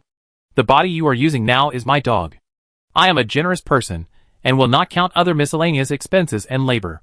Even if you owe me 1 million euros, when will you pay it back?" 1 million euros? Johnny Silverhand from the past was also almost shocked by this number. In his time, this amount of money could buy the best supercars. "Oh, prices have changed, you may not understand." Carl was also very tolerant of the old man from the past. He took out his mobile phone, displayed the current price list of Night City on it, and placed it in front of Johnny Silverhand. "This is the current price. Generally speaking, it has increased a lot compared to before. It is not as expensive as you think." "Not as expensive as before?" The dog poked its head out to take a look. "It seems that it is indeed not that expensive." The dog reacted halfway through his calculation, and lunged forward to bite but missed. "I haven't yet settled the matter with you guys about putting me in the dog, and who are you guys? Shouldn't I fall into Arasaka's hands? Where is my body?" "Your body is long gone." Raising the phone to avoid being bitten, Carl picked up Johnny Silverhand's body and brought him to the floor-to-ceiling window of the large flat, so that his eyes could directly see Night City at this time. "It's already 2077, Mr. Johnny Silverhand." 2077. The passage of time perceived by Johnny Silverhand's personality data in the relic was not clear. He didn't expect that more than 50 years had passed when he looked at this world again. His dog eyes looked at the Night City, but the first thing he saw was the building that stood tall in the Night City. Arasaka Tower. Arasaka is still in Night City. "It's like you from more than 50 years ago have returned to this world again." Arasaka Tower has naturally returned to Night City, just like before. Carl put the dog down and let Johnny Silverhand take a good look at the current Night City. Take a good look, get familiar with it, and you can pay your debt. Even if it's a dog, you have to pay it back if you owe it. Chapter 558. Like a bug following behind and trying to lick my ass, the first company that appeared in front of me more than 50 years ago was Arasaka. "Who said it wasn't, Mr. Johnny Silverhand?" Looking at Johnny Silverhand, who calmed down a lot after seeing Arasaka, sitting on the ground with his upper body propped up, Carl said, "So, have you thought about how to pay off your debt? I think it's not expensive to spend 1 million euros to let you come back to the world. If you can find a few bucks on me that I can give you, take them." When Johnny Silverhand saw Arasaka, he seemed to calm down instantly. "I'm just a dog now. I can't rock out on the street with a guitar for you. Then maybe you can really make a lot of money."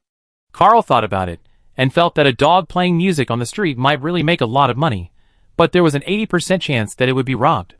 Oh, not necessarily. After all, the weapons in the body of the ball that had been transformed were really hard for ordinary street thugs and gang members to take down. But I thought about it, and thought you might want to meet some people. Carl sat next to the dog. Even if time passes, some people are always there. What do you mean by that? Johnny Silverhand stared at Arasaka Tower. Are you saying that old man Arasaka Saburo is still alive? That's not the case. He died yesterday. Oh no, He just died the day before yesterday. Dead? That was the first good news I heard after I came back to life, but I died too late. It just so happens that I have the same attitude as you in this regard, Mr. Johnny Silverhand. Carl was considering whether to connect Mr. Johnny Silverhand to the current Night City network, while saying, but the acquaintance I'm talking about is not him.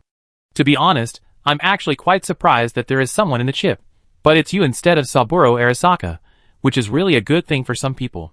Some people? Everyone should think it's a good thing. Go ahead and be narcissistic, Mr. Johnny Silverhand, but I have to inform others about your news in the dog. Listening to Carl's words, Johnny Silverhand suddenly felt something was wrong. Telling others about your presence in the dog, how could this sound so awkward? Just like when someone told you to tell others about your bedwetting when you were a kid. More than 50 years have passed. Who else in this world would be familiar to me? Hello, Chris. I have something to talk to you about. Have you been in the villa since you returned to Night City? Chris? Hearing Carl dial the phone very familiarly, and the first name he spoke was his familiar name, the dog's brain froze a little. Carrie? The Carrie that Johnny Silverhand is familiar with is just that Carrie. Could it be possible? When Johnny Silverhand was shocked, he heard a voice with a different tone, but still very familiar. You want to find me for something? It seems to be something important. I'm in the villa. If you want to come, just come directly. I will give you permission. Okay, come right over. Look forward to it, Carrie. This will definitely be a big thing that will shock you. Carl hung up the phone and looked at Johnny Silverhand, whose dog face and the projected face were both shocked. Mr. Johnny Silverhand, are you familiar with Carrie? I know exactly when that guy likes to have fun. If it's the Carrie I know. Obviously, Johnny Silverhand was still a little unsure that he could still hear the name of his friend after returning to this world after so many years. That might be the Carrie you know, Carrie Eurodian, a rock star who has been popular for almost a century, and also the guitarist and lead singer of the former samurai band.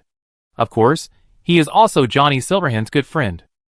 Carl waved at Johnny Silverhand. If you are really Johnny Silverhand. How do you know Carrie? If I didn't know Carrie, and saw the personality data of a guy like Johnny Silverhand occupying my dog body, I would have to clean it up. Carl complained. You don't really think that your good attitude made me only charge you 1 million euros, right? If it weren't for Carrie's face, I would have hung you up and beaten you for your vulgar words. You can try it, kid. After subconsciously fighting back, Johnny Silverhand realized something and looked at Carl.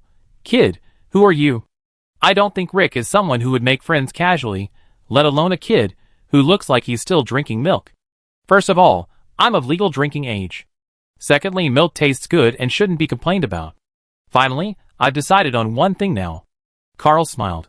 I'd better shut your mouth. After saying this, before Johnny Silverhand could react, his program was forcibly taken over, and in the projected image, his mouth was blocked by a mask with 4 Chinese characters on it. Civilized speech. Watching Johnny Silverhand in the projection trying to tear off the mask, but unable to do so, and the dog's body jumping around but unable to bark, Carl nodded with satisfaction. That's how it should be. I'm wondering why you have such a good temper, Carl. V came over and picked up the dog. If I had, I would have started to curse at him earlier. I have always had a good temper, but this Mr. Johnny Silverhand cursed too badly. Carl looked up at the second floor. Does anyone want to go with us to play with Carrie? Forget it today. Watson District is blocked. I have to accompany Misty later, and talk to Lao Wei about the boxing match, which is about to start soon. Jack shook his head and refused. I will go to order the body of the ball later. It will take some time to transmit the data, and I have been busy all night and have not slept. I will go to sleep after I finish my work. T-Bug also refused, and finally Oliver fell down from the second floor. Count me in. I'm free anyway. How can we get there? Go to the intersection and ask NCPD for help. Hoverboard. Carl took over Johnny Silverhand. This way is faster. Is the air defense blockade okay? I've asked Andy for permission. V, you can drive without worry. After making the decision, the 3 of them acted quickly, and under Johnny Silverhand's wide-eyed gaze, a luxury hoverboard appeared in front of him when he was taken to the top floor. Is this hoverboard a new product of this era? Johnny Silverhand looked to the side, and only then realized that he was on the top floor. Living on the top floor, driving luxury cars. What exactly do these people do? Chapter 559. So what's the matter with Carl? It's rare that you would think of coming to me. Watching the members of Carl's team get off the hovercraft, Carrie picked up a few bottles of wine and threw them over one by one. Why don't I see Jack? Didn't he come? He went with Misty. Oliver took the wine and looked at it. Old-fashioned tequila. What a coincidence. What's a coincidence? Carrie didn't quite understand. Isn't this a regular wine in my house? Haven't you all drunk it several times? Forget it. Come in and sit down first. Carrie called a few people to go inside, and noticed Chiochio, who was held in V's hand, with his limbs constantly moving like paddling. Why did you bring your dog with you? It's rare. It's been a long time since I last saw it, so I let you see it. Carl looked at the dog and said to Carrie, It's been a long time since I last saw it, so I want you to see it. Carrie was getting more and more confused. It's just a dog. What's so good about it? You know in a moment. Carl, why are you so mysterious today? Although Carrie was puzzled, as the owner of the villa began to lead Carl and the others into the house, Carl sensed that the dog's struggle had increased, so he slightly intervened. Hey kid, stop fucking dawdling. Quickly pull this shit out of my mouth. It feels like playing some shitty game. It's fucking terrible. I want to say something to Carrie. Hurry up. What are you mumbling about? I don't understand. Disconnect the connection. The dog struggled even harder, but unfortunately, V firmly grasped the back of his neck, and he couldn't break free. Obviously, Mr. Dog couldn't fully adapt to this body, otherwise, the ball, which was almost transformed into a killing weapon by V and T-Bug, couldn't even get rid of this restraint. According to Carl's evaluation, if the current ball's body was fully utilized, it would not be difficult to wipe out a company team. Maybe it would be much more powerful than Mr. Dog when he was alive. Unfortunately, such an awesome body fell into the hands of Mr. Dog, who just took over, and couldn't even escape V's palm. Walking into Carrie's villa, Brown greeted Carl and the others inside. Their team was now patrolling outside in shifts, and it was Brown's turn to rest. He didn't expect to run into Carl and the others visiting. I haven't seen you for a while. I heard that you recently took over Arasaka's Nobuo's work. How come you are free now? Is it over? Brown glanced at Carl and the others, and also noticed that Jack didn't come. Speaking of which, where is Jack? He went with Misty. The work ended the day before yesterday. Carl found a sofa and sat down. It's a good job. The day before yesterday? Hearing this particularly familiar time, Carrie and Brown both raised their eyebrows and thought about it. Then, as a mercenary, Brown, who was more sensitive to things, reacted first. That time was not Arasaka Saburo. Halfway through, Brown suddenly realized something, stared at Carl, and said tentatively, I remember the time. It was said that a military technology agent assassinated Arasaka Saburo, right? Yes, I was there. You don't know how easy it was for Saburo Arasaka to die. He just opened his eyes, and closed them, and he was gone. The military technology agents were really decisive. They shot the old man dead with one shot. You were there when Saburo Arasaka died, right? Listening to Carl's rap-like tone, Brown and Carrie, two friends who knew Carl well, could tell something was wrong. If it was really a military technology agent who assassinated him, would Carl speak in this tone? According to Carl's personality, he might even complain that they acted too decisively, and didn't even let me shoot again to help. He didn't say that, and he didn't even express regret for not being able to help kill Saburo Arasaka. Apart from the tiny possibility that Carl had changed his temper, there was only, I remember the agent who assassinated Saburo Arasaka. His disguised name was Alan. Brown suddenly said this. He looked at Carl. I have some impression of this name. I think I've heard of it before. It's a common name after all. Carl smiled and responded to Brown and Carrie, who understood the truth of the matter, with a smile. You really did something remarkable. After Carrie understood what his friend had done in that incident, his expression was shocked and unbelievable at first, and finally turned into an excitement that seemed to understand. That old thing died so happily. Who said it wasn't? As Carl was talking, he suddenly found that the dog in V's hand seemed to have finally mastered some of its body's abilities. Two mechanical limbs originally used to assist climbing stretched out from its back, pushing away V's hand that had been holding him. V, who was pushed by the mechanical limb, could easily resist the small force, but he was curious about what the dog he could catch at any time would do, so he let go. The dog's landing sound did not make much sound due to the shock-absorbing device installed on its legs, and then it moved very quickly, moving its limbs and rushing past the people who were chatting. Brown naturally noticed the movement, but this was the dog brought by Carl and his friends after all, so he just took a curious look, and Carrie, who heard the movement, had his trouser legs rubbed. When he noticed that Carl and his friend's dog passed by him and turned his head, he saw that the dog had already rushed to the corner where he put his musical instruments. The place the dog was rushing to was, What's wrong with your dog? Did the program go wrong? Why did it go straight to my guitar collection? Carrie placed several guitars on the wall of the instrument corner. Each guitar was expensive and even customized.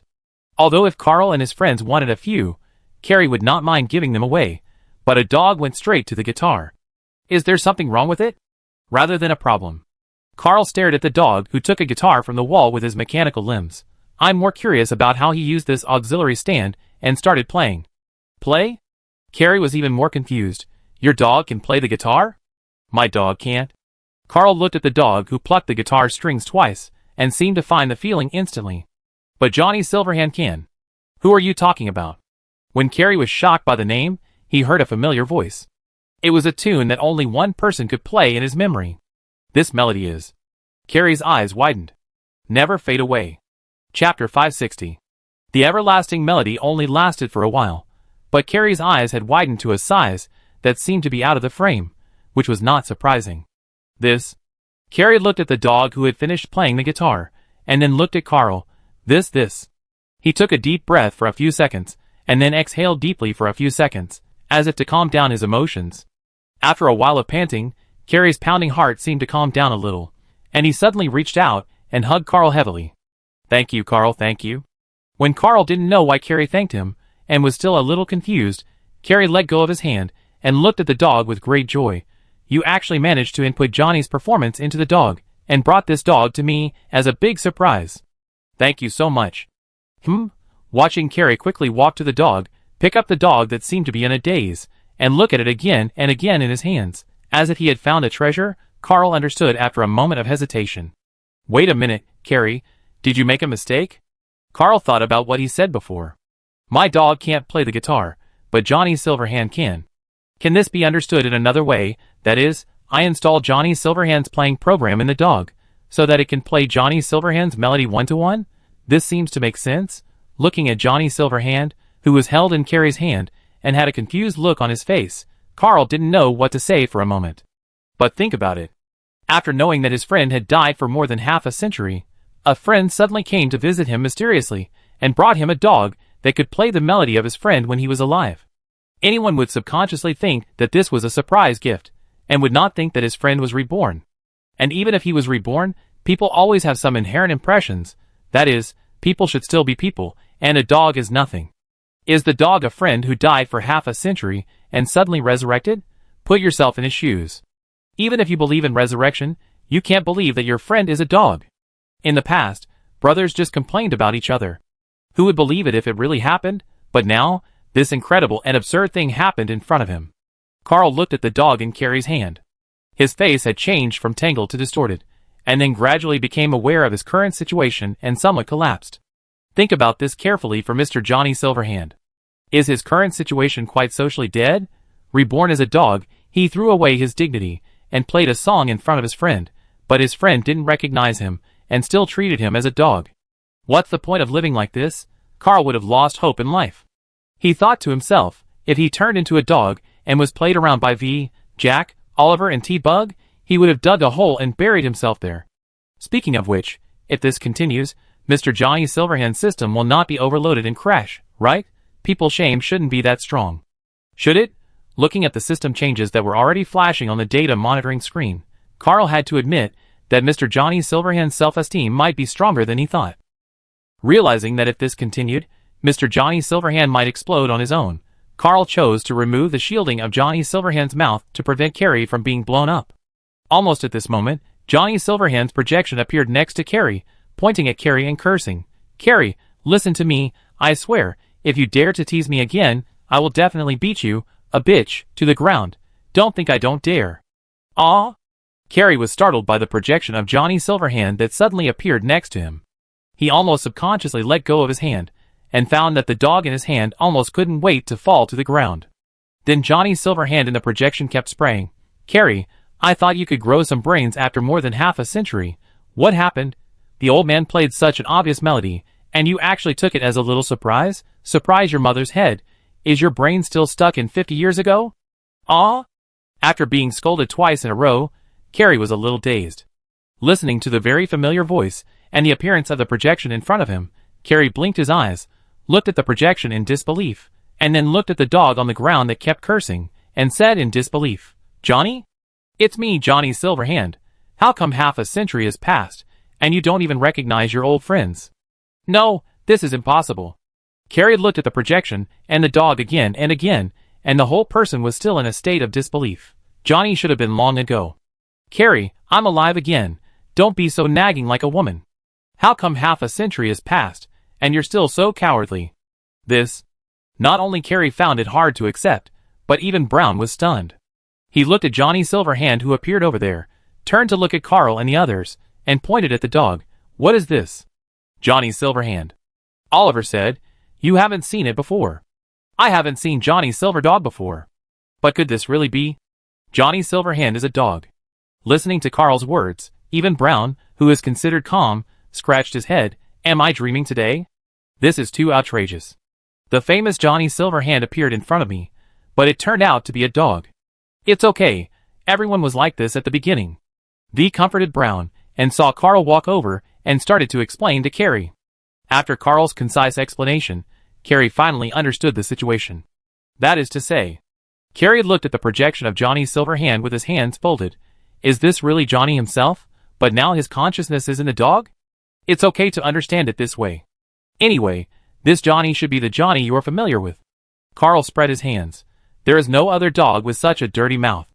Boy, I warn you, if you call me a dog again, The mask of civilized speech appeared again, and Johnny Silverdog was silent instantly.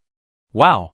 Seeing Johnny Silverhand wearing a mask and trying to pull it off, like he was playing a special game, Carrie said, I haven't seen you for many years, Johnny, you know how to play now.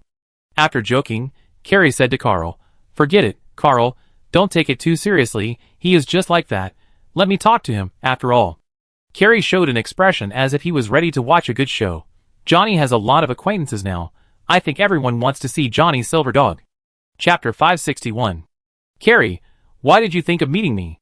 In the suite of the Afterlife bar, Roger looked at Carrie, whom he hadn't seen for more than 10 years, with some surprise, and then looked at Carl and others beside him. And you came here with Carl and others. As the queen of the Afterlife and a legend among the middlemen, Roger almost subconsciously thought of business matters. Do you have any commission that you need my help with?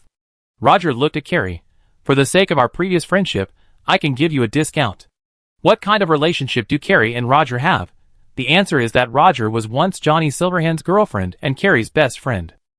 The two of them still have some friendship because of Johnny Silverhand. If I really encounter any trouble, I might really need the discount you gave me, Roger, but this time I brought you something. Listening to what Carrie said, Roger became even more confused. Bring something for yourself? It's been a long time since we last met. Why does Carrie give me a strange feeling? You brought me something. Rod looked at Carrie, but he didn't see any place on Carrie to hide anything. I don't have anything on me. I brought this, Carrie said, as he turned around and picked up something from the ground. When Rod looked over, he found a fluffy thing was handed to him. What is this? Rod took a look and recognized what this fluffy thing was. Isn't this Carl's dog? I remember it was called Chio-Chio. Why did Carrie pick it up and hand it to him? I don't accept dogs myself. When Rod was getting more and more confused, he was about to turn around and ask Carl why they were acting strange today, when the dog in front of Rod suddenly opened his mouth, and then a voice that Rod was very familiar with, and would never forget rang out. Long time no see, Rod. This sentence was extremely simple, even just a common greeting, and it came from the dog's mouth, but Rod was stunned when he heard this voice, which was familiar to him. She would never forget this voice, just like she would never forget the scene half a century ago. Half a century ago, the owner of this voice was torn to pieces by Adam's hammer in front of her. From that moment on, she'd lost the love of her life. Even the knowledgeable queen of the Afterlife was stunned at this moment. She looked at the dog in front of her who spoke human language in disbelief, or simply couldn't believe it. A dog that makes the sound of Johnny Silverhand. Is it a gift from Carl and Carrie? Rod would never think so. Because when she heard this familiar voice, she saw the figure she was most familiar with in the dog's eyes, which should not have shown much emotion. This dog is not an ordinary dog, it has. Carrie was about to explain to Rod that Johnny Silverhand was in the dog, but when he was halfway through his words, Rod had already stretched out his hand and snatched the dog from his hand at a speed that could be said to be snatching. Johnny? Roger's voice shocked everyone present except her and Johnny Silverhand. She actually recognized him. It was clearly the body of a dog, and it was clearly Johnny Silverhand who should have died half a century ago, but when he appeared in front of her again, Roger actually recognized him just by hearing one sentence? This is too incredible. Oliver muttered. Even when we knew that it was Johnny Silverhand himself, it took us some time to accept it. I thought I would be the one who knows Johnny best. Carrie found it hard to accept that as a good brother, he recognized Johnny even faster than his ex-girlfriend. Sometimes, I have to say that emotions are really a very strange thing. After Carl said this, he found that the projection of Johnny Silverhand appeared next to him. It's been more than 50 years since we last met, Roger.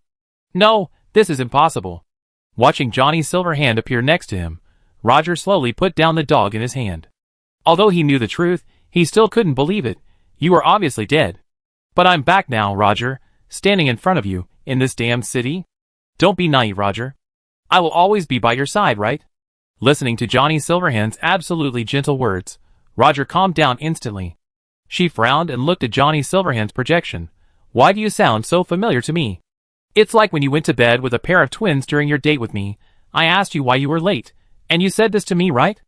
At that time, I was moved by you, but if I hadn't known you did this later. Ha, Roger, look at your expression. That's all in the past. Now you should believe that I am really me. I remember you were torn to pieces by Adam's hammer in front of me. That means he can't kill me at all.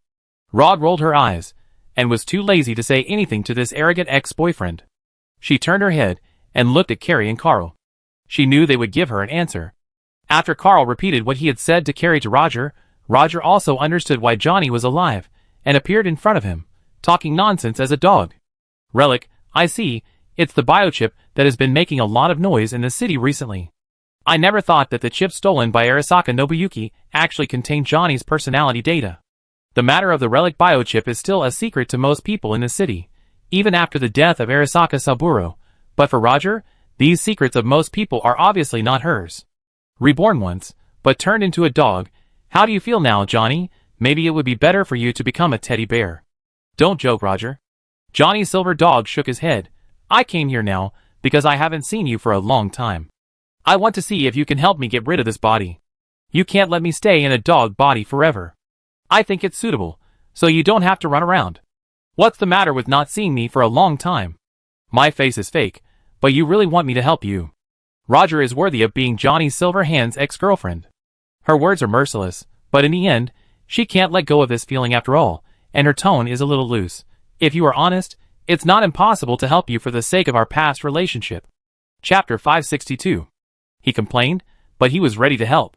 The attitude that Rog showed towards Johnny Silverhand made Carl, and the others feel quite unfamiliar. In their impression, the Queen of the Next Life is always strong and calculating.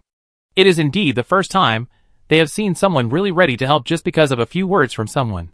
Isn't Johnny Silverhand Rog's ex-boyfriend?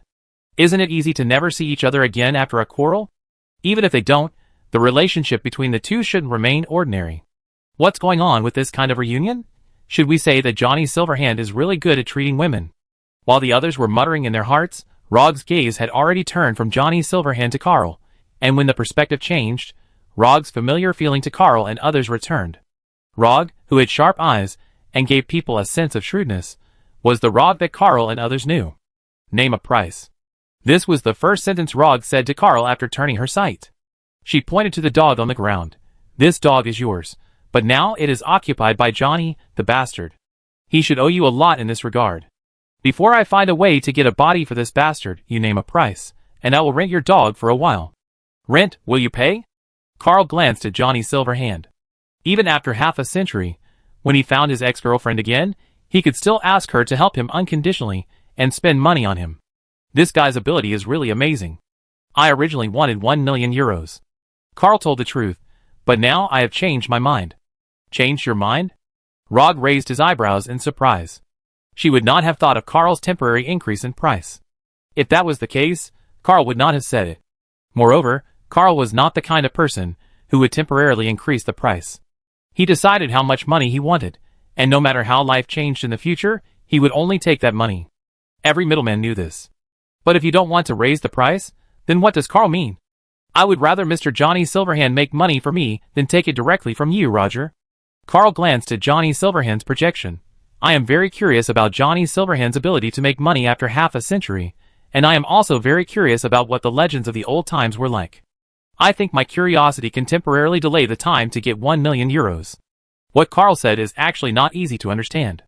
To put it simply, Mr. Johnny Silverhand is too pretentious, with an attitude of being the greatest in the world. As soon as he opens his mouth, it seems that everyone has to follow his will. As a result, his friends really follow his will, which makes Carl a little unhappy. Maybe he was just like that, or maybe Carl just didn't want to see another person so arrogant, so he decided to let Mr. Johnny Silverhand do some of the work that Chiyo used to do in order to make him unhappy. I make money on my own, kid. My name is Carl. Carl interrupted Johnny Silverhand and stared at him. As far as I can remember, only Adam Heavy Hammer would call you a kid.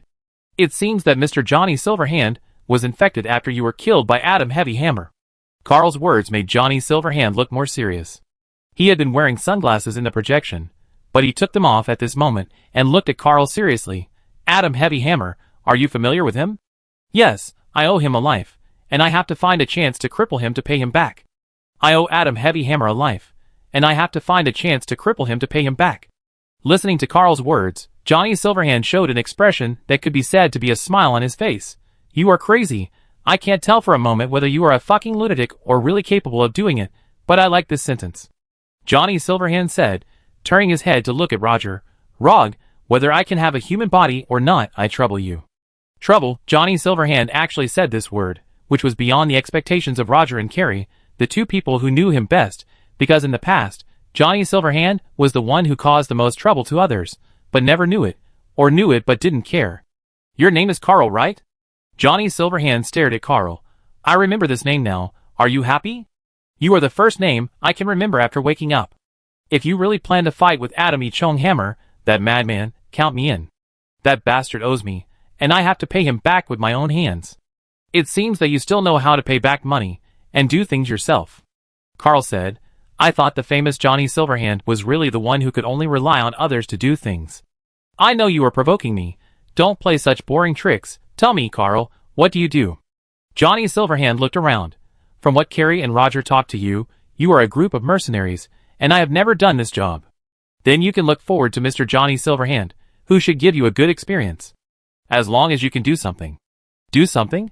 When I was famous, you were still a seed. Oh, maybe you weren't even a seed. You regard being famous as an honor? Then Mr. Johnny Silverhand is really incompetent. You have lived so many years, but that's all. Watching the two people mocking each other, Oliver and the others felt like they were watching two children quarreling. Should we say that the two of them have awkward personalities, or that they don't get along well? After a few words, Johnny Silverhand found that he couldn't win the argument with the young man without swearing, but he was worried about being blocked by Carl if he sweared, so he chose to move on. He was very curious about who this guy was, who had just woken up and acted calmly, and who also acted like he knew him very well, but didn't care at all, and just treated him as an ordinary person. Johnny Silverhand hadn't felt this kind of indifference to the name Johnny Silverhand, and just chatting with him personally for a long time. Rog, who is he? He is KK. Rog glanced at Johnny Silverhand, and knew what he really wanted to ask. You can think that he is the legend of Night City now. Legend? This stupid reputation? Yeah, far beyond yours. Johnny Silverhand stopped talking. Although he really didn't care much about reputation, as he said, he was smart in one respect. That was to understand that the person who was evaluated by Roger as far beyond himself might, probably, have some ability. Chapter 563.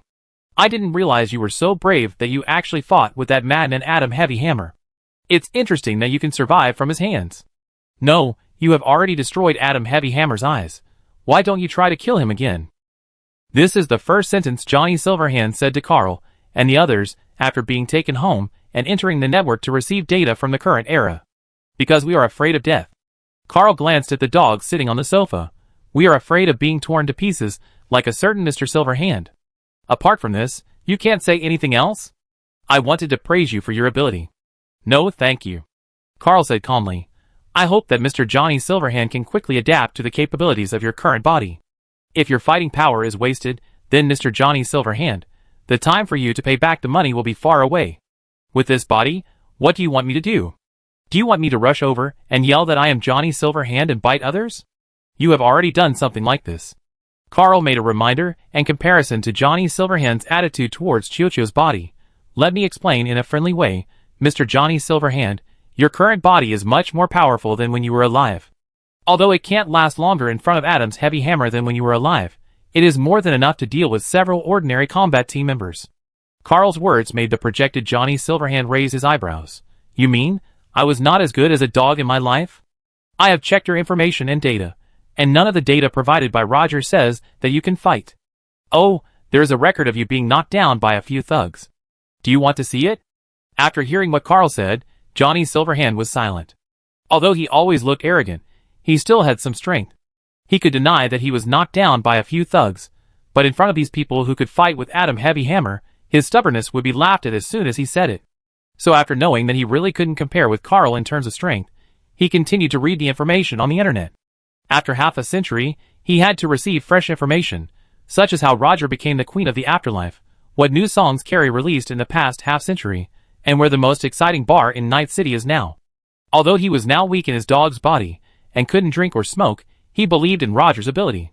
Even if we can't get him a clone body in a short time, we should be able to find parts that can adapt to his senses. He hasn't smoked a cigarette for more than 50 years, so he must have a good time if he has a chance. Seeing Johnny Silverhand stop talking, Carl looked at his phone. The latest information and Carrie and Rogers. Johnny Silverhand has their current mobile phone numbers and contact information.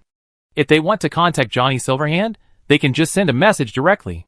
So these messages are not to ask about Johnny Silverhand's situation as a good brother and ex-girlfriend, but to ask Carl to keep an eye on Johnny Silverhand and don't let him run around again in this state. But it seems that there is no need to worry about this. Johnny Silverhand cares more about his face than expected. Apparently, it is embarrassing enough for this rock star who does his own thing to be embarrassed that Carrie and Roger know that he is a dog now. He is not willing to run around outside while saying that he is Johnny Silverhand. He is quite honest. Carl originally thought that if he ran around, he would hang him up and lock him up for a while, so that he would not go to Adam Heavy Hammer to make trouble in this state and pounce on him to chew a piece of iron. As a result, he was so steady that he actually understood the current world first, which was quite unexpected. The passionate rock youth, the legend who attacked Arasaka Tower twice, seemed to be a person who could be restless, like a ball of fire at any time, but he also had to calm down and wait. In this respect, he was quite similar to Arasaka Nobuyuki. Before they really did things, they could maintain an unexpected calmness. But in other words, Johnny Silverhand was calmly collecting information now, which meant he was preparing for something big. Carl didn't plan to be a babysitter. If Johnny Silverhand was going to do something that would send him to his death, he would hang him up directly because of Carrie and Roger, and the debts they owed him. If his work was a little interesting, it seemed that he could look at the legends of the past to see what he wanted to do. Ding. While thinking, Carl received a message.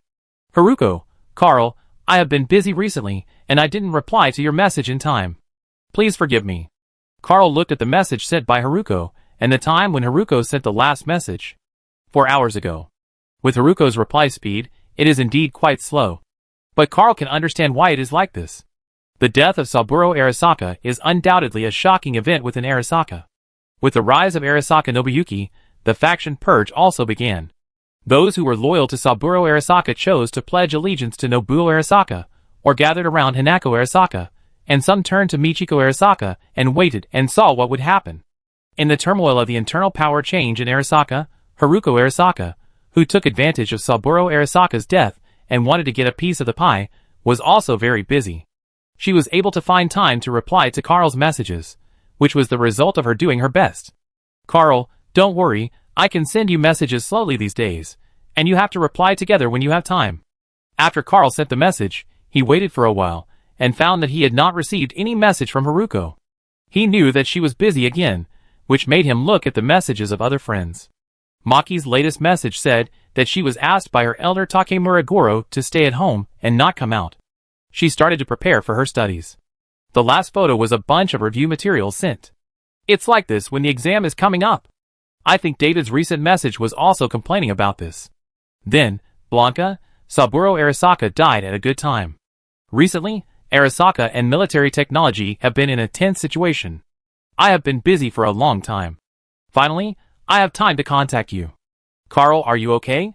How did it feel to see Saburo Arasaka die in person? Carl, it was more pleasant than I thought. Blanca, it seems that the rumors are true. You were indeed present when Saburo Arasaka died. Tomorrow, I want to meet you. Carl, meet? Blanca, there is work. Carl understood. This is Blanca's style. Carl, I will go. On the other side, Blanca sighed as Carl agreed in seconds. This is Carl's style. Chapter 564. If we talk about which company was most affected by Saburo Arasaka's death, it would undoubtedly be Arasaka itself, and the second most affected company would be its archenemy Militech. Whether it was the internal turmoil of Arasaka caused by Saburo Arasaka's death, or the accusation from the outside world that Militech sent assassins to assassinate Saburo Arasaka, Militech could not stay out of it. Under such circumstances, Blanca, who had not even dealt with all the urgent matters that suddenly came to the company, had confirmed a meeting time with Carl to assign tasks. Naturally, she was not here for some ordinary small tasks. Although the purpose of her coming is very important, it is just a sentence to put it simply. Blanca hopes that Carl can go to Dogtown alone, establish contact with someone, and assist the other party in the subsequent operations. Single-person mission. Carl was not surprised by this. Most of the missions received from Blanca are single-person operations. In other words, for Blanca, her team is enough to complete most of the work. She will only find Carl for those core missions that must be carried out by trustworthy and capable people. Carl didn't mind taking a solo job. After all, Watson District was blocked during this period, and the city was in chaos because of Saburo Arasaka's death. It was a good time for him to go to Dogtown for a walk, but he still needed to ask about the details of the mission Blanca mentioned. Establish a connection with someone. Can you tell me more about it, Blanca? Carl's relationship with Blanca is now such that he doesn't care about the employer's privacy. If he has any questions, he can ask directly. Blanca answered Carl's question without any concealment, but the words she said surprised Carl a little, because she said, "The Joint Intelligence Bureau. CIA? Those people?" Carl was not unfamiliar with them.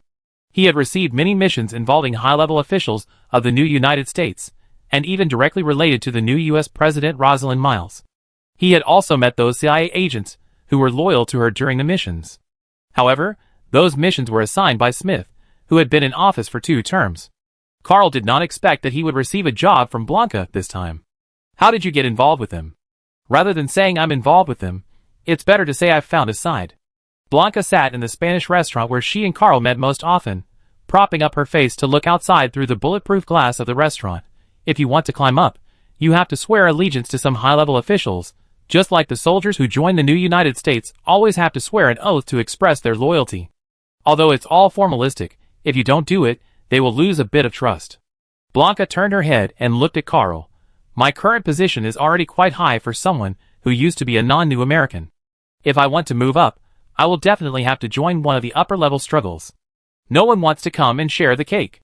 So you chose the new America. Oh no, you chose Rosalind Miles, and swore allegiance to the president of the new America? I didn't have many choices, and Rosalind Miles was the best one among them. Blanca explained to Carl, my promotion was always accompanied by the transfer and resignation of my superiors. This practice has been divided into the Hawks within the military technology. Although that was not my original intention, the faction's practice is indeed similar to mine. When I can use it to climb up, there is no reason not to use it. So, the Hawks are loyal to Rosalind Myers? It's not that they are loyal, but more accurately, they are in line with each other in terms of ideology. Blanca explained. The unification war initiated by Rosalind Myers has made her image labeled as an FXS member, but it is undeniable that it was this action of hers that almost completed the unification of the old America with the new America. Although this swift and decisive approach has made her controversial among conservatives, it has also naturally attracted those Hawks who hope to solve problems through conflict. As a result, it is natural that she is regarded as the object of loyalty of the Hawks. Carl understood. So because you acted like the Hawks, you were rejected by another part of the group, so you just joined the Hawks, learned from other people's practices, and worked for Rosalind Miles. This coincides with a saying Carl once heard. What a person is like is not what he says, but what he does. Blanca's style is like this. Even if she never made a clear statement, as long as she took action, she was naturally classified into a specific circle. Humans are social animals. Since they are social animals, they will naturally get close to groups similar to themselves. Blanca said with a hint of meaning, just like you, Carl. So, swearing allegiance to the new president of the United States, oh no, it should be said that the other party has not expressed his position yet, but you have come to express your loyalty, Miss Blanca. Is your behavior this time part of your loyalty? Stop it, Carl. Blanca took out a chip and slid it on the table to Carl. If there is no secret support from Rosalind Miles, do you really think that the Hawks will only gather around her? Why can't others do it, but she can? It's because she is the president of the new United States, and has shown a strong approach. The president is smart. She just shows an attitude of getting close to the hawks, but not really accepting them. She is just using others. Is this what they call a political creature? No wonder I always hear that the best actors are politicians. Carl blocked the chip with his hand. It must be said that some chips are of good quality. Blanca slid them over mercilessly without any scratches on them. One last question. Carl said, do you have the information about that officer? It happens that I have enough level, so I can really give you this information, although only part of it. Blanca said a name. His name is Lita. He was one of the agents who lurked in Night City during the Unification War. Later, he had an accident and faked his death. Now he is waiting for the whistle of his superiors in some quarter of Night City. Dog whistle? Carl felt that this adjective was a bit strange. What does it mean? It's the whistle used by the owner to call the dog. The dog will come when the whistle is blown. I see. Carl nodded, and then said, then. Isn't this the last question? Blanca glanced at Carl. This is not like you. Because this is not about the mission, but about you. My. Carl nodded and said, would you like to have a meal together sometime? I'm planning to try cooking Spanish food recently, and I'm planning to have an authentic Spaniard come to taste it. Blanca showed the most shocked expression of the day. She stared at Carl, thought for a while, and then said, how many people? You and me. Carl said, as a matter of course. Do we need more people for food tasting? You? Blanca muttered. Her eyes were different. I will. No, I will definitely make time. She said firmly. The company's affairs must be handled faster. Anyone or anything that hinders progress, as long as they dare to waste her time, will be in big trouble. Even if Blanca knew that this was not a date, who could say it was not?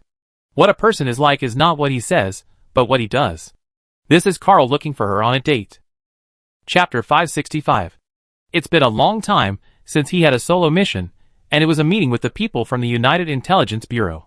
Even for a veteran like Carl, it was something that needed careful preparation. This doesn't mean that mercenaries of his level can be careless. On the contrary, the more famous the mercenary is, the more cautious he needs to be. Unlike when he was unknown, after becoming famous, countless eyes will be watching his every move. People will pay attention to his skills and look for his flaws. In this case, when performing a mission, he must always be vigilant and cannot relax at all. After all, this is not a multi-person mission where you have a team member you can trust and rely on to help you. If something goes wrong while working alone, there is no one to help you. Not to mention, this mission involves contact with agents from the New America. The New America and agents, these two words are not something you can treat with peace of mind. Carl made all the necessary preparations. He carried a transmitter that could send a location at any time, call the NCPD or team members, and a chip that could directly contact Atacado and the 6th Street Gang's top brass for help. Not only that, he also hid 3 guns and 2 knives to ensure that he could respond to emergencies quickly under any circumstances. Before leaving, he also went to Laoway to maintain his prosthesis to ensure that all equipment was in the best condition. He had made sufficient preparations, but the only thing he didn't expect was that the new U.S. Joint Intelligence Agency agent who was responsible for contacting him was late. Did I remember the wrong location? The new U.S. Joint Intelligence Agency agent was late, and this somewhat absurd thing made Carl doubt whether he remembered the wrong place or the wrong time. After all, in the information Blanca gave, this person named Reed, who had insufficient authority or even could not know, was the real ace agent of the United Intelligence Bureau. In the evaluation, when he was young, he could even be compared with Morgan Blackhand. It is obvious that such a person is the elite among the elites, the agent among the agents, and it is unlikely that he would be late. Carl admitted that his impression of ace and elite agents mostly came from Mutuo and previous movies. In those images, the impression of agents who were accurate in timing, not a second off, and used various calculations to accurately solve the enemy was so deep that Carl almost formed a fixed impression. Carl took out his phone and looked at the agreed address and time, then looked around. No mistake. Andrew Jackson Basketball Court. This basketball court is named after Andrew Jackson, the 7th President of the old United States and the founder of the Democratic Party. There is only one place in the whole dog town with this name. Carl couldn't have made a mistake. The time is 10:30. The agreed time is 10:20. It's impossible that the phone is wrong. Carl has a spare phone in case the phone explodes and he can't continue to contact with the phone. The spare phone he took out to check the time is the spare phone. The time displayed on both phones is exactly 1 second off. Except for the small possibility that someone hacked into Carl's phone and was bored just to change the time, Carl felt that he was more willing to believe that Mr. Agent was late. It's outrageous. Sitting in the abandoned stands of the basketball court, Carl looked at the chaotic gunfight less than 300 meters away from the basketball court and couldn't help yawning. It's still Dogtown. The people are indeed better than the city in terms of simplicity. It's not long since I came here, and this is already the 4th gunfight.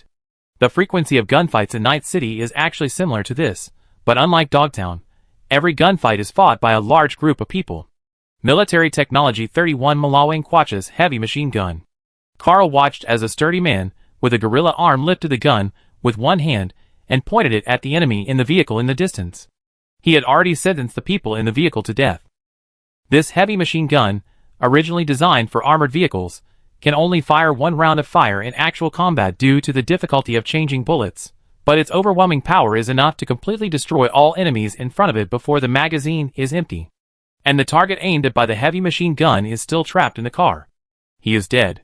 Carl thought so, but the development of the matter was beyond his expectation.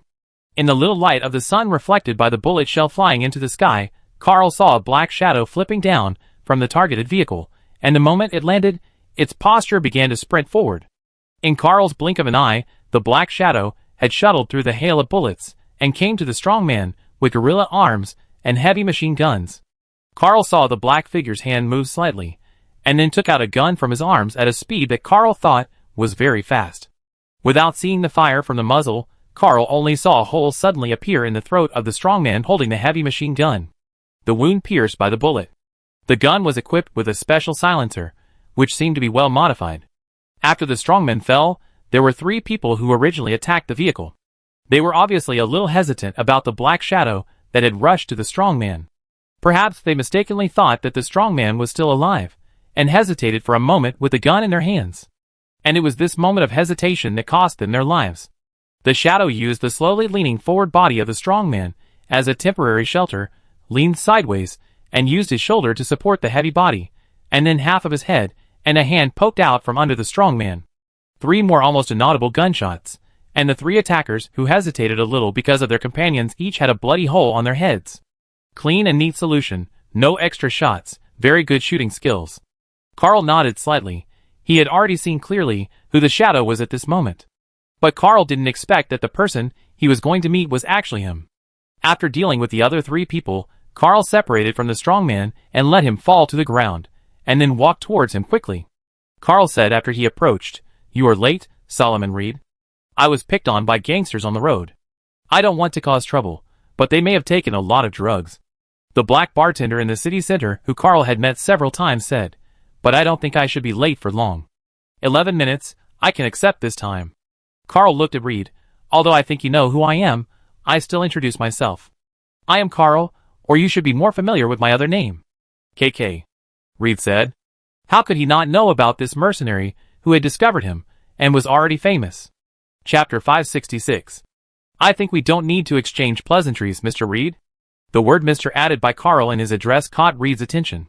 Not only did Carl have some intelligence about Reed, but Reed also had control over Carl's intelligence, and he controlled much more than Carl.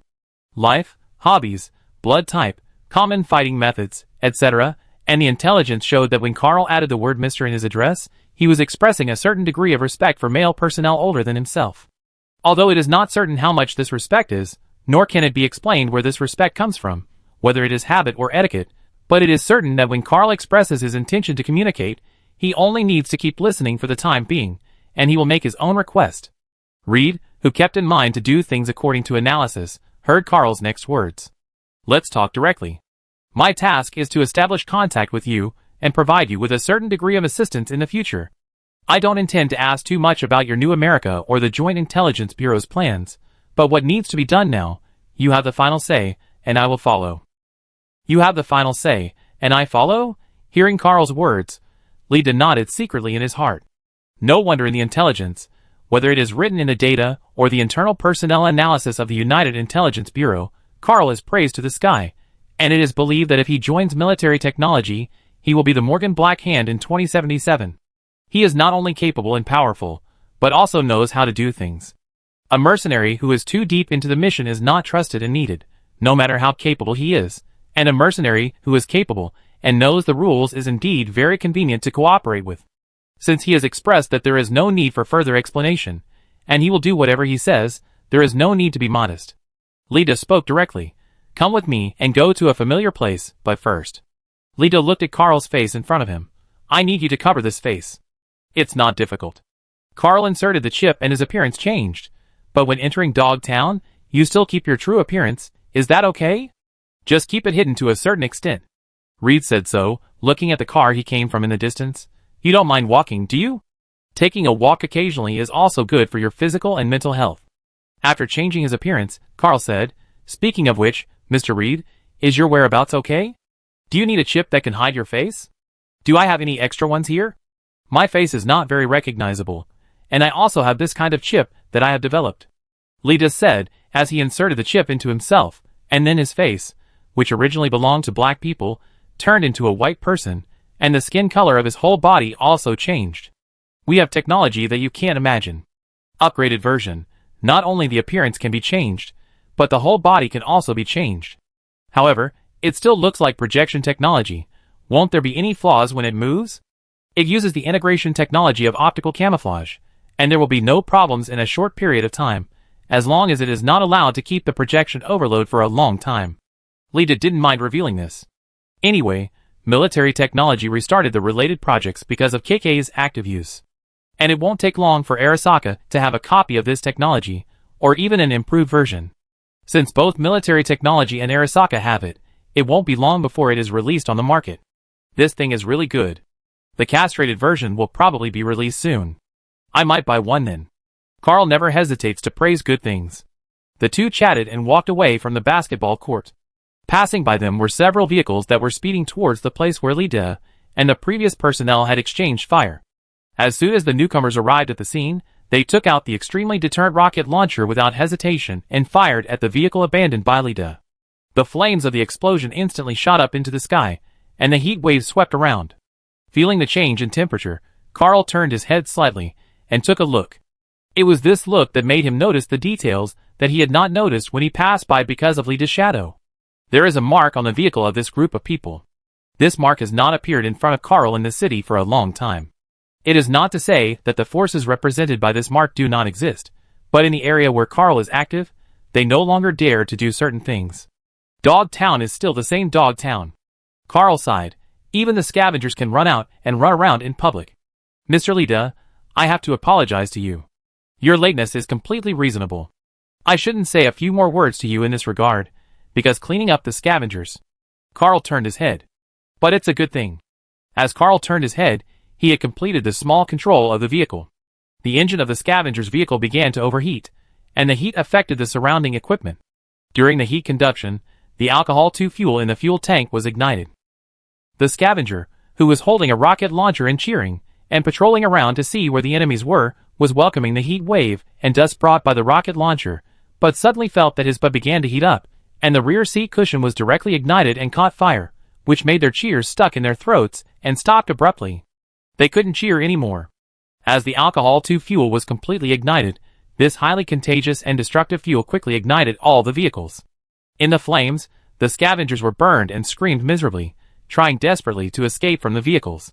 However, the rockets and a series of grenades and other explosives they stored in the vehicles had become extremely unstable due to the sharp rise in temperature inside the vehicles.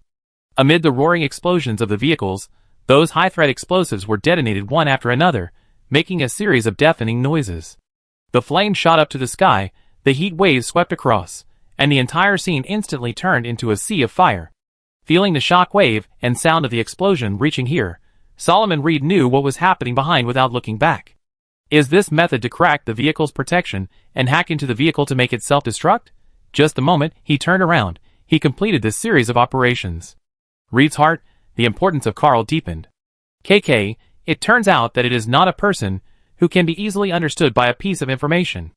Under Reed's peripheral vision, Carl was in a good mood, and he even smiled. After cleaning up the garbage, people will naturally feel happy. Chapter 567. Hawkmoth Bar. Carl originally thought that with the end of Daphne's mission, the agent base should have been abandoned, but he didn't expect it to be used again, just with a new owner. Aren't you agents afraid of leaks? The previous and current bosses are new American agents. Do you really treat this bar as a fixed hiding place? This used to be our secret base. Lee Do was mixing drinks behind the bar, and now we have a new base. Even if this place is exposed, it doesn't matter. The second half of the sentence is the real reason. Carl leaned on the bar with one hand and looked around, but this bar looks more deserted than before. Your management skills are not as good as your predecessor. Not everyone needs to wait for instructions all the time, Lita said, and put the prepared drink in front of Carl. It was a cup of sweet tea with ice cubes and mint leaves, which was also the drink that Carl ordered most often in various bars. You have very detailed information about me. Carl took the sweet tea without caring, and after just a glance, he completed the confirmation. There were no harmful substances in it. Except for the excessive syrup in the sweet tea itself, the ice cubes were all good water. In this respect, it was almost the same as the previous bartender. Carl took a sip, felt the taste spread on the tip of his tongue, and squinted his eyes. This cup of sweet tea was very much in line with his preferences. It's just a necessary understanding. Lita noticed Carl's satisfied expression, took out something and handed it to Carl. I think the basis of cooperation is mutual understanding. What a formulaic language. Have you agents been trained in this area? It sounds like the same thing. Carl took the thing handed over by Reed. It was a flat thing similar to a glass plate. If it weren't for the red English mixed with the blue English, it would look like an ordinary piece of glass.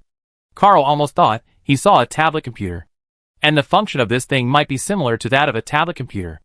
Watching the red and blue English change and finally forming a speech in front of him, Carl looked at the English on it, but found that the order of the language on it was very messy, and could not form a complete speech at all. Secret language? Carl looked up at Lita. This thing could not see any useful information at a glance. If it was not a malfunction, then there was a special way to interpret it. Please wait a moment. Lita's attitude towards Carl was very polite. He gestured to the changing English interface. Someone will contact you soon. So you're not the contact person? I'm the executor with you. Reed's words made Carl speechless. It seems that the confidentiality of military technology is really done to the extreme. First, he arranged to meet the executor at another location, and then came to this long-abandoned former base to meet with a real contact person. With this scene, those who don't know would think that they are going to assassinate Saburo Arasaka. Oh, Saburo Arasaka is dead. It should be to assassinate Yorinobu Arasaka. It can't be that Smith contacting me again, making it mysterious. When Carl was thinking this, he found that the red and blue English stopped changing, and then the words were completed and turned into a sentence. First conversation, Mercenary KK. How should I answer? Carl turned his head to look at Lita and pointed at the glass plate. Can you hear my voice over there? Does this thing have a device to collect sound inside? Lita didn't answer verbally, but just nodded. It seems that he didn't intend to let his voice interfere with the sound collection of the glass plate. It's okay if you can hear me. I'm KK. I don't think I need to introduce myself. So what do I need to do in detail? After hearing Carl's words, the text began to change. KK, I know you are a smart person and don't like nonsense, so I get to the point. Hansen in Dogtown has a document in his hand. I need it. Seeing this sentence, Carl's finger slightly tapped the counter. The Joint Intelligence Bureau, New America wants to take the document from Hansen. Should I be surprised or curious about what the document is? Obviously, it is not necessary. As a mercenary, Carl only needs to ask for clarification. Hansen, that guy is not easy to deal with. If he hadn't received an invitation, his territory might be harder to break into than Arasaka Tower. At least there wouldn't be so many exoskeletons and ACPAs on the first floor of Arasaka Tower. Do you have accurate information and plans? Text changes. Hansen brought the things with him, and the plan has not been made. That's all the information, and the plan hasn't been made yet. In other words, there is not even an internal spy, and it's completely in the dark. Carl felt a little outrageous when he read these words. Do you have the confidence to complete this job? I feel like you are sending yourself to death. Some of my people may be able to do it, but their success rate is not even half of yours, or in other words, not even half of what you and Lita can achieve together.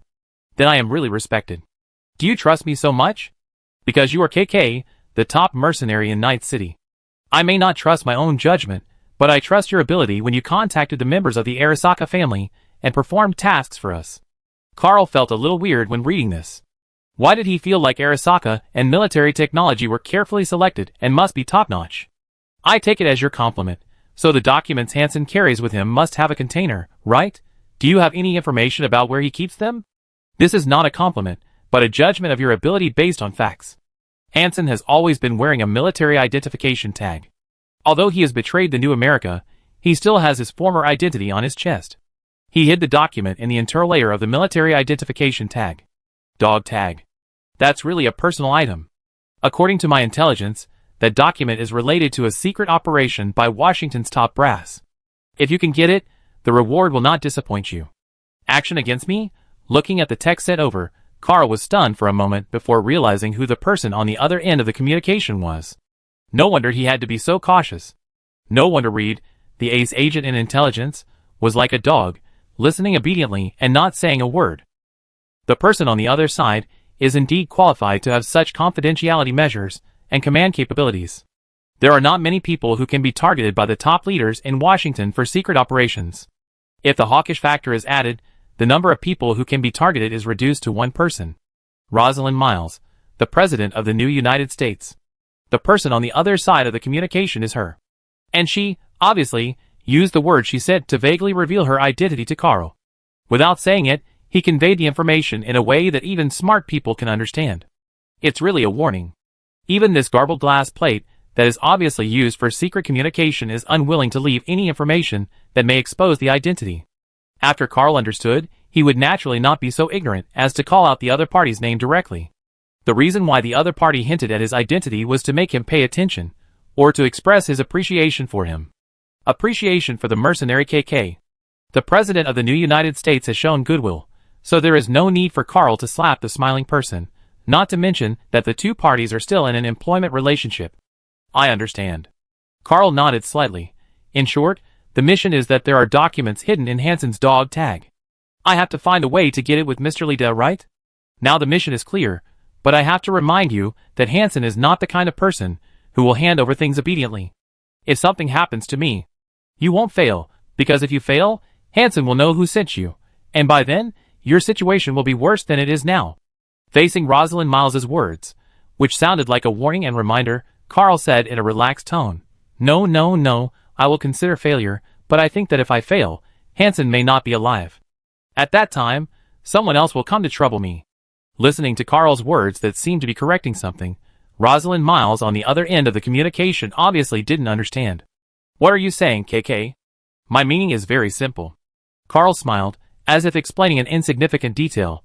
The most likely reason for my failure is that I accidentally killed Mr. Kurt Hansen. After all, it is natural that I took someone else's personal belongings and took his life by mistake. You should not mind Kurt Hansen's death, right? There was a moment of silence in the communication channel for Carl's words.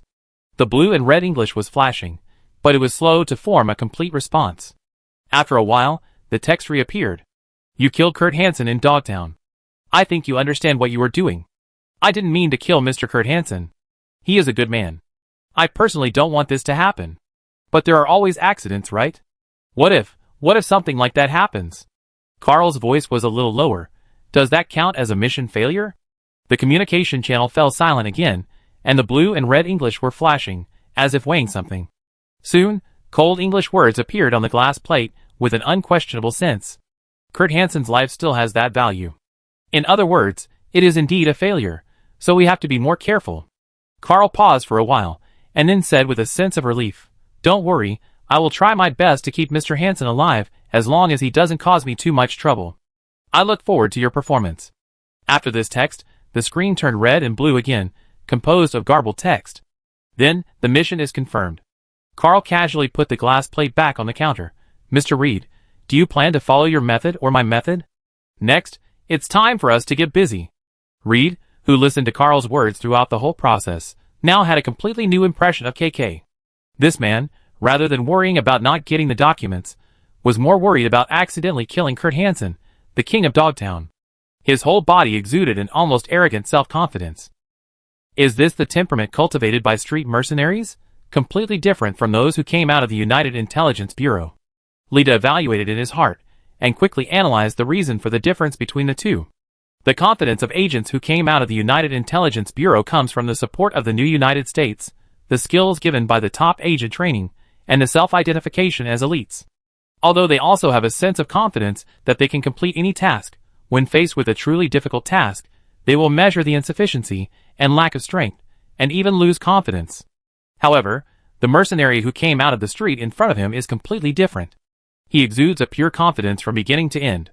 Or in other words, a mercenary without confidence would have died on the road long ago. Only those who always believe in themselves can have such an arrogant confidence. It is a special feeling. Perhaps, he was slightly infected by Carl's confidence. Facing Carl's question about whose approach he should follow, Lita chose to listen to him first. "What do you want to do?" Lita asked Carl. He was very curious about what plans he could come up with, and make for the legendary mercenary, who had never failed in his missions, and had a 100% favorable rating and satisfied every employer in the data. Me? Carl didn't expect that Reed, the ace agent of the CIA, who was rumored to be comparable to Morgan Blackhand, would come to ask for his opinion. He was very humble, and thought that when facing someone who was older than him, and had more experience in performing agent missions than himself, he should listen to the other party's opinion first, but he didn't expect it to be the other way around. But since they asked, then just say it. Infiltrate, find an opportunity, grab, and run. These 4 simple words are enough to explain Carl's attitude. The more complicated the task is, the better it is. Sometimes the task only needs to be in the general direction, and even the thoroughness can be relaxed a little. Too many messy step-by-step plans may cause the whole plan to collapse if there is a problem in one link. Is this the plan? Lita listened to Carl's approach. Originally, according to his plan, he wanted to see if he could find Hansen's bedmate, control her, and then find an opportunity to exchange the military identification card, and then prepare a retreat to evacuate Dogtown before being exposed. If the two plans are compared, Lita has an answer. Just follow your plan. It doesn't matter if they are executed simultaneously, there is no conflict between the two plans. If the exchange fails, just run away. Chapter 568. It is not easy to get close to Hansen. He is cautious and vigilant. Even those who know his identity will test him one after another. It is as difficult as dancing on the edge of a knife to get close to him and take away his dog tag. There are 2 ways to sneak in. One is to avoid the sight of everyone and the surveillance cameras, come to Kurt Hansen calmly, and take away his dog tag slowly. The other is to approach Kurt Hansen in a disguised identity that will not arouse suspicion, and then take the dog tag from his neck when he is not paying attention. Of these 2 ways, I personally prefer the second one. Carl was in the underground of Hawkmoth Bar, in the former secret hideout of the United Intelligence Agency, and he and Reed were making a detailed plan. It was not difficult to determine the action plan. There was no support from New America for this operation. There were only 2 of them. Although they were short of manpower, they were very efficient in discussing. As long as one of them nodded, the matter was settled. Just as you said, disguising your identity is indeed easier than hiding your tracks and sneaking in from sight. Reed nodded and approved Carl's plan to disguise his identity and sneak in. This was not his usual method, but after obtaining the latest appearance conversion chip developed by military technology, the success rate of this plan has been greatly improved and it has become the first choice. The infiltration plan has been confirmed, so what identity should we use? Carl asked. There are not many identities that can get close to Hansen. Even if you just pass by, you may be stared at by the group of ghost dogs with more than a dozen pairs of eyes. Dogtown is not my territory. I don't know what identity can get close to Hansen. I have to rely on you in this regard. After Carl said this, he was met with silence. Reed's silence. This made Carl's eyelids twitch, and he had a bad feeling for some reason. Wait a minute, Mr. Reed, your silence is not telling me that you don't have the identity to approach Hansen, right? Reed did not answer Carl's question directly, but said rather tactfully, I barely survived at the beginning, and I have been carrying out undercover missions for these years. Except for necessary moments, I almost relied on myself to regain a foothold in Night City. In other words, most of his previous missions were to lurk alone, and he received very little help from the New America. In this case, it was already difficult for him to keep in touch and collect intelligence, so naturally, he could not have the energy to expand his network. So you are not familiar with it either. I was wondering why I, a city guy, said whatever he wanted, and you, an ace agent, didn't say anything. At first, I thought you were sure that everything could be predicted and controlled. Now it seems that all things are really handled by the 2 of us. No, Ms. Rosalind Miles, you really believe in my and Reed's abilities. The message you sent says you believe, and it turns out you really believe. Carl had a headache. Although he was sure that politicians, like Rosalind Miles, must have alternative plans and programs, he was also sure that those things were alternatives, because the highest success rate of the plan really rested on him and Reed. Is this a dream movie? An ace agent and a hired mercenary go to a warlord's territory to get important documents that endanger the president, and there are only two people to carry out the whole process. A super spy movie, right? Carl thought of Rosalind Myers' contact information. It seems that the people in Washington are keeping a close eye on Rosalind Myers. This president is really not very popular. This is the end time that the opposition has come to resist. However, when Carl thought about the old American two-party system, they dug holes for each other to step on, and they were happy to see the other party suffer. Not only did they not help, but they also took the opportunity to push the other party. He felt that this was very American. Using radical means will be opposed by conservatives, and with the party struggle, it is unknown when the King of Qin will be assassinated. Judging from the current situation, it will not take long. However, Carl thought about this matter about the president, and didn't care about it.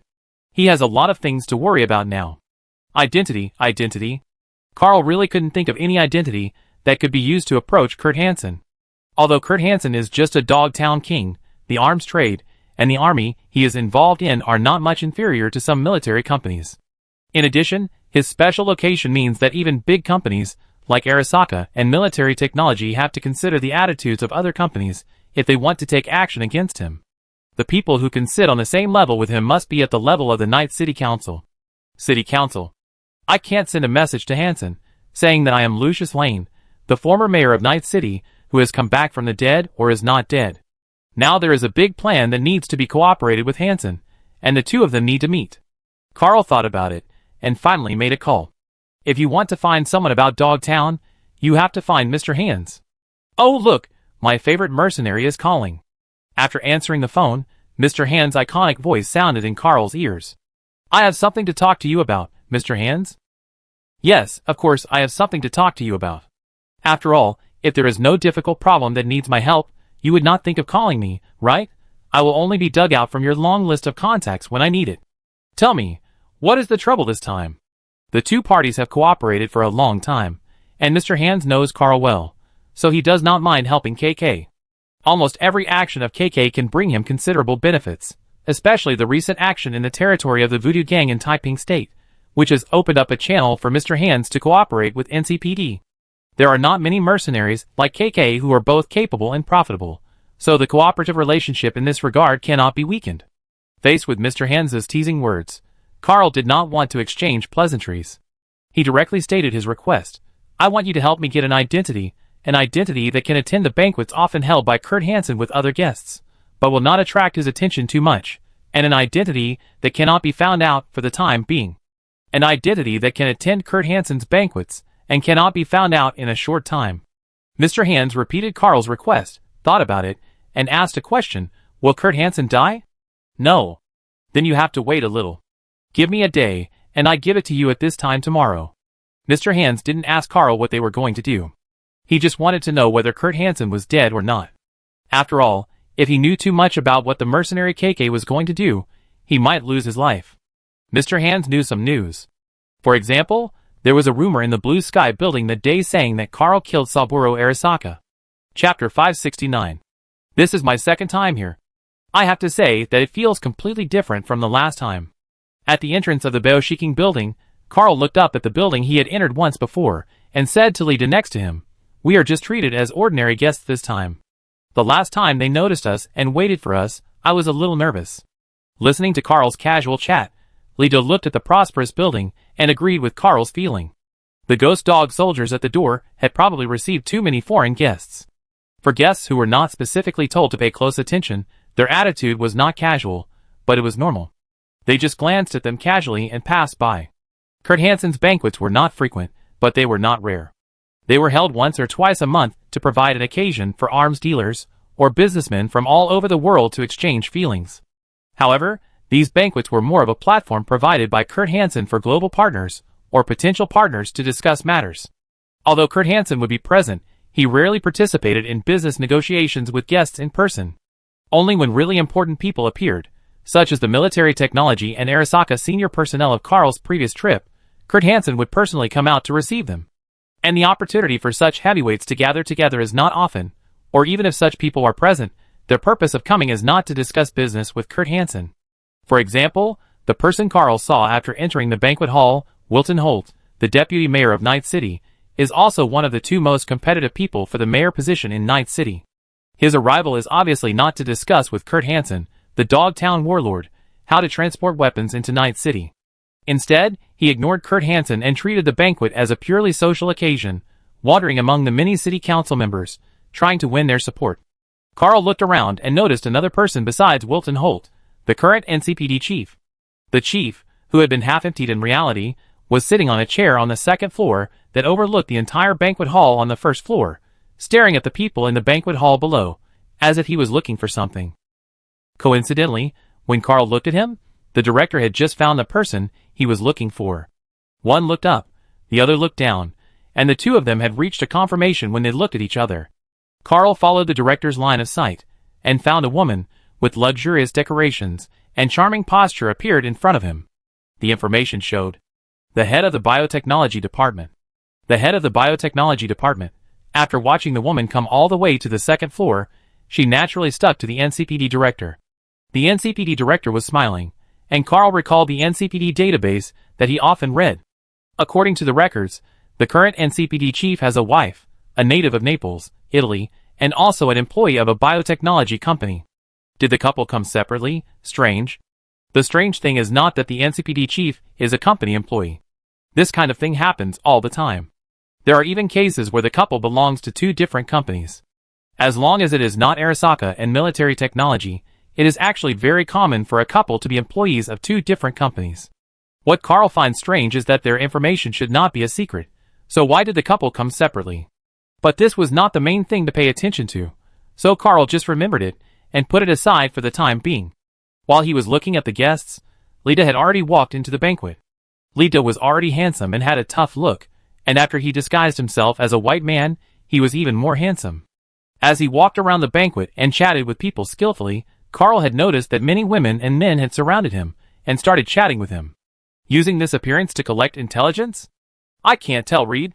Recalling Reed's appearance, and the feeling he gave before he was disguised, and looking at the middle-aged white handsome man walking among the crowd with a smile, Carl has to say that agents are really not something that ordinary people can be, especially ace agents.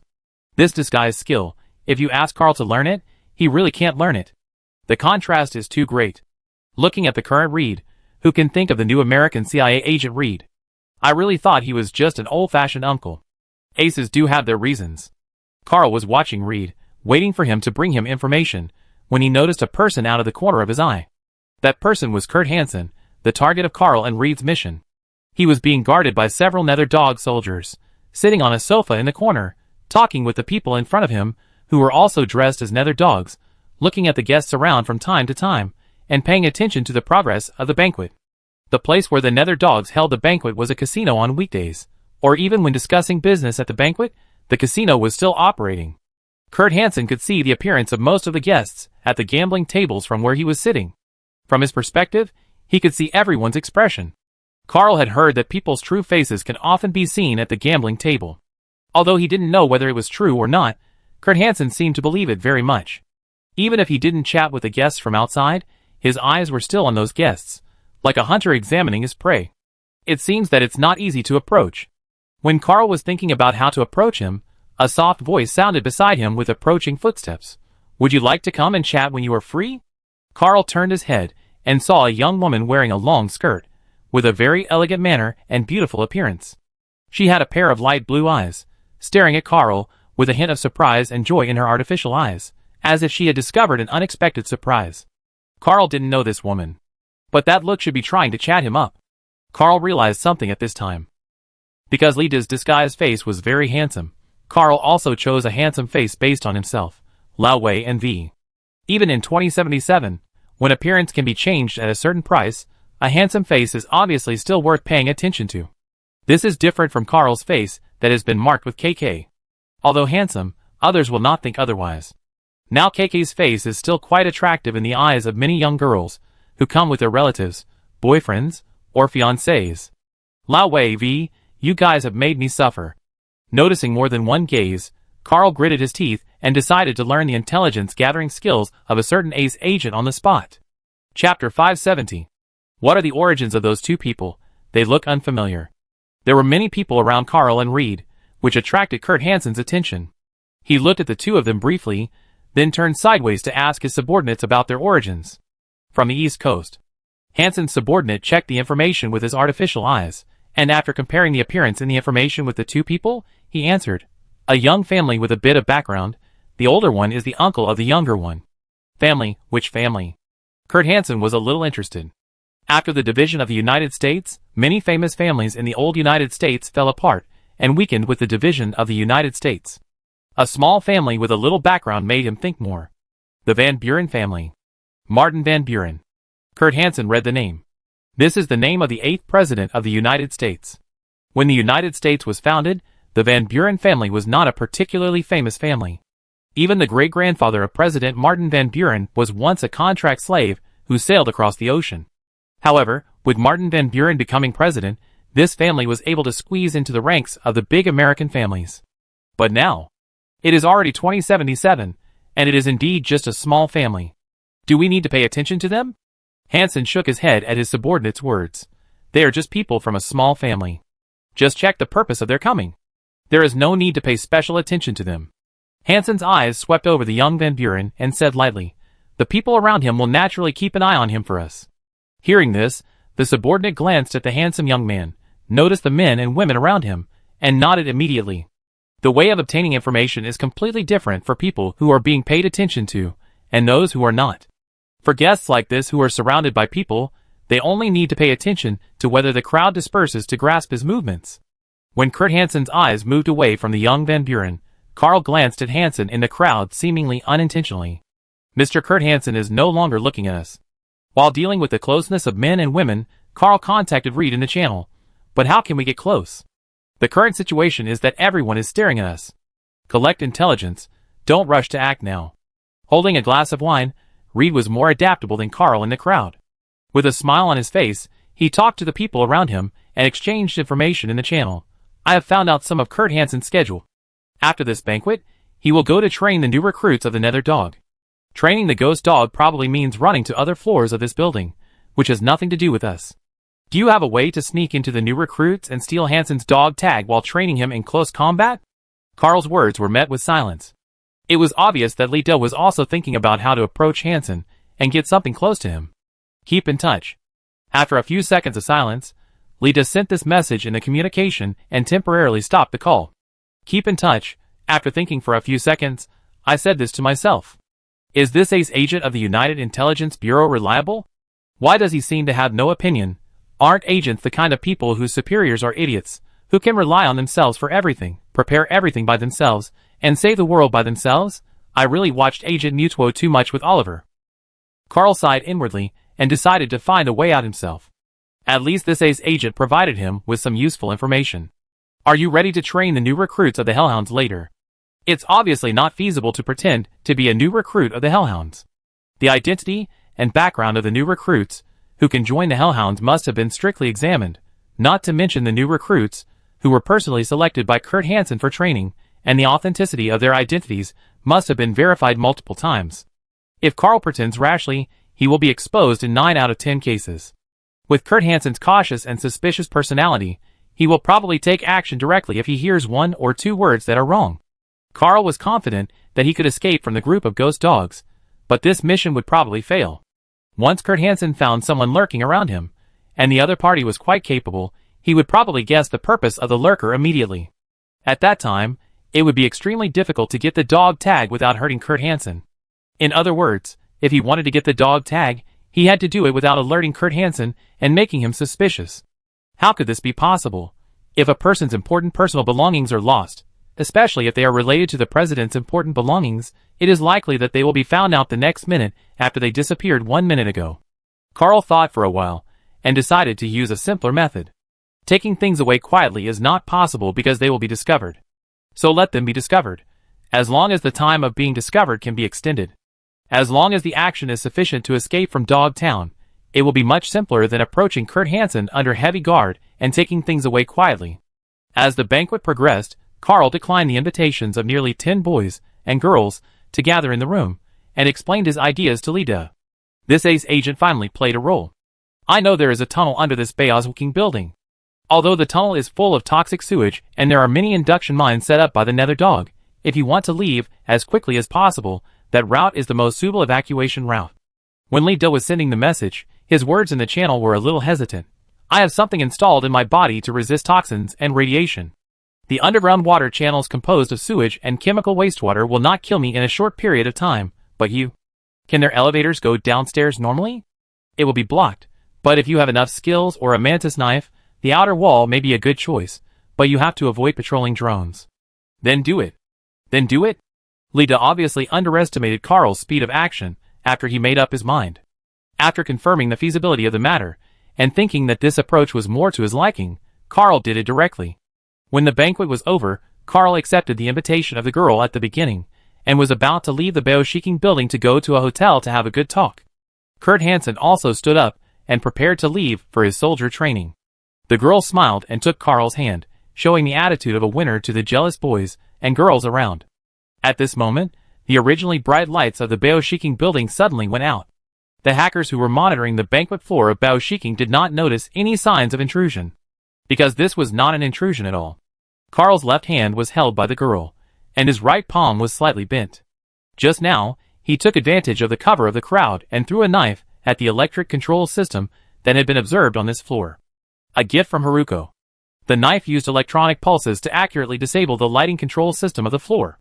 In the short interval between the backup power supply starting and the surveillance camera switching mode, Carl completed the invasion of the girl beside him. Memory erased. The blue-eyed girl fell into a trance in the darkness, and the hand holding Carl lost its strength slightly. At the same time, the crowd fell into a brief panic due to the sudden darkness. Carl took the opportunity to pull out his arm, and then adjusted his breathing slightly. Time seemed to slow down at this moment. Carl was deliberately held by the girl to leave the banquet, and the distance between him and Kurt Hansen, who was about to take the elevator down, was 7 meters. This distance is enough. The panic of the crowd lasted only 2 seconds, because the sapphire blue light soon came back on. The blue-eyed girl suddenly felt dizzy, but fortunately the young man beside her supported her in time. What's wrong? The young man's handsome and gentle smile made the girl's cheeks slightly red. Nothing. In her memory, the young man was always by her side and never left. The two entered the elevator. At the moment of entering the elevator, a knife that shuttled through the crowd was exchanged with a chip. Good job, Reed, you're quick to react. The elevator slowly descended, and at the elevator door on the other side, Kurt Hansen frowned. Check the cause of the power outage. I always feel something is wrong. He ordered his subordinates, and walked into the elevator. The elevator slowly descended, and after arriving at the location where the new recruits were scheduled to be trained, facing the subordinates, who came up, and the new recruits, who were eagerly waiting, Kurt Hansen showed his excellent speaking ability and convincing charm. He encouraged the new recruits. After telling them a lot about the benefits of joining the Nether Dogs and the status they could bring to the family, he began to watch the training and personally selected a few good ones for training. While admiring the good skills displayed by the new recruits, Kurt Hansen felt more and more uneasy even though everything was going in favor of the Nether Dogs. Just after he knocked down another new recruit, the power outage inspection report he had just ordered arrived. It seems that the floor switch control system has temporarily stopped operating due to EMP interference. EMP interference? Check carefully. Kurt Hansen ordered in a deep voice. At the same time, he subconsciously grasped the dog tag on his chest. The tag was still hanging there, and everything seemed normal. Is it an illusion? When he thought so, he suddenly felt a slight tingling in his palm, so he let go of his hand. The next second, he was surprised to find that his palm was cut open. Standing there, Kurt Hansen was stunned for a second before realizing the reason for the injury to his palm. He looked down at the dog tag on his chest, only to find that it had already revealed its current posture as he opened his hand. The dog tag was thinly cut in half from the bottom, like two sharp blades, and it was those two thin sides that cut Kurt Hansen's clenched palm just now. And in those two thin sides, the data chip that he specially modified and widened the dog tag to store has disappeared. Chapter 571. Buzz, beep. The alarm sounded through the night sky, and the Beowulking building and its surrounding areas instantly fell into tension. Block the building immediately, emergency.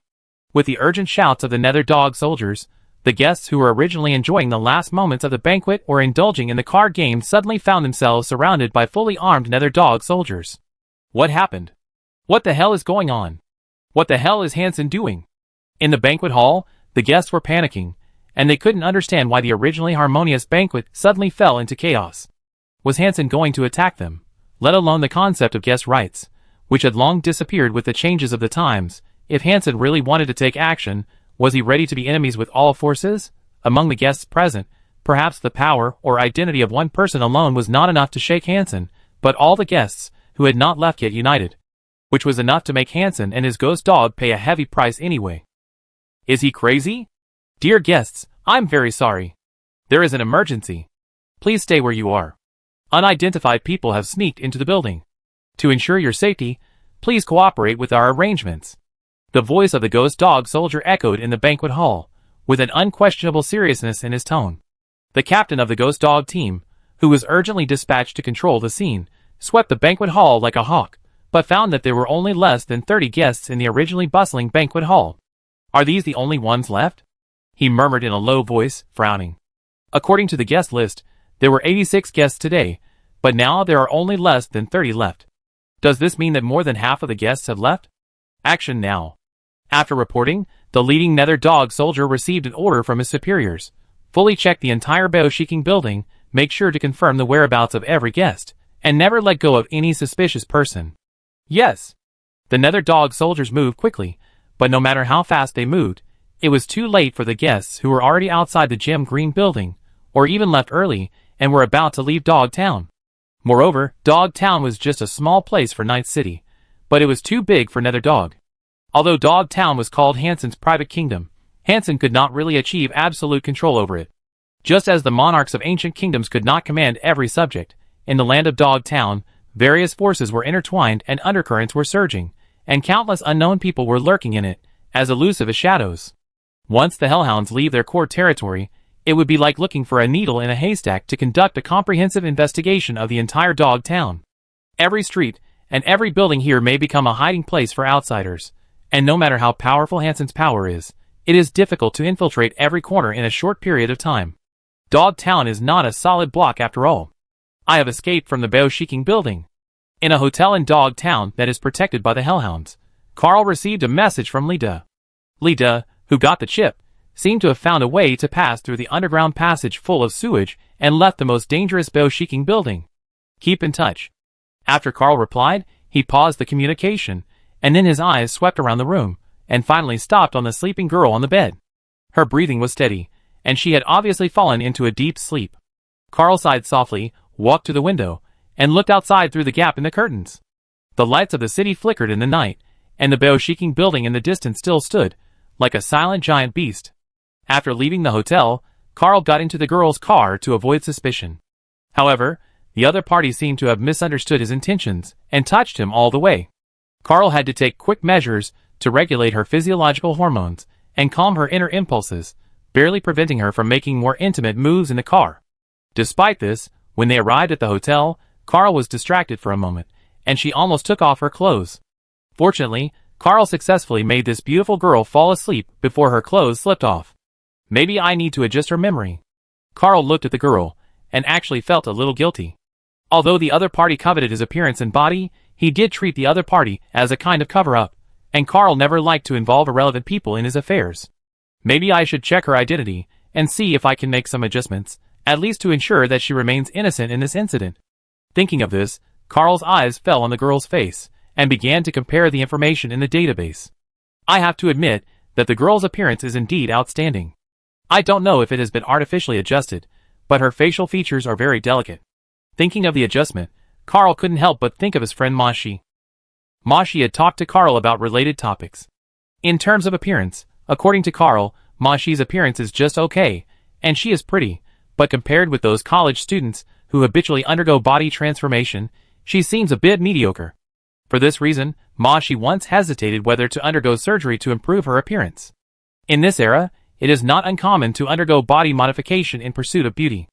Even in Carl's era, this has long been commonplace. However, Carl's advice to Mahi at the time was simple. I think Mahi is already very beautiful now. Perhaps it was this sentence that made Mahi send several exclamation marks, and finally made her give up the idea of going under the knife.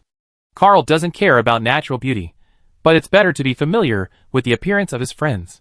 Speaking of which, when a beautiful girl is lying on the bed next to him, he is thinking about other things. Isn't this very rude? Just as Carl was thinking this, there was a knock on the door, and then a male voice sounded. Hello, the hotel is undergoing routine inspections. Please open the door.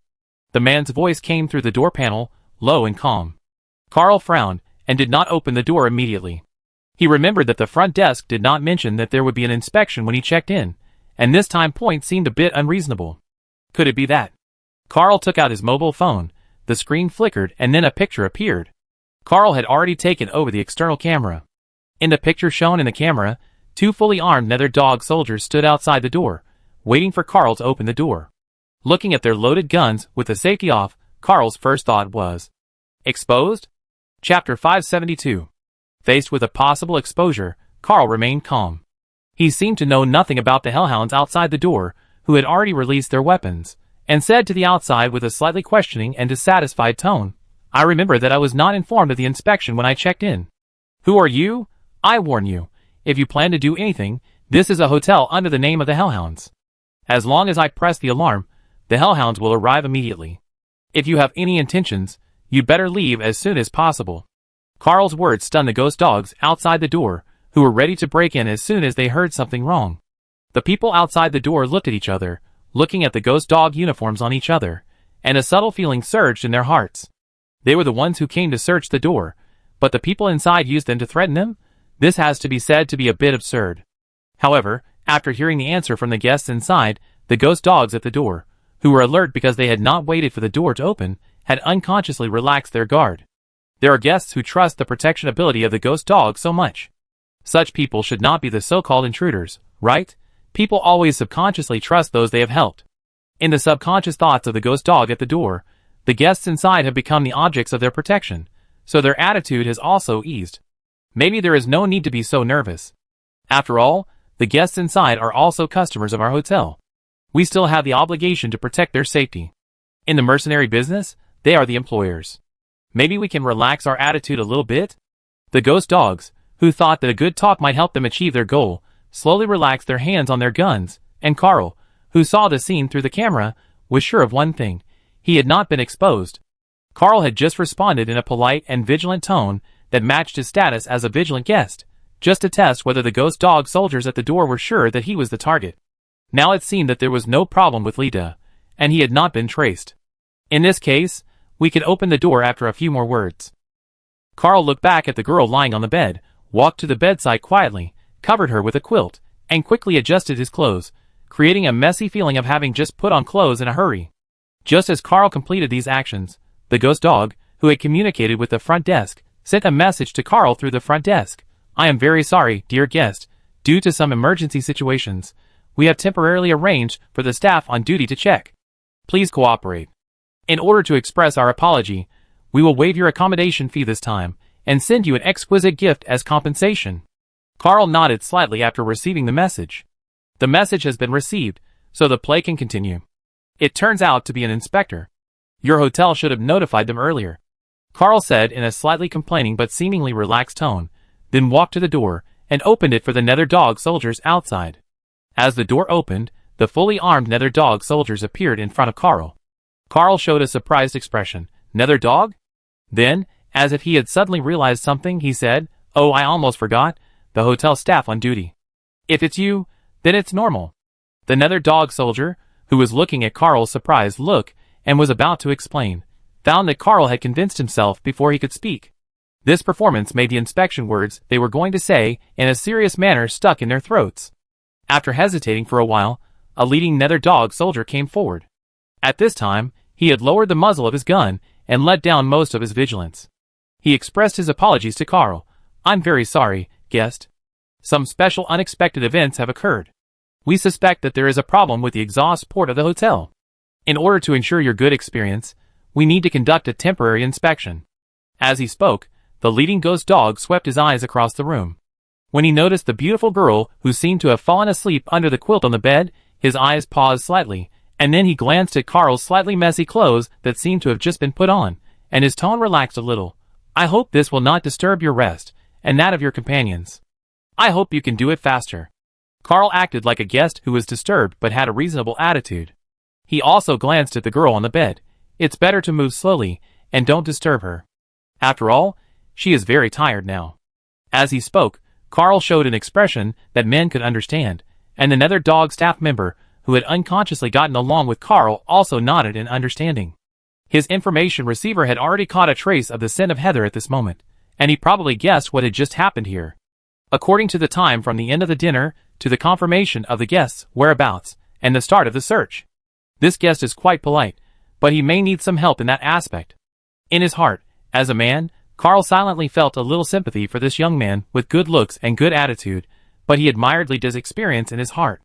Just at the banquet just now, when Carl was entangled in the crowd, Lida quietly put a bottle of perfume into his hand at a moment of passing by in order to avoid an emergency.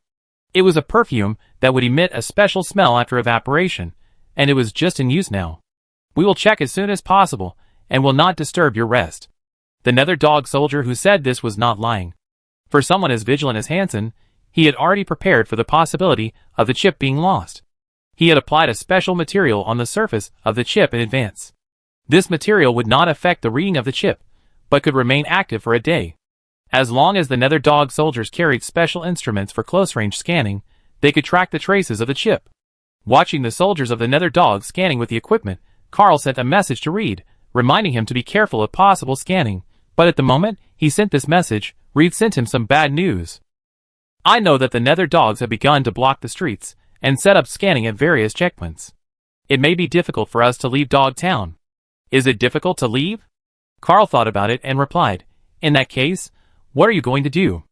I plan to read the contents of the chip and find a hacker to transmit the information to the president.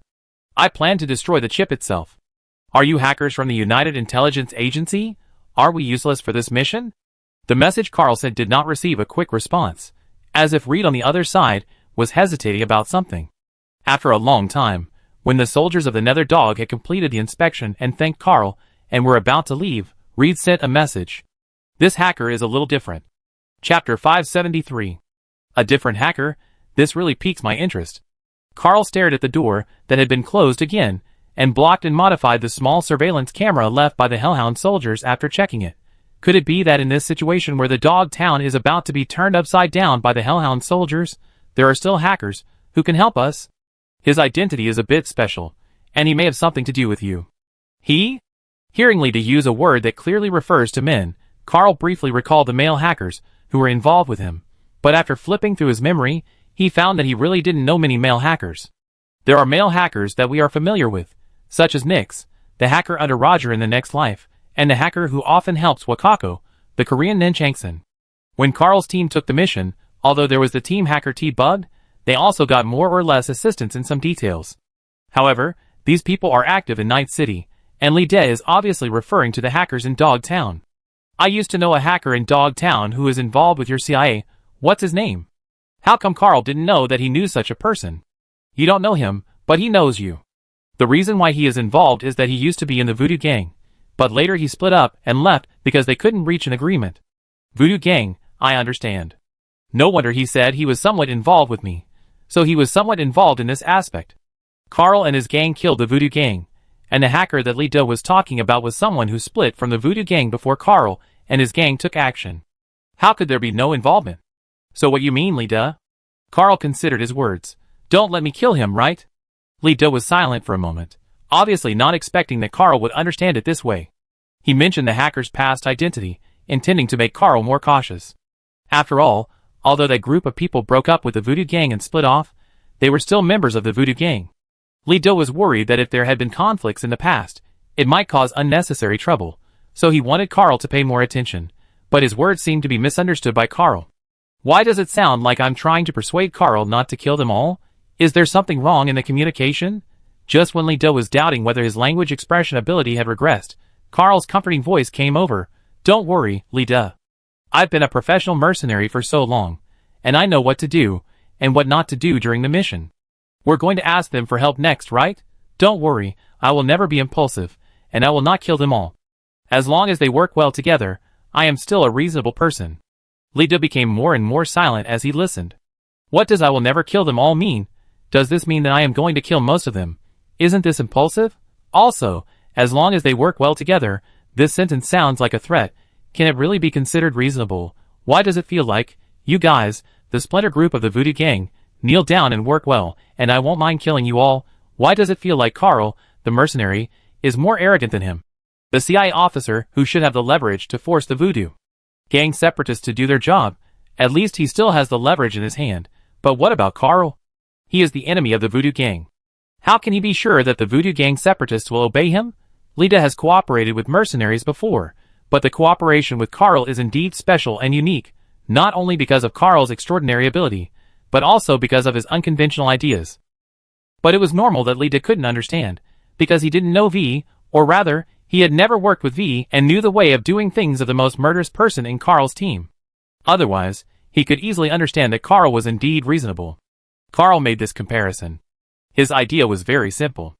If it were someone else, not to mention anyone else, but V, he would have killed his way in and put a knife on the necks of the Voodoo Gang splitters to ask them to work hard. Carl just forced them a little bit, and they could hold back if they worked hard. How could this not be considered magnanimous and reasonable? It's all a comparison. After the comparison, Carl felt that he was too easy to talk to. However, even Carl's easy talk made Lida remind him after thinking for a while. In short, can you wait for my signal before taking action? Try not to cause conflict. Okay, Carl said. Then where is the hacker we are looking for? From your tone, Lida, we should go to him in person. The things in the chip may be intercepted without the help of professional hackers in Dog Town. So when should we leave? The whole Dog Town is now crowded with Nether Dog soldiers, so we have to seize the time. I send you the address. You can just meet me there. As for the time, Lida took a look at his current situation. He used the underground waterway to transport the chip out and hid it, then sneaked back into the Beoshiking building. With the chaotic situation and the chip that changed his appearance, he successfully created an illusion that he had never left the Beoshiking building. Even some of the filth on his body, that was contaminated by the underground waterway, had been washed away by him. At this moment, he was venting his dissatisfaction with other guests, while accepting the scans of the Nether Dog soldiers. According to the current situation, it is expected that in a while, Hansen will not be able to withstand the pressure from all sides, and apologize to the guests of Beoshiking and let them go. I'll be there in 2 hours. Just as Reed and Carl were communicating, Kurt Hansen received a message that the source was cancelled after sending. The message was not long, and could even be said to be very brief, but just this one sentence made Kurt Hansen's eyes narrow slightly. There are guests from the United Intelligence Agency sneaking into your party, and they have already got what they wanted. Kurt Hansen lost something, and the thing was taken away by the United Intelligence Agency. This did not surprise him, but the tone and angle of this message were very special. Tone, habits, and narrative angles can often reveal a person's position. And this message, which is obviously a reminder, and even helps Kurt Hansen to name the criminal, has exposed its position between the lines, and its obviousness allows Kurt Hansen to see through it at a glance. Who can know what he lost so quickly, and know that it was done by the United Intelligence Bureau? There are many possible candidates, but considering the aspects involved, Arasaka agent? No, they may want to get the information from the United Intelligence Bureau first to obtain intelligence. Washington's own helpers? No, although they have the ability to quickly find out what happened here, they don't completely trust him. The chip was left by him for the purpose of keeping a record and maintaining a cooperative relationship with them. They knew he had the chip, but if he didn't even have the ability to keep the handle, they would not only not help him out of kindness, but might take the opportunity to support their own people to take over and get rid of him while taking back the chip. Then, there are not many people who can get the news the fastest and leak it to him. Among them, there are suspects. Agents within the United Intelligence Bureau? Interesting. It seems that the United Intelligence Bureau is not a place of precision and unity. According to this speed, was it the United Intelligence Bureau's agent who succeeded and was betrayed as soon as he reported to the higher-ups?